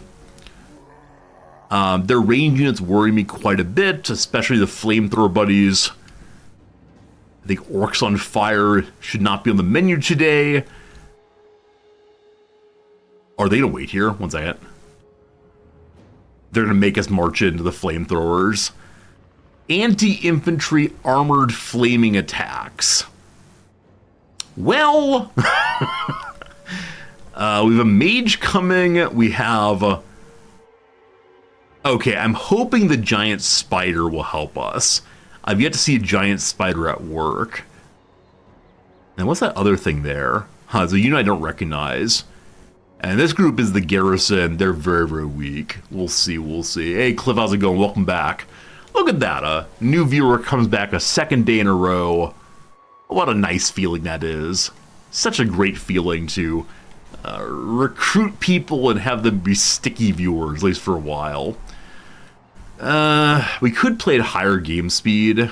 I mean, if they're going to hang back that far, we can just move in a little bit more. But I have no idea how to fight. Like, do we get very unlucky on our map selection this time? It's not my fault, I swear, that we're stuck on this kind of map. Or was this map obvious from the first moment? Like, was it just clear we'd be stuck with these kinds of enemies? Because if so, I deserve to have my Lord card revoked. Alright, what's you? You're a Goblin Wolf Chariots. We have our giant spider here now. Lots of reinforcements. Including new archers? Was there a bridge on the overview map? Maybe so. I mean, there was a bridge initially that I ran away from. I know there was a bridge at some point. Okay, hello archer friends. Our poor goblin reinforcements from the garrison. They get to stay by themselves. I hope not to bring them in ever, ever, ever, ever, ever. The dwarves are just not moving. That flamethrower, though. They have flamethrower on both choke points. It is not possible to cross here. Someone get me a boatman. Do we try to overload one side?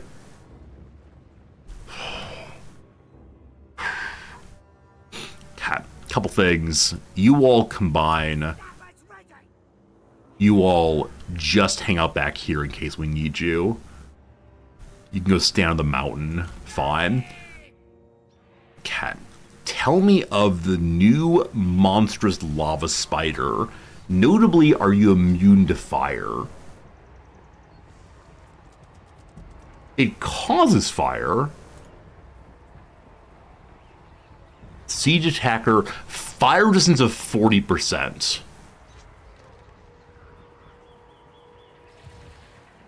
Arcano Eruption. Bombards the area on the caster, ignores armor. You see that glowing spot there? Yeah, poke it.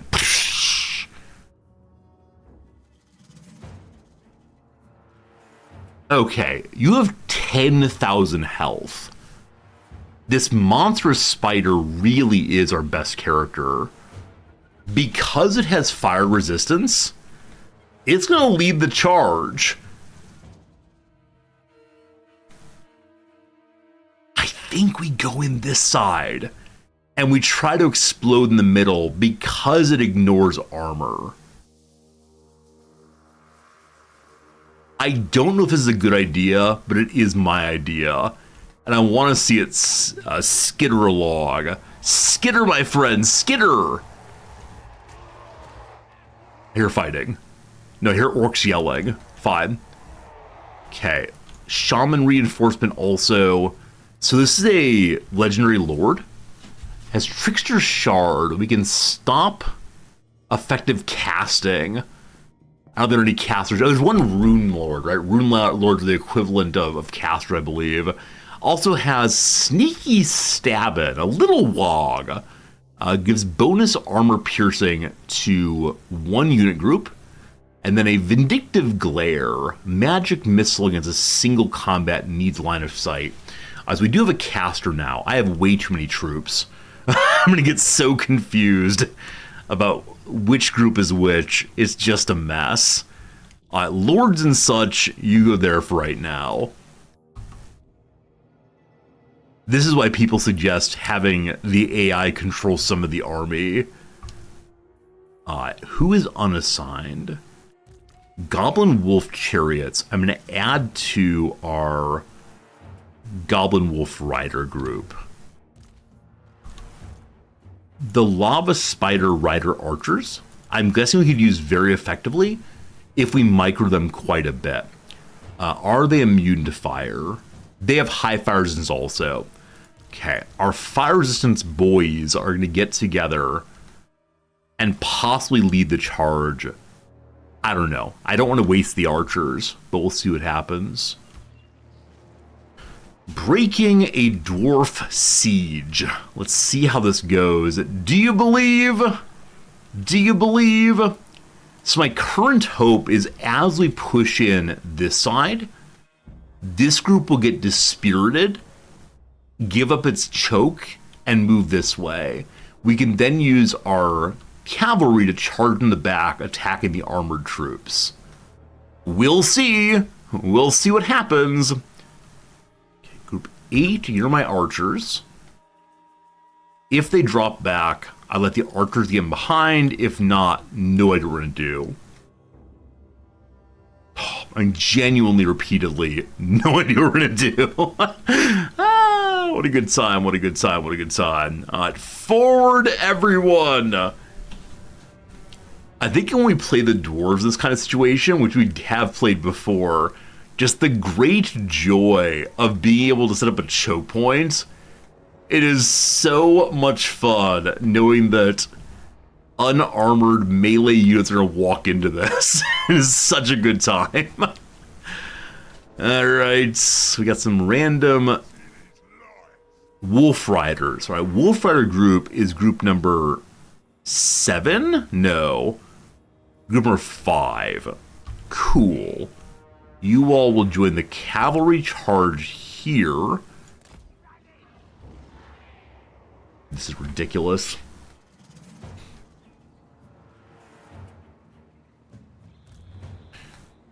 Do my melee specialists have any shrugging off of fire? Nope. I'm so nervous about moving my lords in at all. Phil has Deadly Onslaught. He himself gets a charge bonus and more armor piercing, etc. Phil Vader might die gloriously in battle. I'm going to have him charge a flamethrower. Okay, so these are going... not the True Lord. These are going in to lead the charge.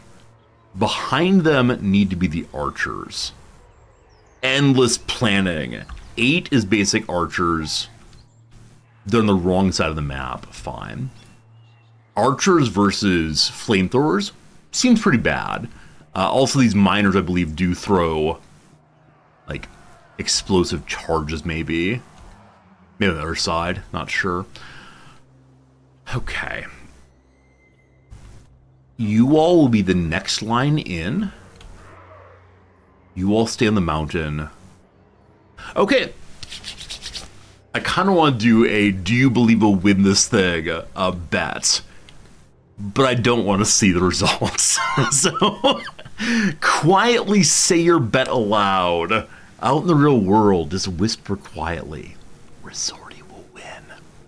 You fool, of course you're gonna lose. Keep it quiet. People are probably sleeping. You always have faith. I know you're new to the community. No one ever has faith. Of the many things I get in this community, faith is not one. Alright, alright. Here we go. Here we go. Possibly. Man, if I can get the flank, I'll be so pleased. The enemy commander moves slightly. If we get in range of the gyrocopters, we need to shift all archery immediately onto them. Otherwise, they will absolutely destroy us. Charging to ravine into dwarven lines of strategy? Whoa.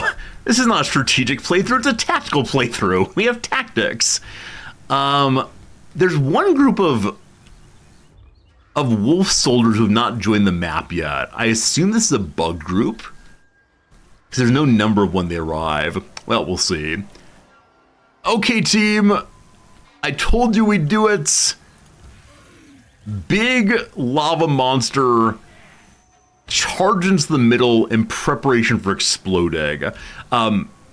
Do I have anyone that can give them bonus armor? No, I can give them a bonus to armor-piercing weapon damage, lasts for 40 seconds. Sorry, yeah, for 40 seconds. I want to use that as they get closer there. All right, let's go, let's go, let's go. It is time to kill some fire drakes. Hopefully being caught on fire does not cause major issues. Luckily our monster is strong against everything. What a great WHIII unit. Is someone actually riding it? How's this thing being controlled? Okay, so there's a collection of goblins wearing tribal outfits on top. Appears to be no stabbing. Appears to be no encouraging it to run forward via goading or even hanging forward a carrot. A conversation instead. That's nice. Okay, as you go in, we want the Phil Vader to go in also. He will be charging, he will be dying, but that's fine. Okay, I want to be careful with these archers. So I'm actually going to take all of these and march this way. There's a real and sincere possibility that as I move this force over, this group will move out to flank us. If so, we'll rethink things in just a moment. There is movement on the field.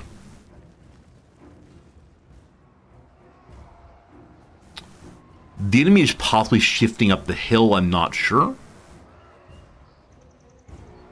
They're pulling back here. Again, I'm not sure why. We'll see. We'll see. More pausing, more good. Okay, I would like my little archers to move it in support in case of our ability to shoot down a gyrocopter. We also have the fire-resistant archers. I'm going to move them in as well to right here. I am curious if when we do the explosion thing... Well, I was going to say, does our character take damage? But it has 3 uses. So I assume that the Arcano Eruption doesn't kill the spider itself. If it does, we'll learn a valuable lesson here. My hero moved forward, not too far.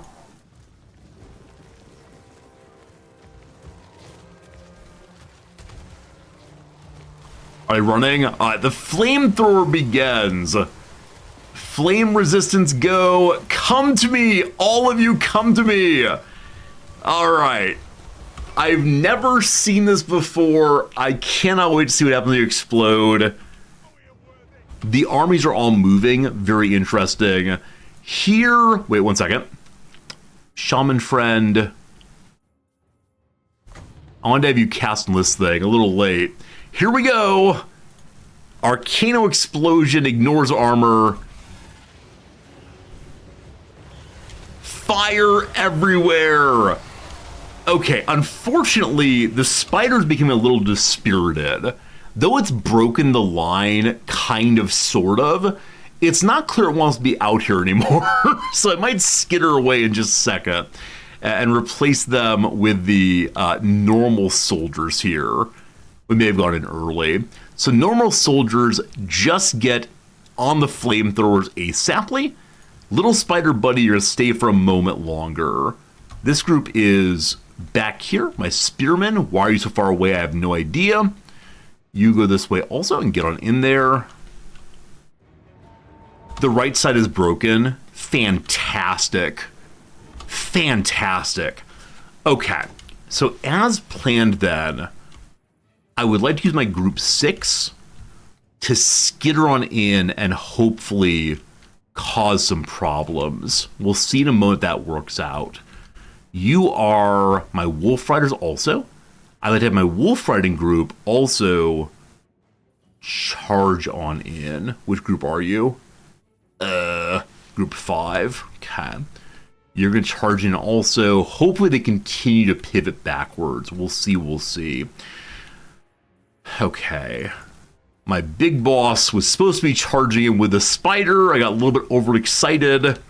Unfortunately. Let's keep going then.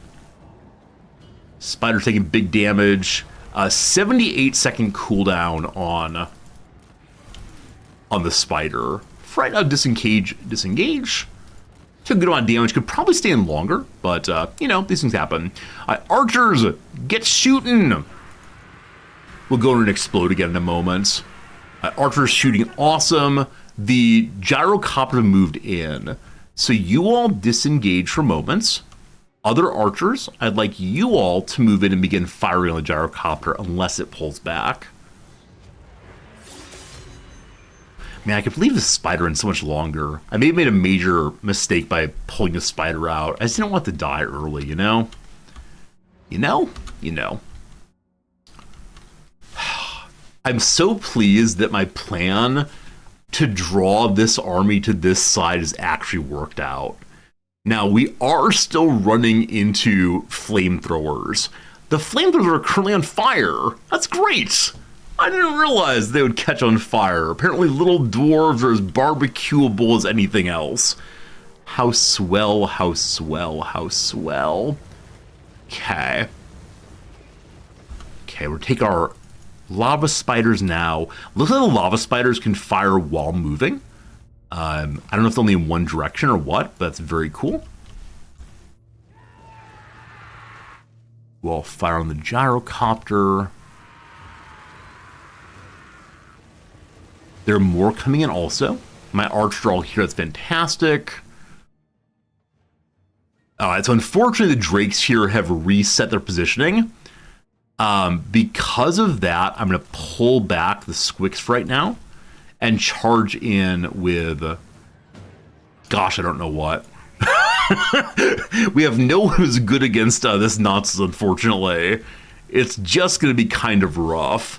Apparently you all might be decent against them. Let's get marching. Just marching to death. It'll be okay. All right. Caster Friend has given a bonus of attacking to the spider. Because we now have support, I'm going to have the spider go in and help again. Get on that thing straight away. Cool. You, Caster Friend, we would like to start casting your magic spells into these groups. Got to move to position for it. That's fine. Our hero is waiting back. I do not want him to die. Hey, cool. So he didn't have line of sight for casting. I sure did think that he would move to line of sight for casting. Nope. He tried to kill a tree. I don't want to tell you how to do your job, shaman guy, but killing trees is not the way right now, at least. Gyrocopter's taking serious damage. We love that. Oh boy, someone's fleeing already. Okay. It's a baby goblin. That is fine. A baby goblin has done its job of drawing some fire. Thank you for that. A second group is running on in as aggressively as possible.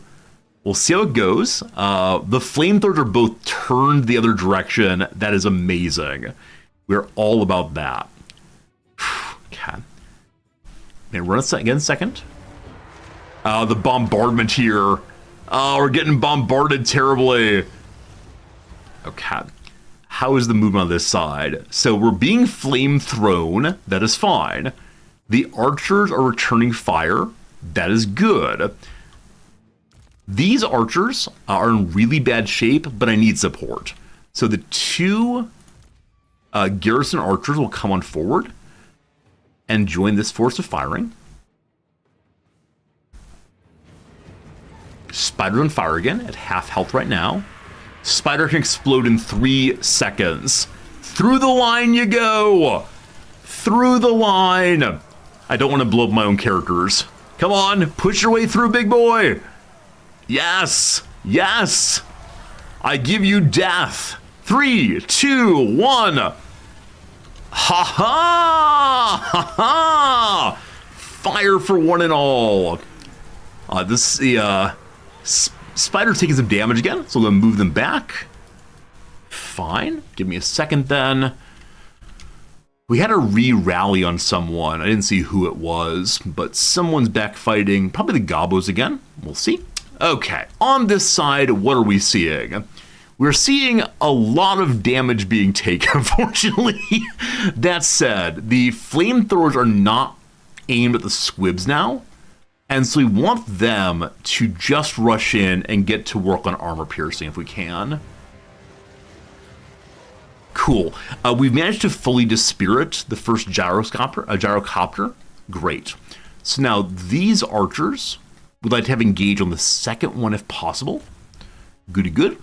And then the other archers in this area, group 8 in particular, we're going to have you move forward for just the same thing. We're going to take the range folks fairly soon. Group 5 over here is doing nothing at all because it's waiting to find a path through that is not going to be by fire by flamethrowers. That said, here it is. It'd be awkward to get past this mass, but once we do, the flamethrowers are retreating. Isn't that amazing? Isn't that so cool to see? Hey, flamethrowers are nothing to us. The flamethrower units have to go melee now. Look at their little legs carrying them away so slowly. Oh, buddy fell over. Oh, who's a sad little bearded freak? Is it you? It's you. Awesome, awesome, awesome. Such a great breakthrough there. Somehow, I actually don't know how, the enemy lord... No. Sorry, I was seeing one unit stacked on him as being low health. Enemy lord is still full health. Fine. So what a crazy mass that is. Spider, just keep running. Shaman can cast death again, or give someone the ability to have poison also. That's great. Let's go ahead and blast at the enemy lord. Goblins are back to battle again. Let's go, let's go.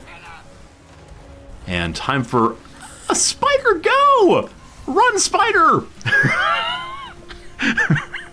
Spider will live somehow. Alright, time for our proper lord to get in and fight, probably. Lots of nonsense on both sides. Give me a second here. Give me a second to think. So a lot of them are in really bad shape. The enemy, I mean. The enemy gyrocopter have pulled back enough that I believe my archers can no longer target them. They're trying very hard to do so. They're going to keep pulling forward into melee range. We don't want that. So instead, just begin to bombard the enemy, I believe. Let's bombard the enemy archers for now, and have the lava buddies do the same thing. So get both lava buddies. We still have plenty of arrows, thank goodness. You bombard there also. Man, the worry, of course, is the Demon Slayer will kill everyone. Yeah, the hero mobs always can do so much damage. Okay. Shaman's doing nothing. I believe Shaman is melee, is that correct? I guess so. We're going to get you in there to do some damage also. Please don't die, etc. Hey, okay, so Phil, unfortunately, has been attacked in the rear.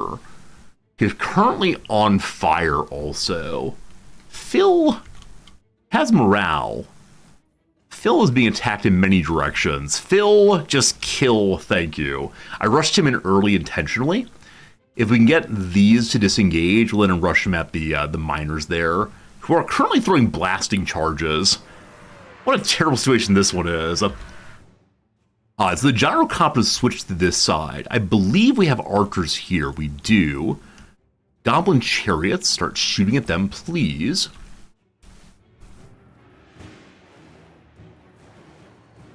Victory is in our grasp. What a good feeling that is, huh? Some of us had confidence, some of us had doubts, but it all appears to be working out. You're doing nothing, go here. Have Big Boy get to battle. Just keep pushing. Just keep pushing, all of you. I'd like to kill the enemy lord. He is pretty well surrounded. And they're all terrified. So it's all of you onto the enemy commander. I'm not going to send the big spider in again, but I kind of want to do so. Enemy lord. Get over here.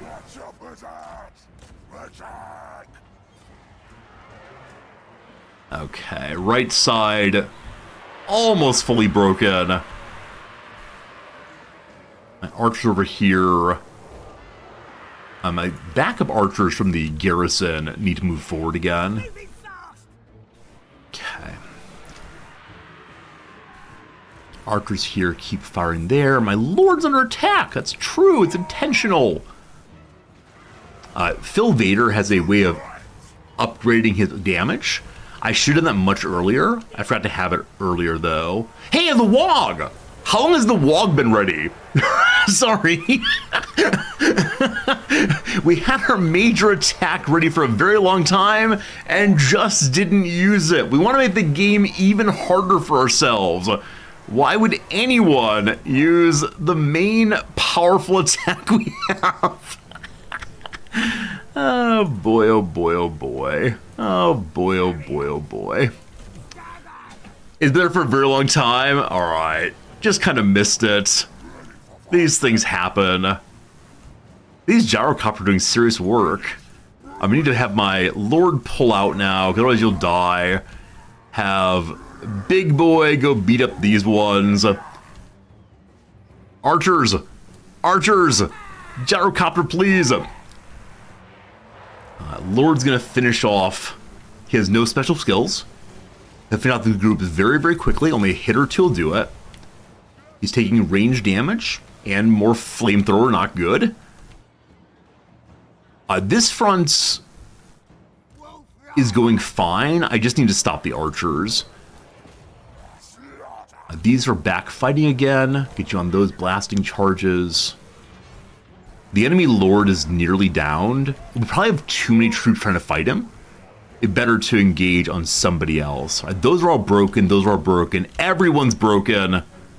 Except for the enemy lord. I believe he may not be able to break. His joy is to die. He cannot break. His joy is to die in battle. He has died in battle. All right. A close victory, I believe, is better than it's supposed to be. You may call the victory. I call it fortunate. We broke a dwarf line. Now, they didn't have guns. They didn't have artillery, cannon, that kind of thing. But I'll still call it an okay battle. We can't see the WHIII troops here. It's pretty clear, though, the WHIII troops did the real work. Yeah, charging in with Phil Vader. That's okay. That was okay. On their side, yeah, I mean, somewhat unsurprisingly, Rurik did the most. He threw himself into battle and just didn't stop fighting. But, cool. Cool. Thank you for the compliments. I appreciate that so much. Big damage, I assume, was the spider. Actually, only 22 kills. So it seems that the kills were pretty well distributed across the entire army. The garrison did nothing, even the archers. Yeah, I mean, not an especially impressive fight that time, but still worked out. Their gyros did crazy damage. I tried so hard to get them down, but like I said, they were disengaging in such a way that I knew if I chased them with my archers, I'd get my archers dragged into melee. But there's probably something to do with the gyros. That was challenging, though. Okay, we got a Sword of Swift Slaying. I'll be giving that to Rockjaw Dwarf Crusher for sure. We had a bunch of experience points, a bunch of money, a bunch of scrap. Now the question is, do we eat the captives? Indeed we do. Healing up, very good. New sword? Enemy's been killed in battle. He'll come back after, 5 turns? But that, Rurik Redmane is no more. Phil Vader has gone to a Warboar. Good job, Phil. Maybe I should give Phil the special items, since he was the one who did so well in there. That's probably more... Actually, it auto-equipped. It auto-equipped him the Lord of the Battle. The Lord of the Dance. Fine. All right, so Rockjaw is the one who's meant to inspire the troops. His army's a bit of a mess. We have both goblins and also orcs in it. I'll take the route marcher to move farther, and because I don't want to think about what to actually do. All right, we want to keep Phil alive. At level 10, they become immortal, but not till then. And then our shaman leveled up also. He was not especially good, except insofar as he gave buffs to the spider. So sneaky stabbing is the buff that gives poison to characters that don't normally have it. Cool. Cool. The concern as earlier is that the king of the dwarves is going to rush my capital now. Because I moved out of it for really, really stupid reasons, unfortunately. So let's see what happens on that one. What more can we do? At 8 peaks, we can upgrade our money stash. Pulling in instead of 250 a turn, 375. It's going to be a good upgrade for me. And that is unfortunately a turn. I'm terrified that the king is going to go across here. I'm hopeful we catch him on Gorbad. If we catch him on Rockjaw, it's going to be kind of bad. Our current goal is to fight the king with our main army while having Rockjaw start pushing on their capital, because we get a big old trophy for taking that. And wouldn't it be nice to beat up on those stunties, those dwarves, those bearded weirdos, those tin cans, whatever phrase you want. But winning a battle does not a war make. Okay, I have no idea what the king's doing. The turn passed almost instantly. We popped up with one of his armies for a second there, so we saw him, but we did not engage him. Okay, I think he's returned to the map in the north there. Indeed he has. Indeed he has. The Burning Wind Nomads are no more. I don't know who his group is, but they're gone for now. We have better strength on chariots and such, but not use those at all yet. We can research again and pick up Paint It Red. The greenskin chariot units are better. This is not a way to go. Pointy tusks, though, are great. So our orc boar units get more armor piercing and a better charge. We love that very much. So I don't know why the king is showing himself again. He's the greatest war there's ever been. I'm just not sure.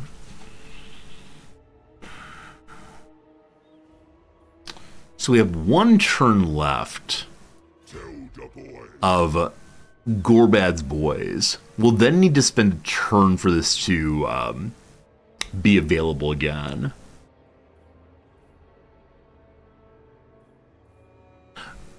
I'm thinking about just going home for defense.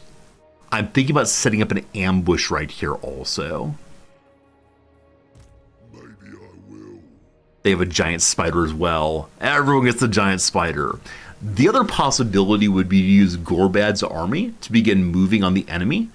And that should force Thorgrim to drop back Prekka's capital.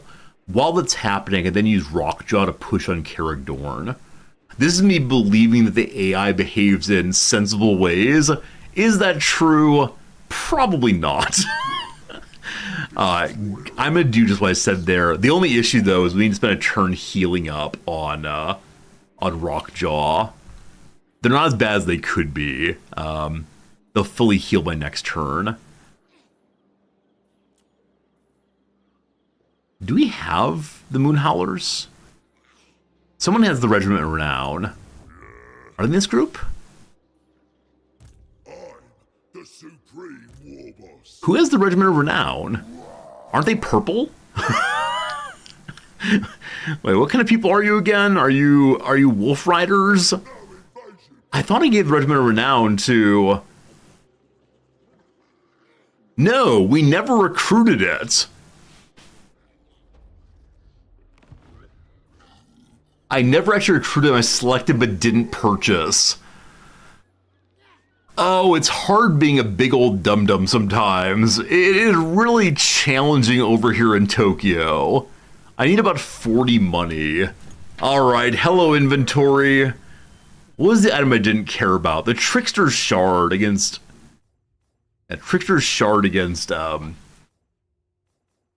dwarves is not necessary. Hello, Noms. Oh my goodness, Noms. Did you finish your knitting already? It's crocheting. Crocheting, sorry. Mm-hmm. So I was planning to end stream in just a moment. Let me go ahead and do the thing I was doing real quick, and then we'll go to like big resorty time, and you can show off the thing you made. Your guy is pretty, like, breathing pretty heavily. Is He's he having okay? a rough day. He's been in battle a few times. Oh. Yeah, give me just 1 second to do this, and then we can show your crochet and say goodbye, because it is about 2 o'clock my time when I normally end. So Tim the Brainy Boy. No, that's not him. Who has this item? All these guys are looking a little rough. It's true. Trickster Shard's on you. Whoa.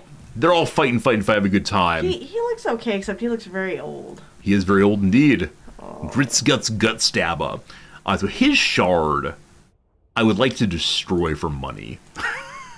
Alright, more than enough cash right now. We then go back to the army we're just in, and now we actually recruit the special unit that I selected but did not recruit. They recruit instantaneously. So if we want to, we can now move somewhere new. I think we'll just move into the capital, or into the city here for right now. And then you stay next door. Okay, unfortunately, friends, that's the it for today. That's the it for today indeed. I hope you had a good time. We started our first ever major WHIII. Those look like some of the places we visited last week. They are quite mountainous indeed.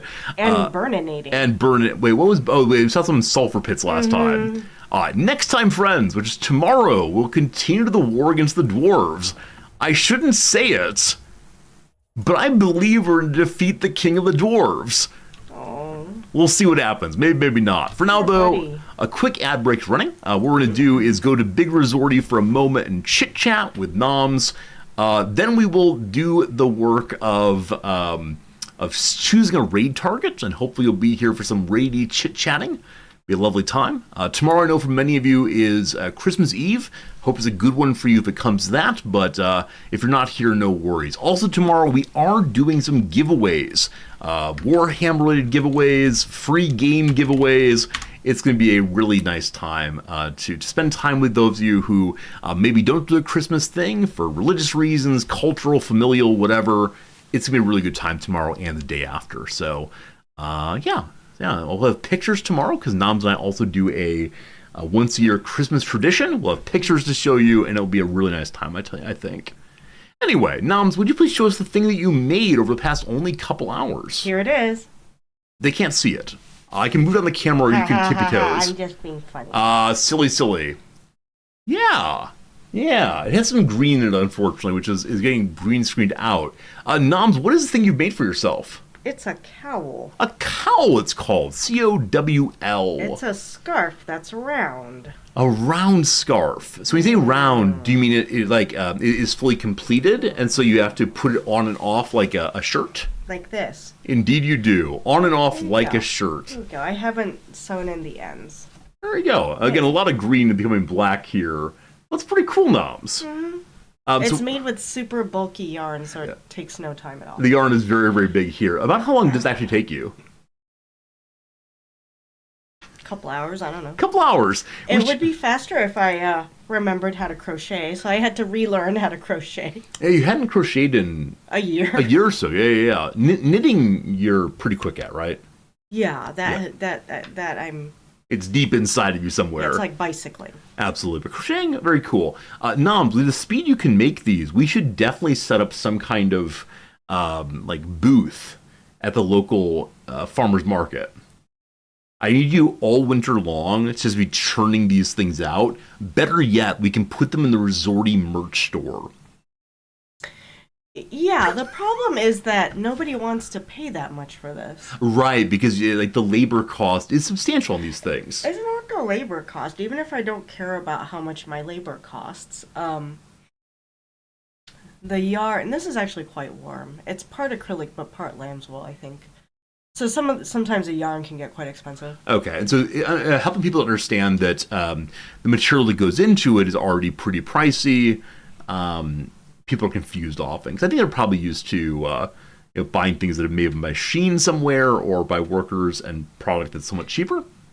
Yeah. The yen is down. How dare you? I'm sure one can get an American yarn that's super bulky, and It does not fit me except as a hat.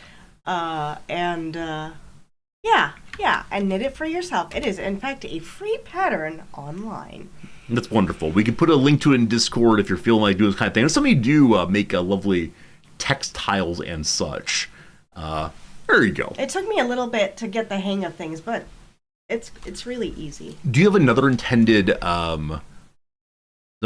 project for this season, or are you intending to? Oh, probably. I bought another yarn recently, so. Got it. When are the Christmas cards coming? My goodness. They're New Year's cards, not Christmas cards. They've almost all been sent out. I have, I don't know, like 8 more to write today, and then they'll all be out. But yeah, many of them are in the mail already. Many of them have been sent out from around Japan. Again, they are coming from Japan. I hope you get them. Some of them we did mail from very rather rural area. Very, very rural places. And so they might say, USA, trash can. No, I mean, the Japan Post takes it all very seriously. Hopefully they come soon. We'll see. Japan takes everything very seriously. It's true. Waiting for the special resorty card. Yeah, I mean, someone in the channel came by last month and said, hey, my resorty card finally came. And so it might take a while. We'll see. All right, today's raid is going where? Today's raid is spinning. Is it really raid down again? This is 4 out of 5 times it's been raid down. But each time it's a 25% chance. It is a 25% chance each time. I don't want to say anything about how math works or people get cranky with me. What are we playing? Spin again? Nah, gotta respect the wheel or else what's the point? Alright. Yeah, I would have rated it up here, but no luck. Alright, looking for webcams. Looking for nice people. This person has a webcam. Chill English. That seems a plausible person. We say hello, smiley face, and see what happens. Hello? Whoops. Follow Twitch terms of service, they say. We'll see. Very focused on the war here. What's going on? That's good enough. All right. We raid maxcal_432. When you get there, perhaps offer some kind of hello friend. I'll put a couple of those in chat in case you want to use them yourself. These are usable by both followers as well as subscribers. So you can just copy the message there. And should be good. Offer them some love, some friendship, a good time. Thanks for being awesome to me, and hope they're awesome with them too. See you again real soon. Yo, Wog. Are we not going to do the friend thing today, or we're going to do the orc thing today? We'll see. Have a good time, folks. See you tomorrow. Goodbye. I might just have to eat a few hits from them.